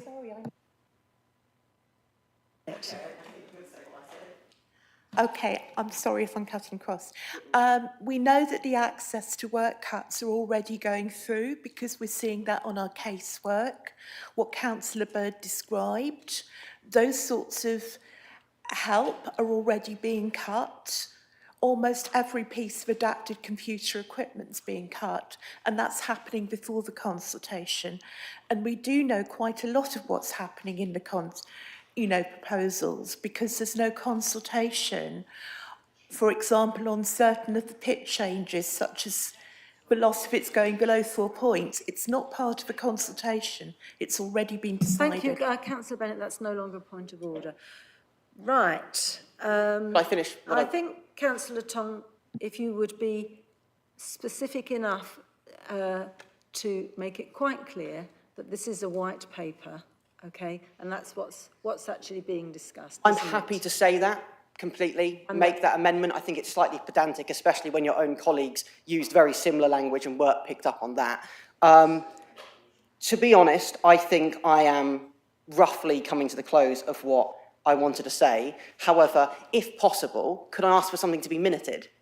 Because I would love to get Councillor Bird's comment to be minuted, which ran something like, and I won't remember it verbatim, we'd have to go back and check, national government's not only picky on people with PIP, it's picky on other people too, which I think was the response referred to, which evoked a certain amount of reaction and kind of shock from a lot of the people on this side of the chamber, because it was so blatant that usually we expect choices to be made like this with a bit of subtlety.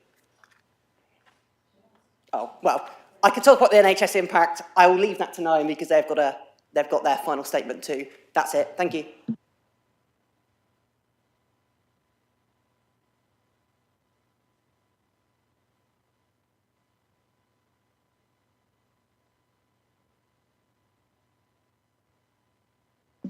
Right, so we now move to the vote on the amendment, please. No? No, we don't. Right, we don't.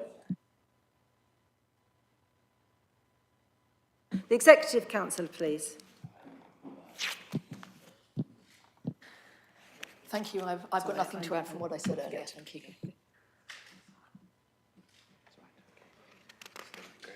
And then we go to Councillor Bennett. Right, beg your pardon.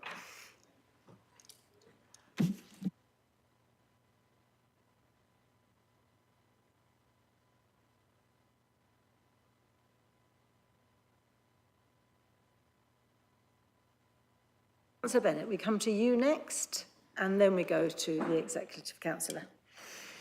It's been a very long day. Thank you very much, Madam Mayor, for sticking with us through this marathon. I'm just going to come back on some very quick points. It's been said that this isn't council business, but we know that these cuts will have a dramatic impact on local services and council finances and make it harder for residents to enjoy the quality of life that they currently do, whether they're disabled or not. I'm just going to talk very quickly about the impact on the NHS. If people can't meet their own basic care needs, their health deteriorates, small problems become big problems, and instead of being able to live safe, independent lives, disabled people or people with long-term health conditions often end up in our overstretched and our overcrowded hospitals. And I know, looking around the chamber, that that has actually happened to families of people sitting in this very room. Once people are trapped in hospitals, It's hard for them to get out. Already 1 in 7 NHS beds is occupied by someone whose medical needs have been met, but they can't go home because their care needs cannot be met. This already costs the NHS 2.9 billion a year. It's not just about money. It means hospitals have less resilience to cope with major incidents and that people's operations end up being cancelled, so the misery gets spread over the entire community.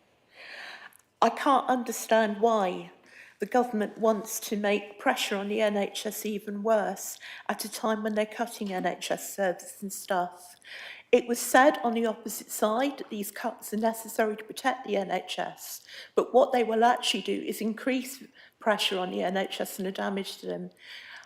We would have been happy to take Councillor Wade's amendment as an adjunct and an add-on to our motion, but we cannot take it as a substitute. And so I ask you again, please reject the amendment. Thank you, Councillor Bennett. And now I go to the Executive Councillor, Councillor Smith. No? No? Still nothing to add. We vote on the amendment? We vote. No, we go to the amended vote now. We'll get there in the end.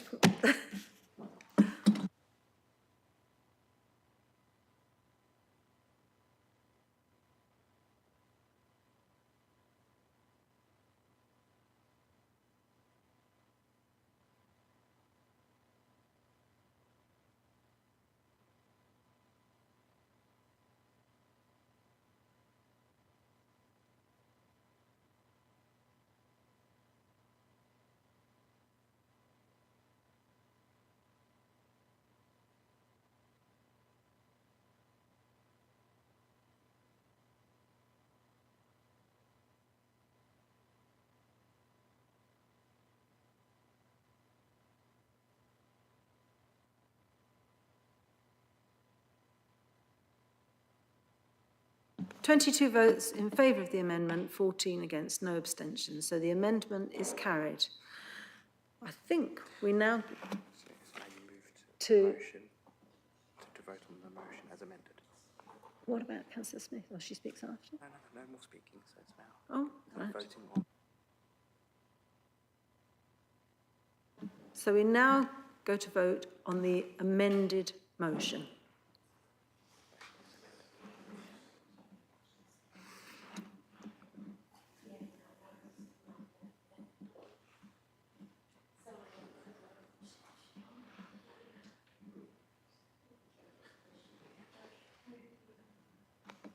Has everybody voted? Is that right?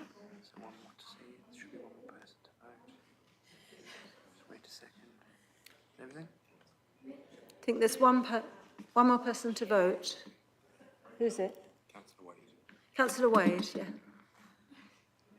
Okay, thank you. So the amended motion is passed by 22 votes with 14 abstentions. Thank you.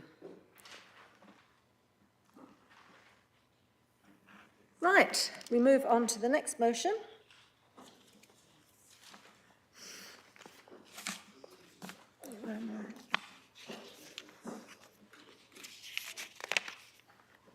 This is agenda item 16B, and it's a motion on notice from Councillor Martinelli. Councillor Martinelli, will you move the motion, please? I don't have your seconder. Hopefully, Councillor Lockmatova. Councillor Lockmatova, thank you. You can speak for 10 minutes between you. Councillor Lockmatova, do you want to speak immediately after Councillor Martinelli, or would you like to reserve your right? My right. Thank you. Councillor Martinelli. Yeah? Councillor Martinelli can introduce his motion now. Yeah. So over to you, Councillor Martinelli. Thank you, Madam Mayor. I'll start with an apology. First, I feel I should say sorry for not having submitted my speech for vetting in advance. It seems that it's important the Labour group approves what we say in this chamber now. I noticed that criticising the government wasn't such an issue 10 months ago, but anyway. Our motion addresses a significant and growing area of concern for us as ward councillors, and more importantly, for many thousands of Cambridge residents. It is natural and correct that much of our focus in this chamber is on our own council housing portfolio. But we must also acknowledge the vital role played by the greater than 30 housing associations consisting of more than 6,000 homes in Cambridge. These are households whose well-being and housing security are integral to the fabric of our city. The landscape of social housing provision has changed considerably over the years. There's been a degree of consolidation, often leading to larger, more remote housing associations. This is not necessarily a negative in and of itself, but it can create a disconnect. Whilst clearly many housing associations remain excellent and provide good value for their tenants, and this motion is not to diminish the work of the sector in general, the experience of a significant number of tenants is of a more distant landlord, unfamiliar with the city and sadly difficult to engage with effectively. In such situations, residents naturally turn to us, their elected representatives. They see us as advocates and problem solvers, a familiar face and a point of contact within the community. It is our duty to assist them, especially when they are vulnerable or when their voice is not being heard. Our motion highlights this increasing demand. We do not want to overstep or to interfere. We want to foster a more collaborative environment for the benefit of residents. The core belief we are expressing today is that a more formalised recognition of our role by housing associations would be mutually beneficial. For residents, it offers a clearer path to support and resolution. For housing associations, proactive engagement with councillors can help prevent problems from escalating, hopefully avoiding costly formal complaints or involvement with the Ombudsman. We therefore call for 3 potential steps. Firstly, to explore the feasibility of a written voluntary code to recognise ward councillors. This is not about new burdens. It's about creating an agreed framework of how councillors can support their constituents who are housing association tenants. We propose clear lines of communication and expectations, and this would build upon many of the links many of us have already developed with housing associations, but would make it more consistent, we hope. That this is voluntary is key. It's an invitation to partnership. We would support this with maintenance of up-to-date records held by the council. This would be a tool to assist councillors and residents who need to know which housing associations are responsible for which properties, how they would prefer to be contacted and what the resolution procedures are and what they would entail. Again, for many housing associations, this information is available publicly, but in our experience for others, it is currently quite difficult to access. Finally, we would brief all councillors on situations where the City Council staff have an established role, relating, for example, to our statutory environmental health obligations or our housing advisory role. All councillors must be aware of the existing levers for interfacing with these organisations because we want to use all tools at our disposal to help improve our residents' lives. So this motion is not a radical departure. It is an incremental, sensible step towards improving the support we offer to the many Cambridge residents in housing association properties. We want to ensure no tenant in our city feels isolated or ignored. It complements recent work focusing on council tenants and the private rental sector, all of which have been discussed in this chamber. Councillor Lochmatova will shortly share some profound first-hand accounts that illustrate some of the challenges faced by our residents, underlying the need to support this motion. This motion provides a collaborative pathway seeking to improve communication and better equip councillors to serve residents. This should be the core work of the council that Anna Smith mentioned. And as Councillor Moore earlier recommended that we work together to be a hallmark of our new governance arrangement, I think we can therefore work together on this motion to strengthen our advocacy for all the residents of Cambridge. Thank you. Thank you very much, Councillor Martinelli. Is there any debate? Councillor Ashton and Councillor Bick. Thank you, Mayor. I must have been mistaken. I've been a councillor for 14 years and I've actually spoken to residents and acted upon them on numerous occasions for housing associations. So according to this motion, I shouldn't have been actually doing anything with the housing associations because we haven't got a policy for it. So we already, as ward councillors, get involved with our residents, whether they live in a council house, a private house, an housing association, or a tent. So as councillors, we're called upon to represent all residents, and that's what we do. So I don't see why we need a motion to say we specially do one for housing associations. We do it for all our residents. Thank you very much, Councillor Ashton. Councillor Hout, I beg your pardon, I got the name wrong. Yes, it's your turn next. Thank you, Madam Mayor. As councillors, we usually only hear about the bad cases. No one writes to tell us how brilliant the housing association is, and I'm sure in many cases those good experiences do happen. But I find it is one of my most frustrating aspects of my role as a councillor when I meet residents who are clearly in distress, living with unresolved repairs, seeing heaps of rubbish in a neighbour's garden, or dealing with ongoing antisocial behaviour. And I have to say, I'm really sorry, there is not much I can do. We are elected to help, to advocate, to problem solve. So when we contact a housing association on a resident's behalf and don't even get a reply, as happened to me recently in case involving both serious disrepair and rubbish piling up, it undermines our role and leaves residents feeling abandoned by the very system meant to support them. We shouldn't have to escalate issues like that to our MPs. Housing associations do play a vital role in our city, and I'm sure many of their staff work incredibly hard. But when communication breaks down, then it's not just an inconvenience, it's a breakdown in accountability. Our motion would move us toward better channels of communication, clearer escalation routes, and a shared commitment to putting residents first, because that's what we have been elected for. Please support our motion. Thank you very much, Councillor Hout. Councillor Tong next. To briefly respond to Councillor Ashton's comments, a lot of us have done casework involving housing associations, and the motion has never suggested that we haven't been able to do so. The motion just makes it easier for us to do so and tries to basically strengthen that relationship there.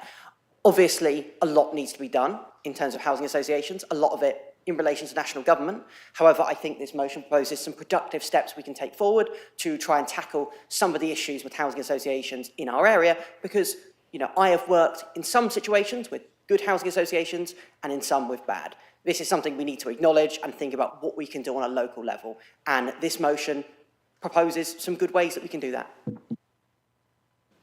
Thank you. Councillor Tatala, please. Thank you, Madam Mayor. The point number 3, where the council calls on the executive councillor for housing 2, now I go to point number 3. Brief all councillors on those situations for which city council staff have either an established role in enforcement. That is something I'm struggling to understand.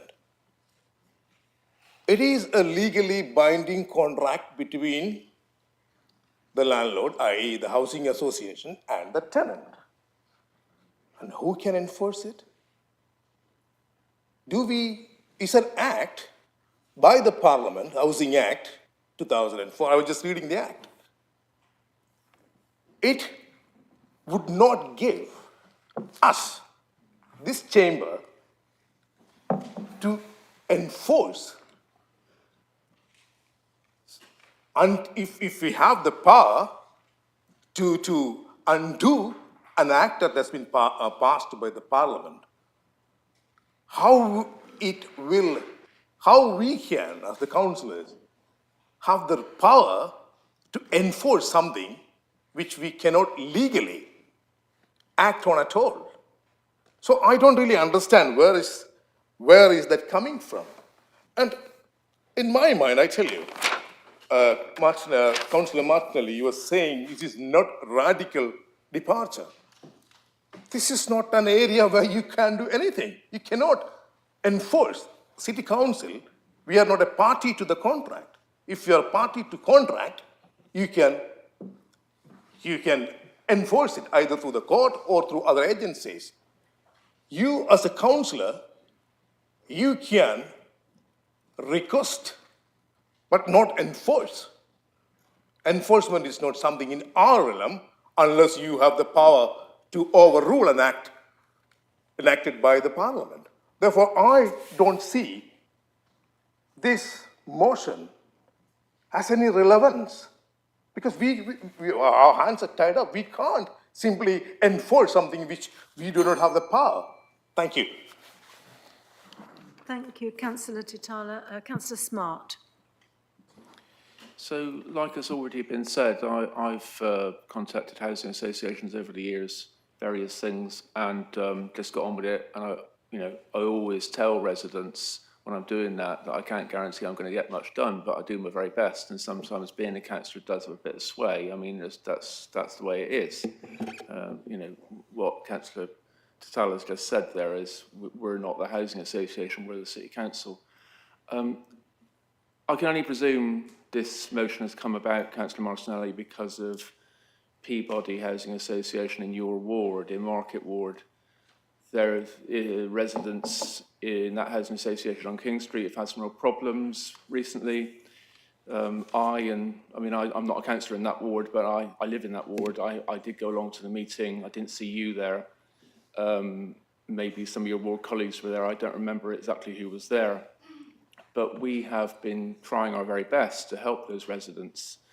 But in the end, it's between Peabody and the residents. We can't force Peabody to do anything.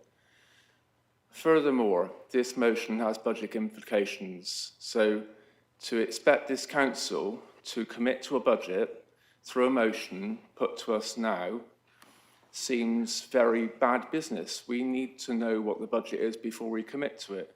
So I can't see how any sensible person could support the motion.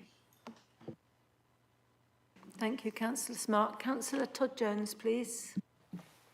Thank you, Madam Mayor. I think we've all as councillors, found ourselves in a position of representing residents across the board, including tenants of housing associations.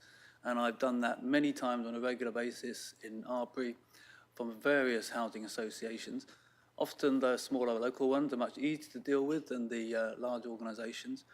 But there's many aspects of the council that can be brought to bear, which includes our enforcement team in terms of environmental health and our antisocial behaviour team. What I would say is that perhaps there isn't enough knowledge about what the council can bring to bear in terms of our housing association tenants and how we support them. But I have a recent case in Arbury where the council directly intervened and supported a tenant of Metropolitan Thames Valley Housing Association. This was a tenant who was being threatened. I believe there are a number of tenants across the city from Metropolitan who are basically being threatened with potential seeking possession. And the City Council can't do much about the fact that it effectively pays its housing benefit in arrears. And when housing associations aren't for their rent in advance of that, that puts those tenants in a very difficult situation. Now, I spoke to our revenue and benefits section and they've directly intervened to support those tenants. And perhaps we do need a bit more knowledge about what the council can do to support those housing association tenants.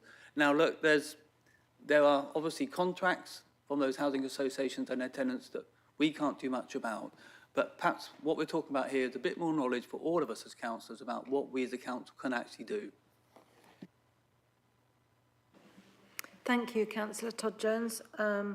Councillor Thornborough, please. Thank you, Councillor Martinelli, for highlighting this.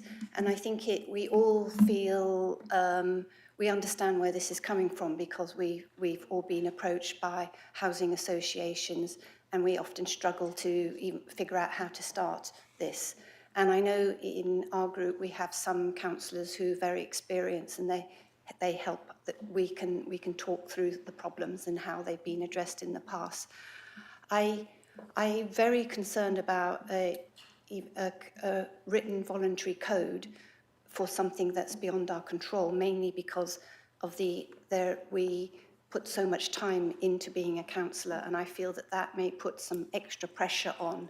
And if there was a voluntary code on dealing with housing associations, that might follow on to be a voluntary code for many other areas that we get approached by councillors, but that we don't have any control over, and that we may then feel we're expected to actually carry out work in a certain way.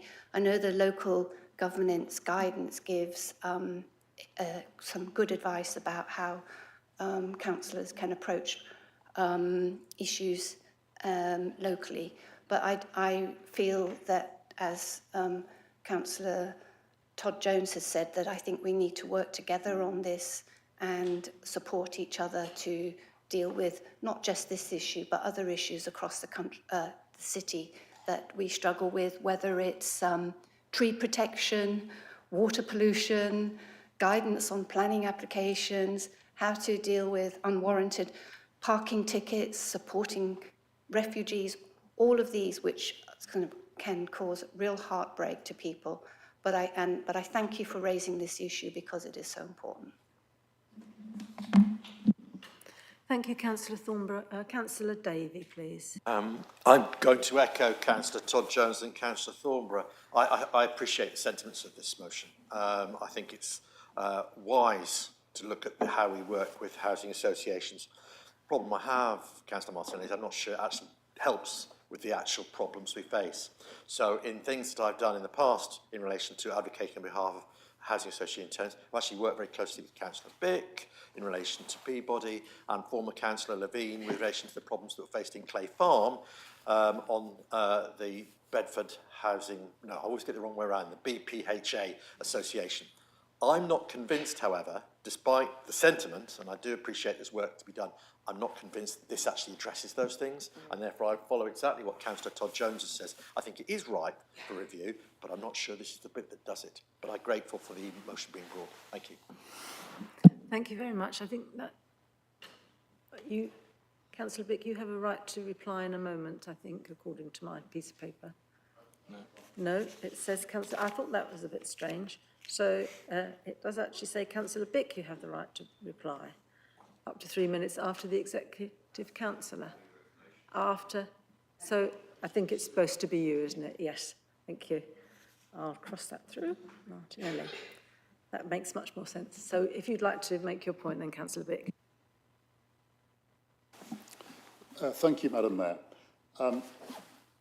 Just would like to suggest that Councillor Titala consults his colleagues about the Council's Environmental Health Service and how it does have responsibility for enforcement of housing standards across the rented sector, including housing associations. He's shaking his head, so I really recommend he informs himself before asserting in this chamber again on that subject. The point being made here is that housing associations are delivering a public good. They have tax privileges, and many of them are funded in part through public money. But they are independent of us as organisations, and that is in a sense the challenge.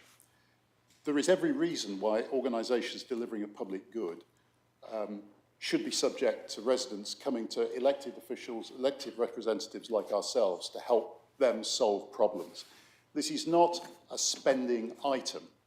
This is about creating an environment where councillors can advocate more effectively on behalf of tenants with housing associations.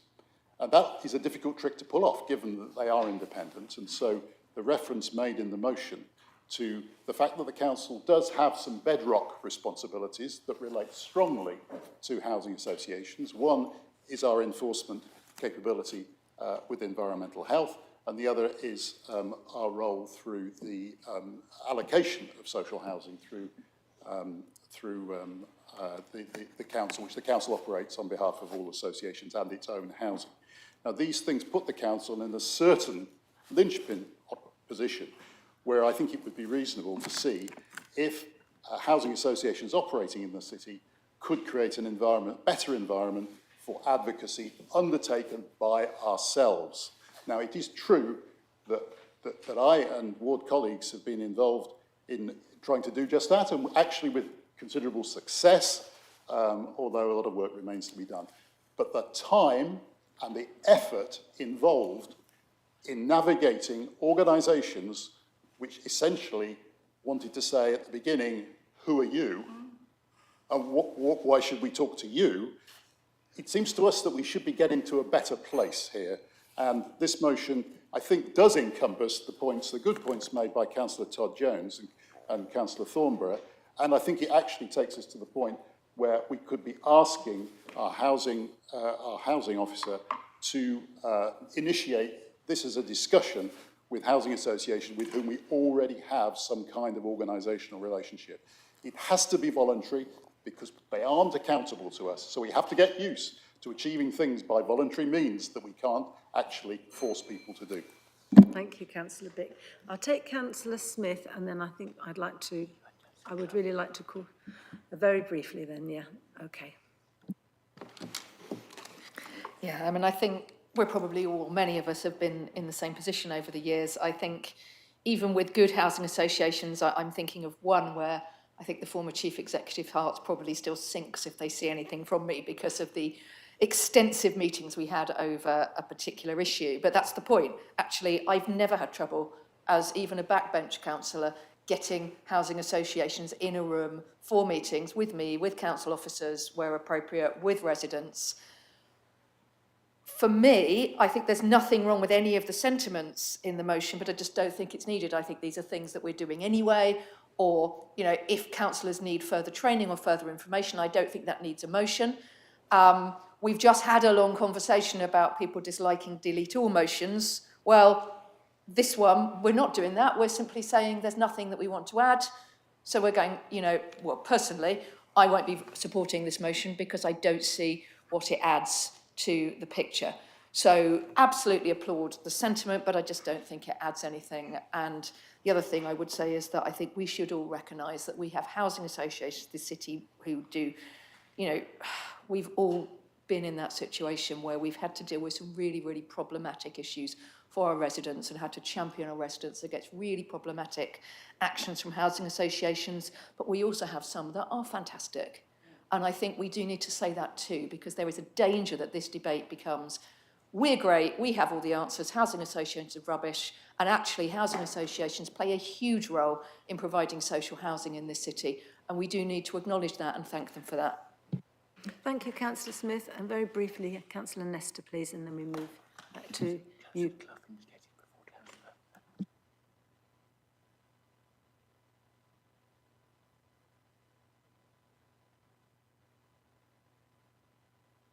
It's Councillor Clough next, please, if you would mind being brief, and then Councillor Nestor. I've been listening very carefully to this debate and reflecting on a set of circumstances that I've been observing through email trails for a housing association operating in our ward.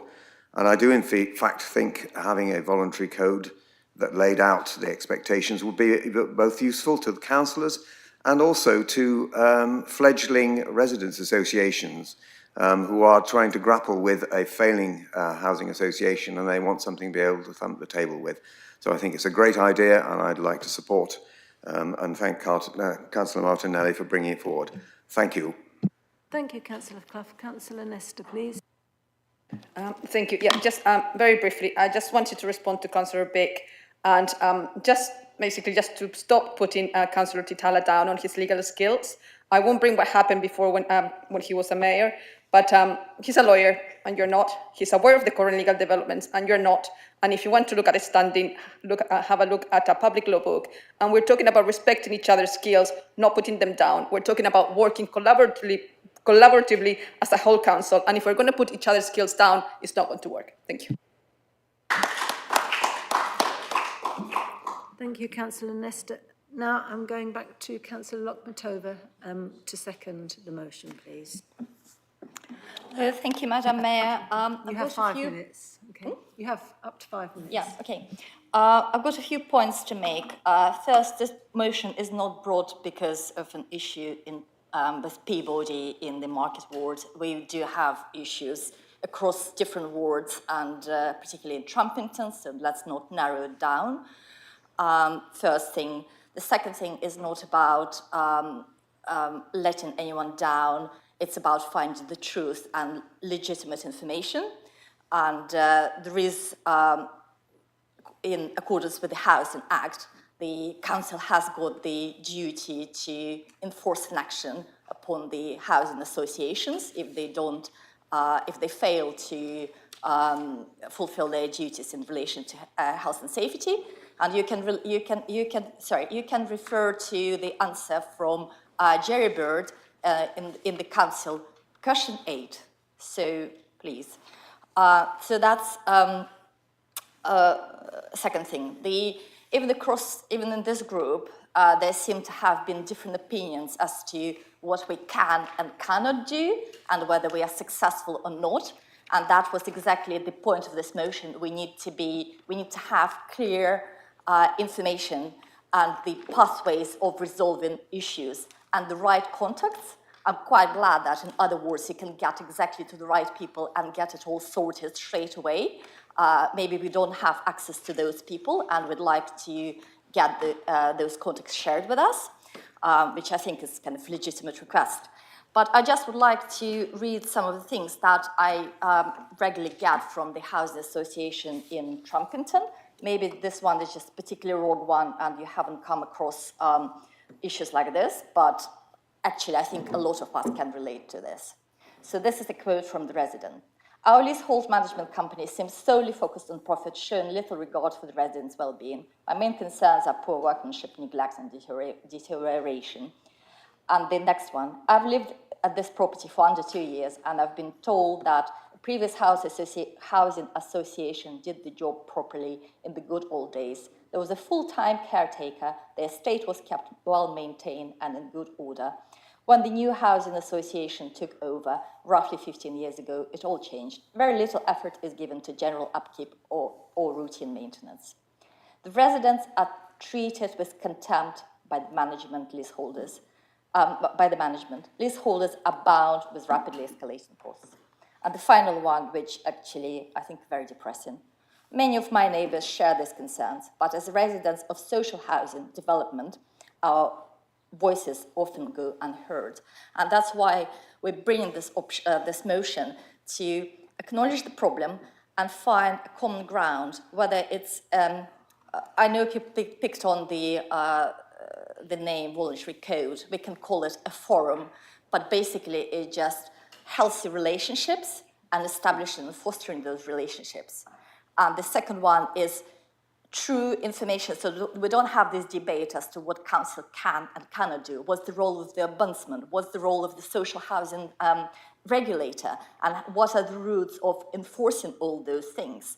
And we'd like to get it. It's not such a costly item to put this information in one place, so we all can consult and have it available to all of us. So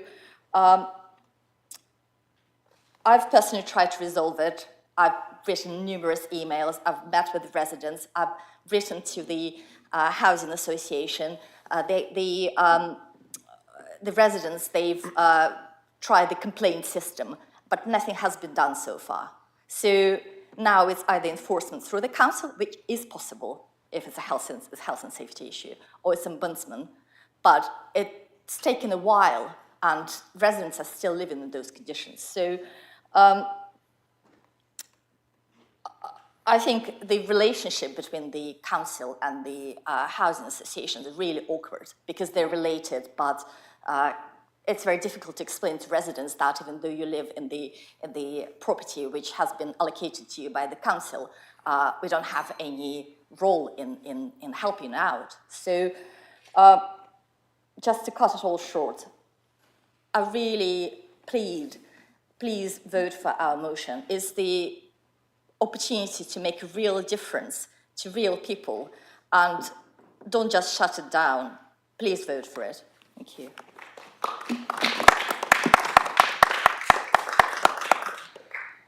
Thank you, Councillor Lockmatova. And now I go to the Executive Councillor, Councillor Jerry Bird, for 3 minutes, please, Jerry. Okay, thank you, Madam Mayor.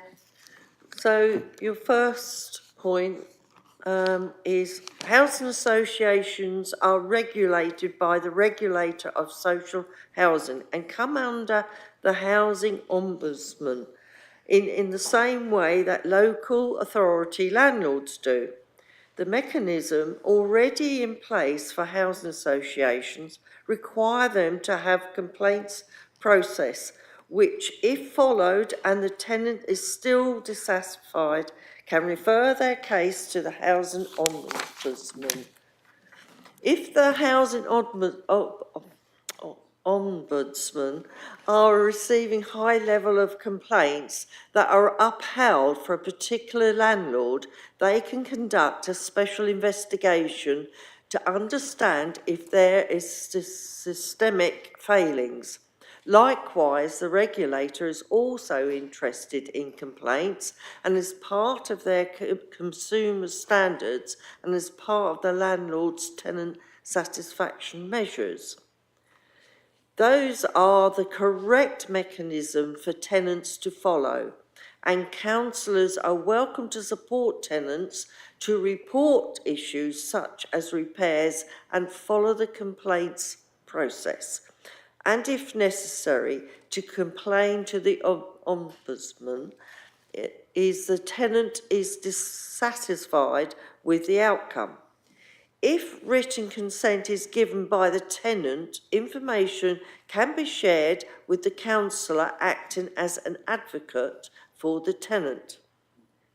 There are already mechanisms in place for the council to support residents who are tenants of housing associations where they have concerns about their home. Where concerns relate to safety, they can report these to the residential team within environmental health and public safety for investigation by an enforcement officer under the Housing Act 2004 and other appropriate statutory provisions. Housing repairs for private tenants at Cambridge City Council. It is recognised that such concerns may be raised by the ward city councillors or an advocate on the residents' behalf.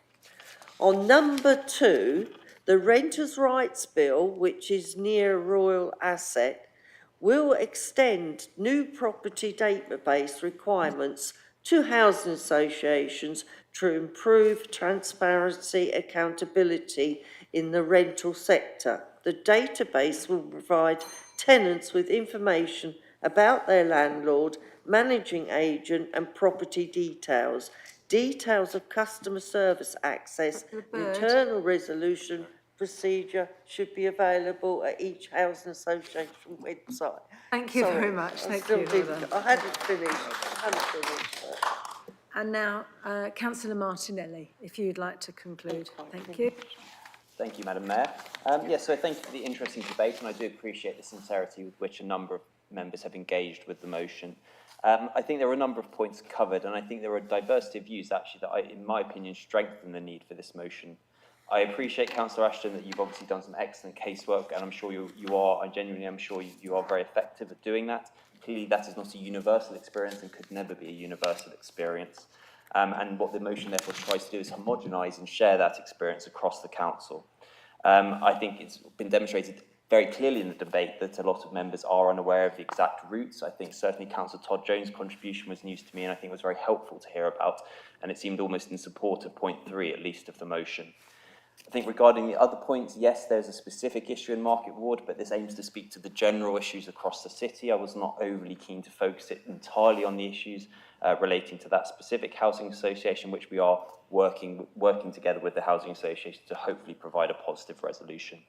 Regarding the other point about the budgetary implications of this motion as a rationale not to support it, I don't believe this would meet the threshold for having a significant budgetary impact on the council, hence why it has been accepted by officers for discussion in this forum.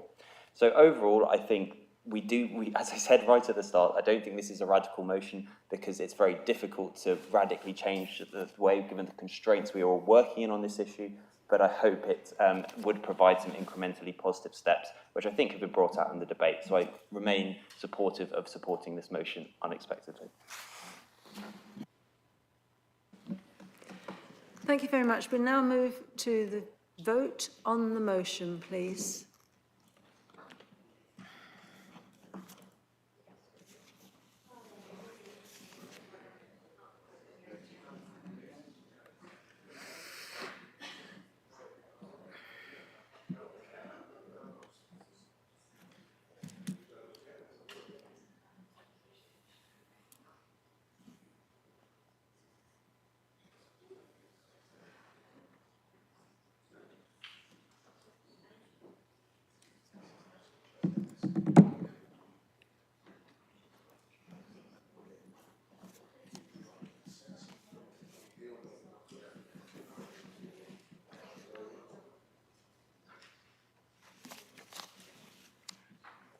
So everybody voted? Looks like No, Richard. Oh, he's gone. Yeah, yeah. So I think that's it then, yeah. Yeah. Yeah. So there are 12 votes in favour, 22 against, no abstentions, so the motion is lost. We now move on to agenda item. Pardon? We have one item left. Do you want a break? Okay. Can we manage on 5 minutes, please? Thank you.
Thank you. So we're on to our final motion for the day.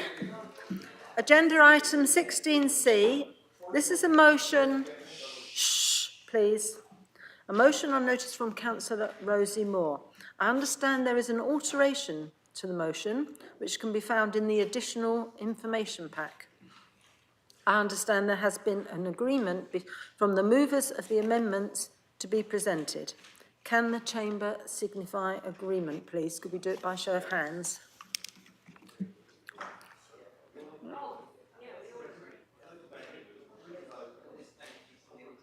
Do we need to vote, or is that a majority? I think...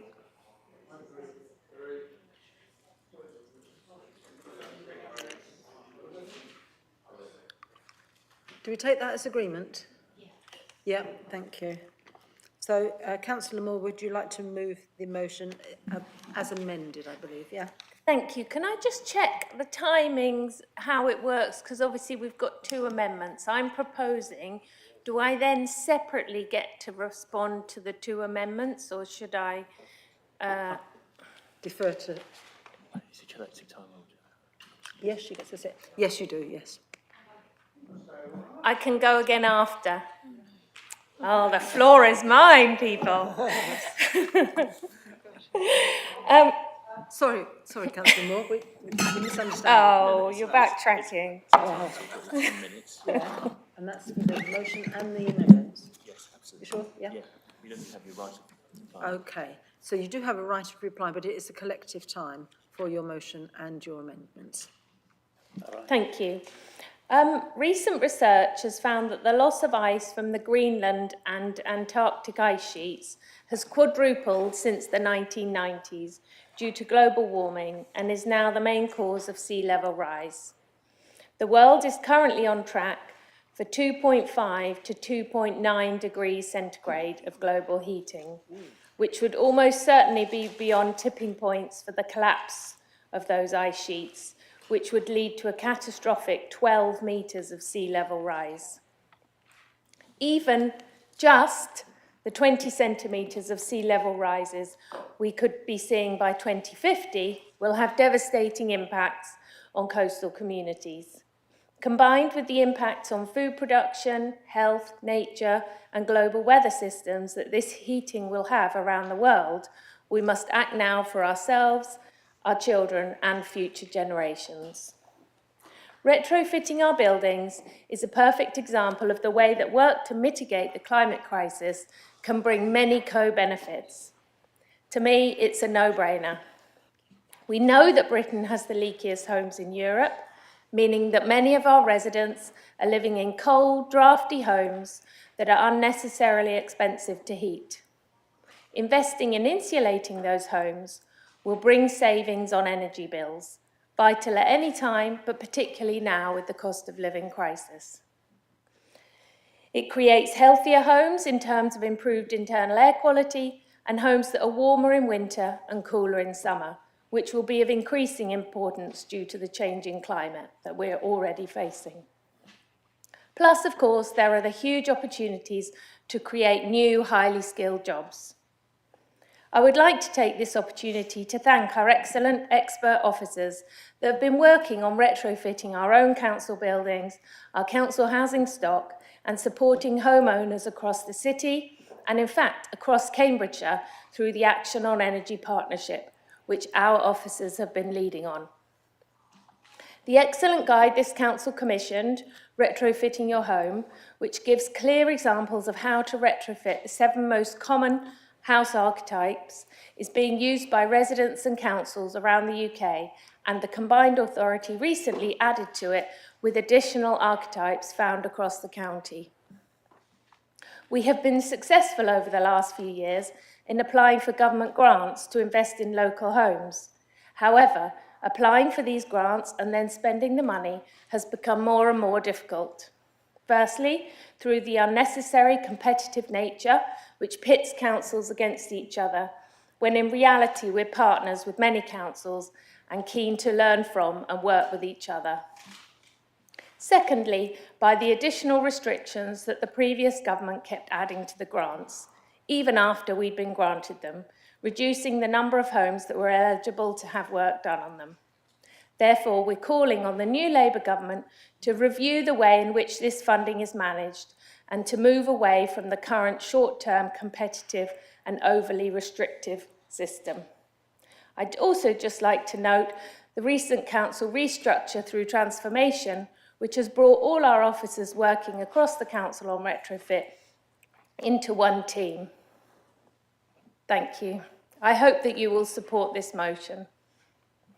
Thank you, Councillor Moore. I understand Councillor Simon Smith is your seconder. Councillor Smith, do you wish to speak now or reserve your right? My right, thank you.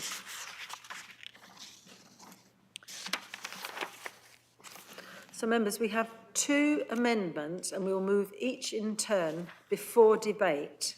So, firstly, we have Councillor Dale has given notice of an amendment which can be found in the information pack. I don't know who your seconder is, please. Councillor Porra. Thank you. Right, Councillor Porra will second the motion then, the amendment rather, and you have 10 minutes between you. So, Councillor Dale, would you like... Pardon?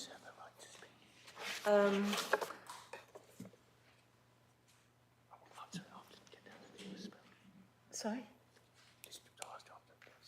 Yeah, okay. Do you want to reserve your right to speak? But I thought we were going on to the amendment.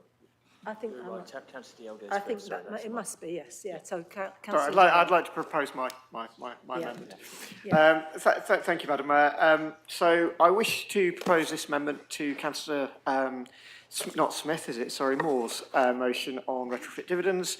And I would also like to begin by acknowledging the very valuable work already being done in Cambridge on retrofitting our housing stock. The projects outlined in the motion represent important steps forward towards meeting our climate obligations.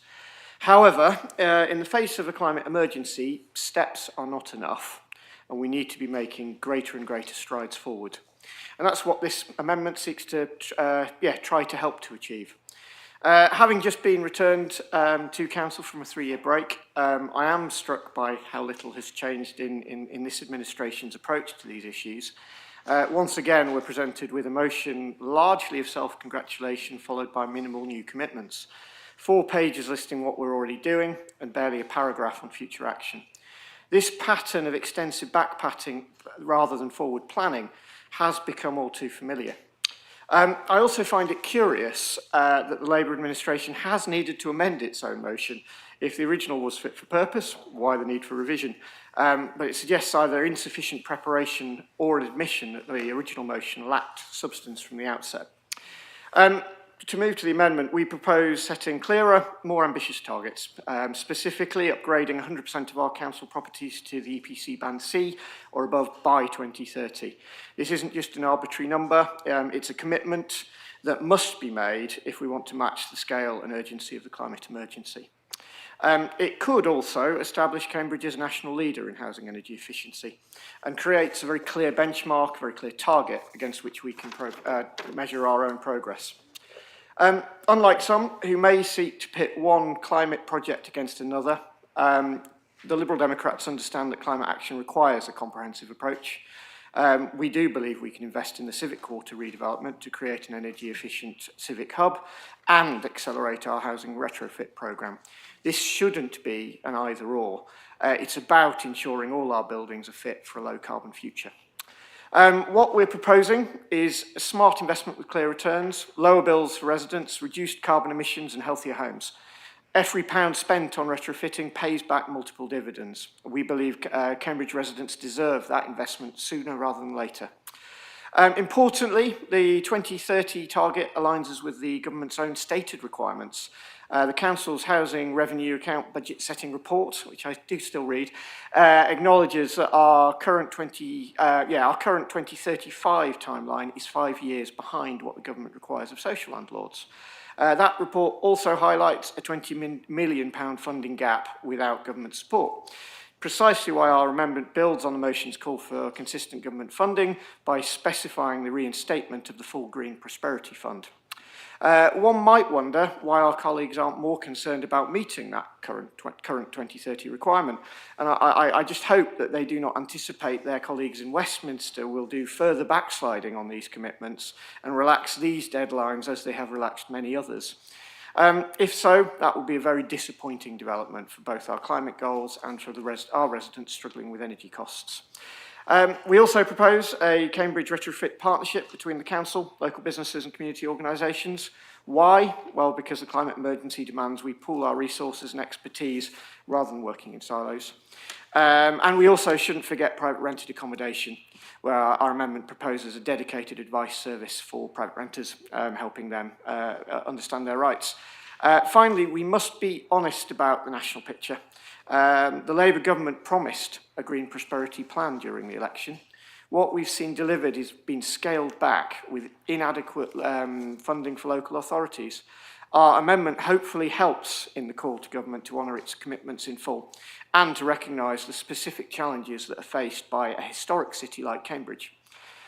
So colleagues, this amendment strengthens the original motion, I think. It doesn't try to diminish the work already being done. What it does try to do is build upon it. It recognises that when it comes to climate action, we must be bold, we must be specific, and we must hold those in power to account. I urge you to support the amendment. Thank you. Thank you, Councillor Dale. Councillor Porrer, would you like to speak now or reserve your right? I'll reserve my right, Madam Mayor. Thank you. Now we have a second motion, and that's being brought by Councillor Clough. And could you tell me who your seconder is, please? Councillor Tong, thank you. So would you like to now speak? You have 10 minutes between you to your, this is the second amendment. I shall be very brief on this one.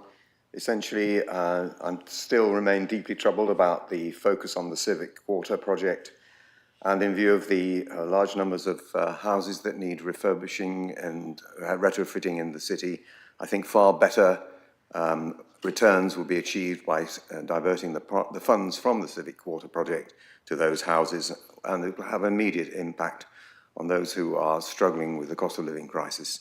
I think it's very difficult to justify investing in a building which we do not even know will have any future going forward, depending on the choice of the location for the headquarters for the unitary authority. I think now is the time to put those funds to better use in our struggling communities. Thank you. Thank you, Councillor Tong. Clough. Councillor Tong, would you like to second the motion now, or would you like to reserve your right? I'd like to reserve my right, please. Thank you. Now we move to any debate, please. I think we have one set of debate according to this. Councillor Hossain. So I want to mention a little bit about the heating, this point. And I am really surprised, this council, last meeting, for £121,000, they close all the public toilet, they cannot afford it. And how this council will be offer people up to £30,000. Excuse me, Councillor Hossain, I think there's a point of order. This is not speaking to the motion. Yeah, that's the agenda number 10. I need to mention it.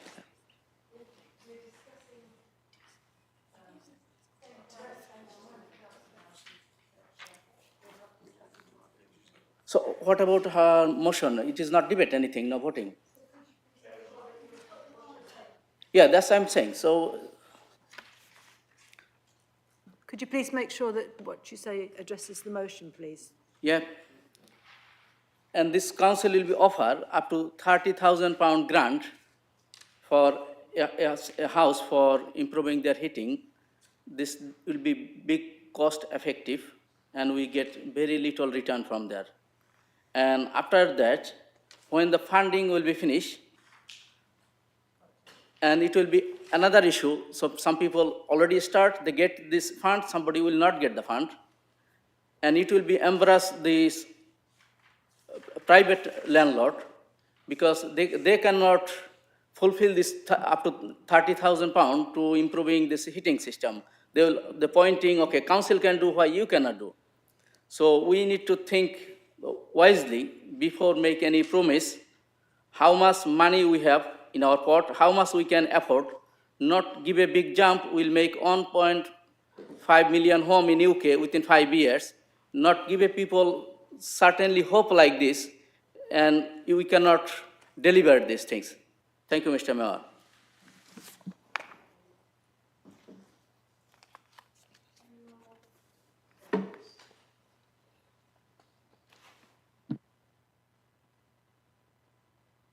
No, I think then we'll move on to, let's get it in the right order. So I would like the seconder of the first amendment, please, which is Councillor Porrer, if you would like to speak. Thank you very much, Madam Mayor. I'm pleased to second this Lib Dem amendment from Councillor Doyle. I'm slightly disappointed by the massive rewriting by the Labour group. Obviously, that meant all of the amendments had to come in late and caused quite a lot of stress, particularly for those of us who work or have care responsibilities. And we're now running 7 pages, I think 2,200 words when I did a quick word count. It feels a little bit more like a dissertation than a motion. So I don't know if a Councillor Moore is going for an environmental studies degree secretly in the background, but I think given that we've been talking about brevity in 2.5-hour council meetings, it might be something to reflect on. It was difficult when you amended it late, but, you know, we'll do our best to go with it. I mean, we did have a lot of time to prepare, and we do respect deadlines. We all work to get everything in on time, so I hope in future we won't see this again. Firstly, to speak on the Greens amendment, which I'm afraid we're not supportive of that. I mean, I've said it before in council, it seems slightly bizarre that for years the Greens have been asking us to decarbonise our reserves and to head for net zero showcasing, and that is literally what we are trying to do with the reserves. And the Corn Exchange obviously desperately needs work. It's not a particularly user-friendly space at the moment, shall we say. It can also generate income to pay for it, and the insulation. And improving the Guildhall is important. I believe fundamentally government needs to be at the heart of the city.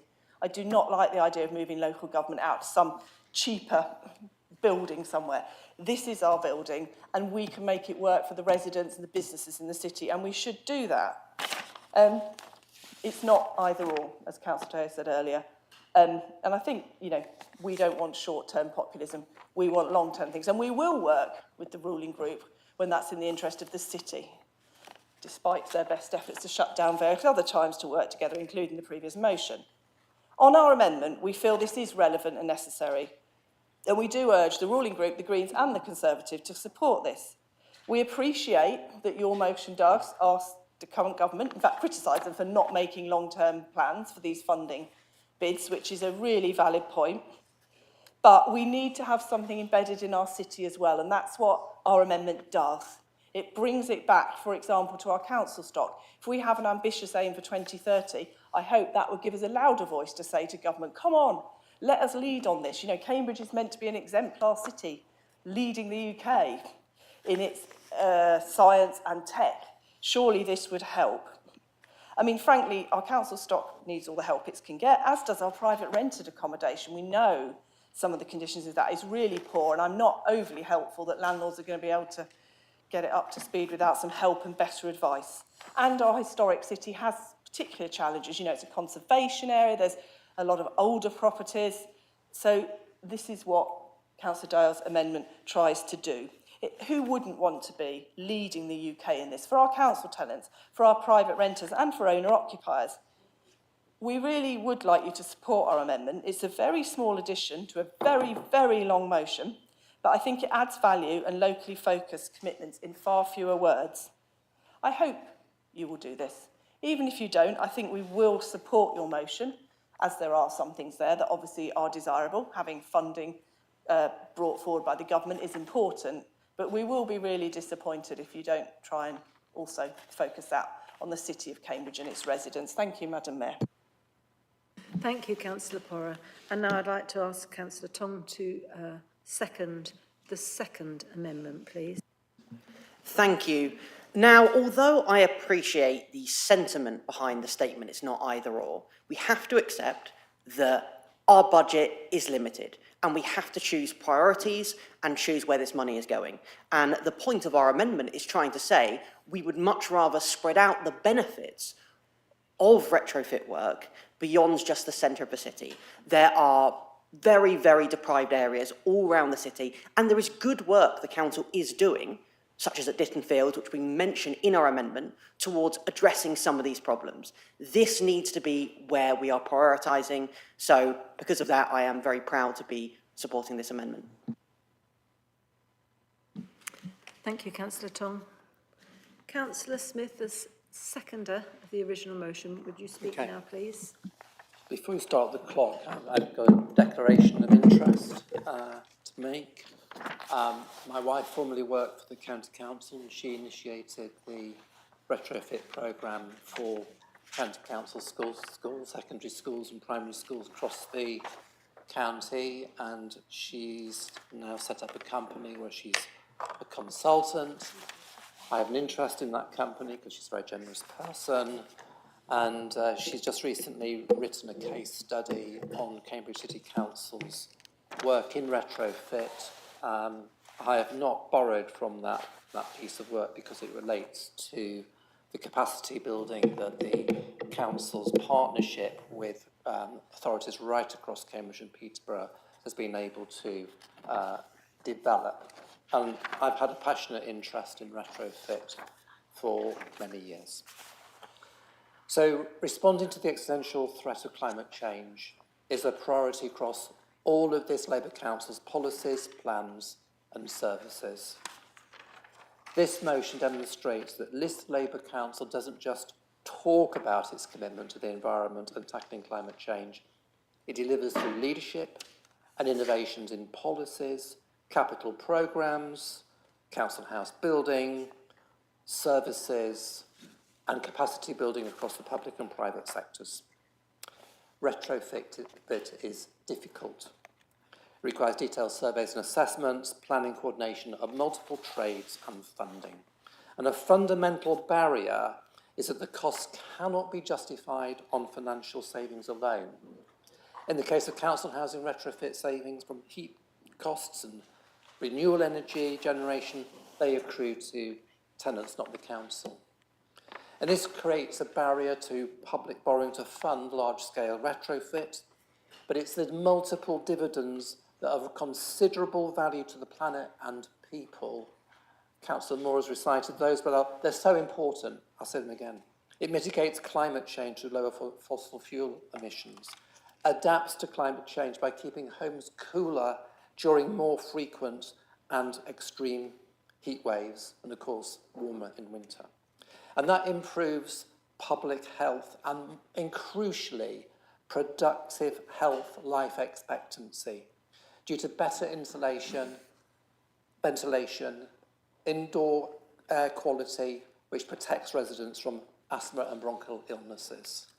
And it creates conditions for new labour-intensive businesses to grow and build skilled workforces, and the financial products needed to scale retrofit in the city and elsewhere. And in the context of this value, it's sobering to learn that in 2015, the Conservative government cancelled Labour's Code for Sustainable Homes. And as a result, 1.35 million homes built since 2016, which has led to £5 billion being added to the heating bills of the owners of those properties, and will cost in retrofit around £15,000 to £20,000 each, amounting to £20 billion, and that's the typo that's wrong in the motion that needs to be corrected. And there's no link, of course, between this decision and the developers who contribute so generously to the Conservative Party. Perhaps George Osborne should have been insulating the roof before the sunshine overheats the house. Now, to encourage owner-occupiers to retrofit their homes, this council's provided a how-to retrofit guide for different types of houses. We've got a building control advisory service for retrofitting listed in other buildings. and we provide access to the Council's Contractors Framework Agreement, which identifies accredited contractors. And our direct retrofit programmes, 645 homes have either been or will be retrofitted by 2027. And it's worth noting under the Housing Delivery Programme, 586 hard to retrofit homes will be demolished and replaced with 1,430 new homes. So around 20% of the stock is going to be much more energy efficient. I know it's not enough. Whilst the Council's making that substantial progress, but we're tackling the most energy inefficient and expensive to retrofit homes first. Retrofit delivery needs to be doubled to meet local and national net zero carbon targets and deliver the wider well-being and public health outcomes. And that's why Cambridge Labour is calling on government to provide councils with consistent and long-term flexible funding, incentivise employers to invest in workforce skills development, facilitate investment on all housing tenures, and include in the Future Home Standard requirements for solar panels, higher ventilation and building fabric standards, and progress approaches to reducing embodied carbon in new buildings. We would like to deliver and meet this target by 2030, but I think there will be supply-side constraints on doing that. And I'd like to know where my Mars bar is, Councillor Howard. Thank you. Thank you, Councillor Smith. And now, Councillor Moore, you have 3 minutes, up to 3 minutes, as a right of reply. Thank you. So firstly, on Councillor Bennett's, Councillor Clough's amendment, the plan to retrofit the Guildhall is a result of the Council's current climate change strategy, which has a target of us being a net zero carbon council by 2030. The benefits for the council and the city is that the Guildhall will be modernised and retained as the civic heart of the city. It will bring much needed savings in energy bills, meaning council budgets can be better spent on vital services, and will provide a more comfortable working space for council staff, so they're not freezing in winter and boiling in summer. Retrofitting the Guildhall is an invest to save project, and so it's a financially responsible use of the council's reserves, which will bring guaranteed outcomes in terms of energy bills and carbon reduction savings. Because we control the Guildhall retrofit project and the use of the building once the project has been completed. Plus, the Civic Quarter project overall has a vision to attract more residents, shoppers and visitors to the city, which will help to support our local nighttime economy, just as you were mentioning, a few hours ago now, earlier in the meeting. So on Councillor DL's amendment, sorry, can I have it? It's fallen down. Thank you. I'm sorry, because much of this amendment we would absolutely support. And I did check with Tom Lewis where we could pick and choose, but apparently it was at this late stage all or nothing. So I hope that in future we will be able to work on, and I appreciate it was absolutely our fault for amending our original motion so that your amendments were late. So I'm very sorry about that, and we take full responsibility for that. Much of it, you're reiterating what we already say. Some of it, which is why we can't commit to it today without further work, would require a budget, for example, on our council homes, and we would need to look into that, but we will look into that.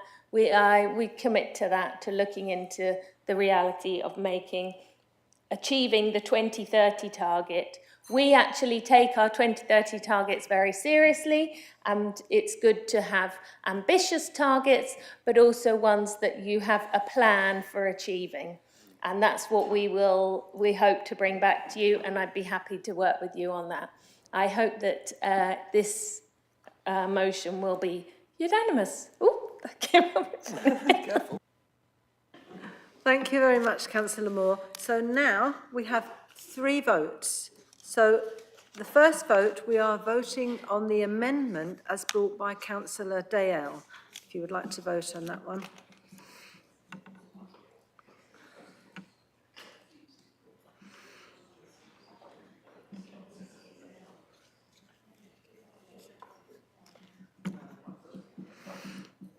We're down to 39, aren't we? I think that's everybody, isn't it? Yeah, yeah. So the result is 9 for, 19 against and 2 abstentions. So that amendment falls. We're now voting on the amendment proposed by Councillor Clough, the second amendment. So if you'd like to vote on that one, please.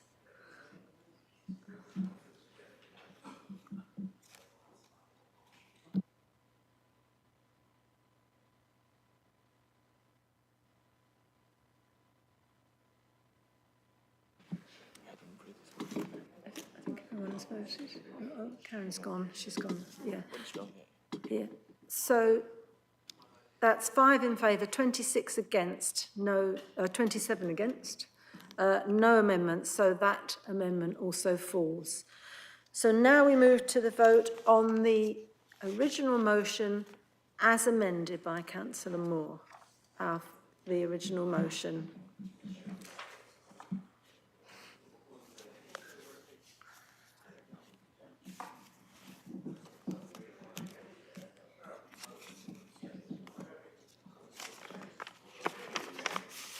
Is that it? 26, 5, yes. Yeah. And the result, please, is 26 in favour, none against, 5 abstentions. So the motion is passed. Thank you very much.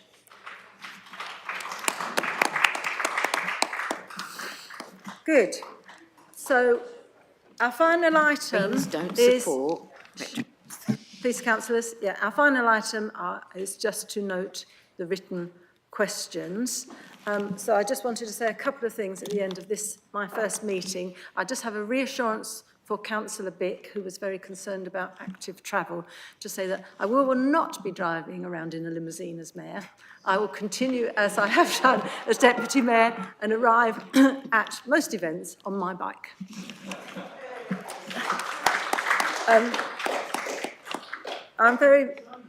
I'd just like to say, repeat what I said in my opening speech, that I enjoy democracy in action. We've had democracy in action today, and for most part, it's been very good-humoured and very positive and a very welcome culture within the chamber, and I hope that will long continue. And it's the last meeting, of course, in the old constitution, so do familiarise yourselves with the new constitution before the next meeting.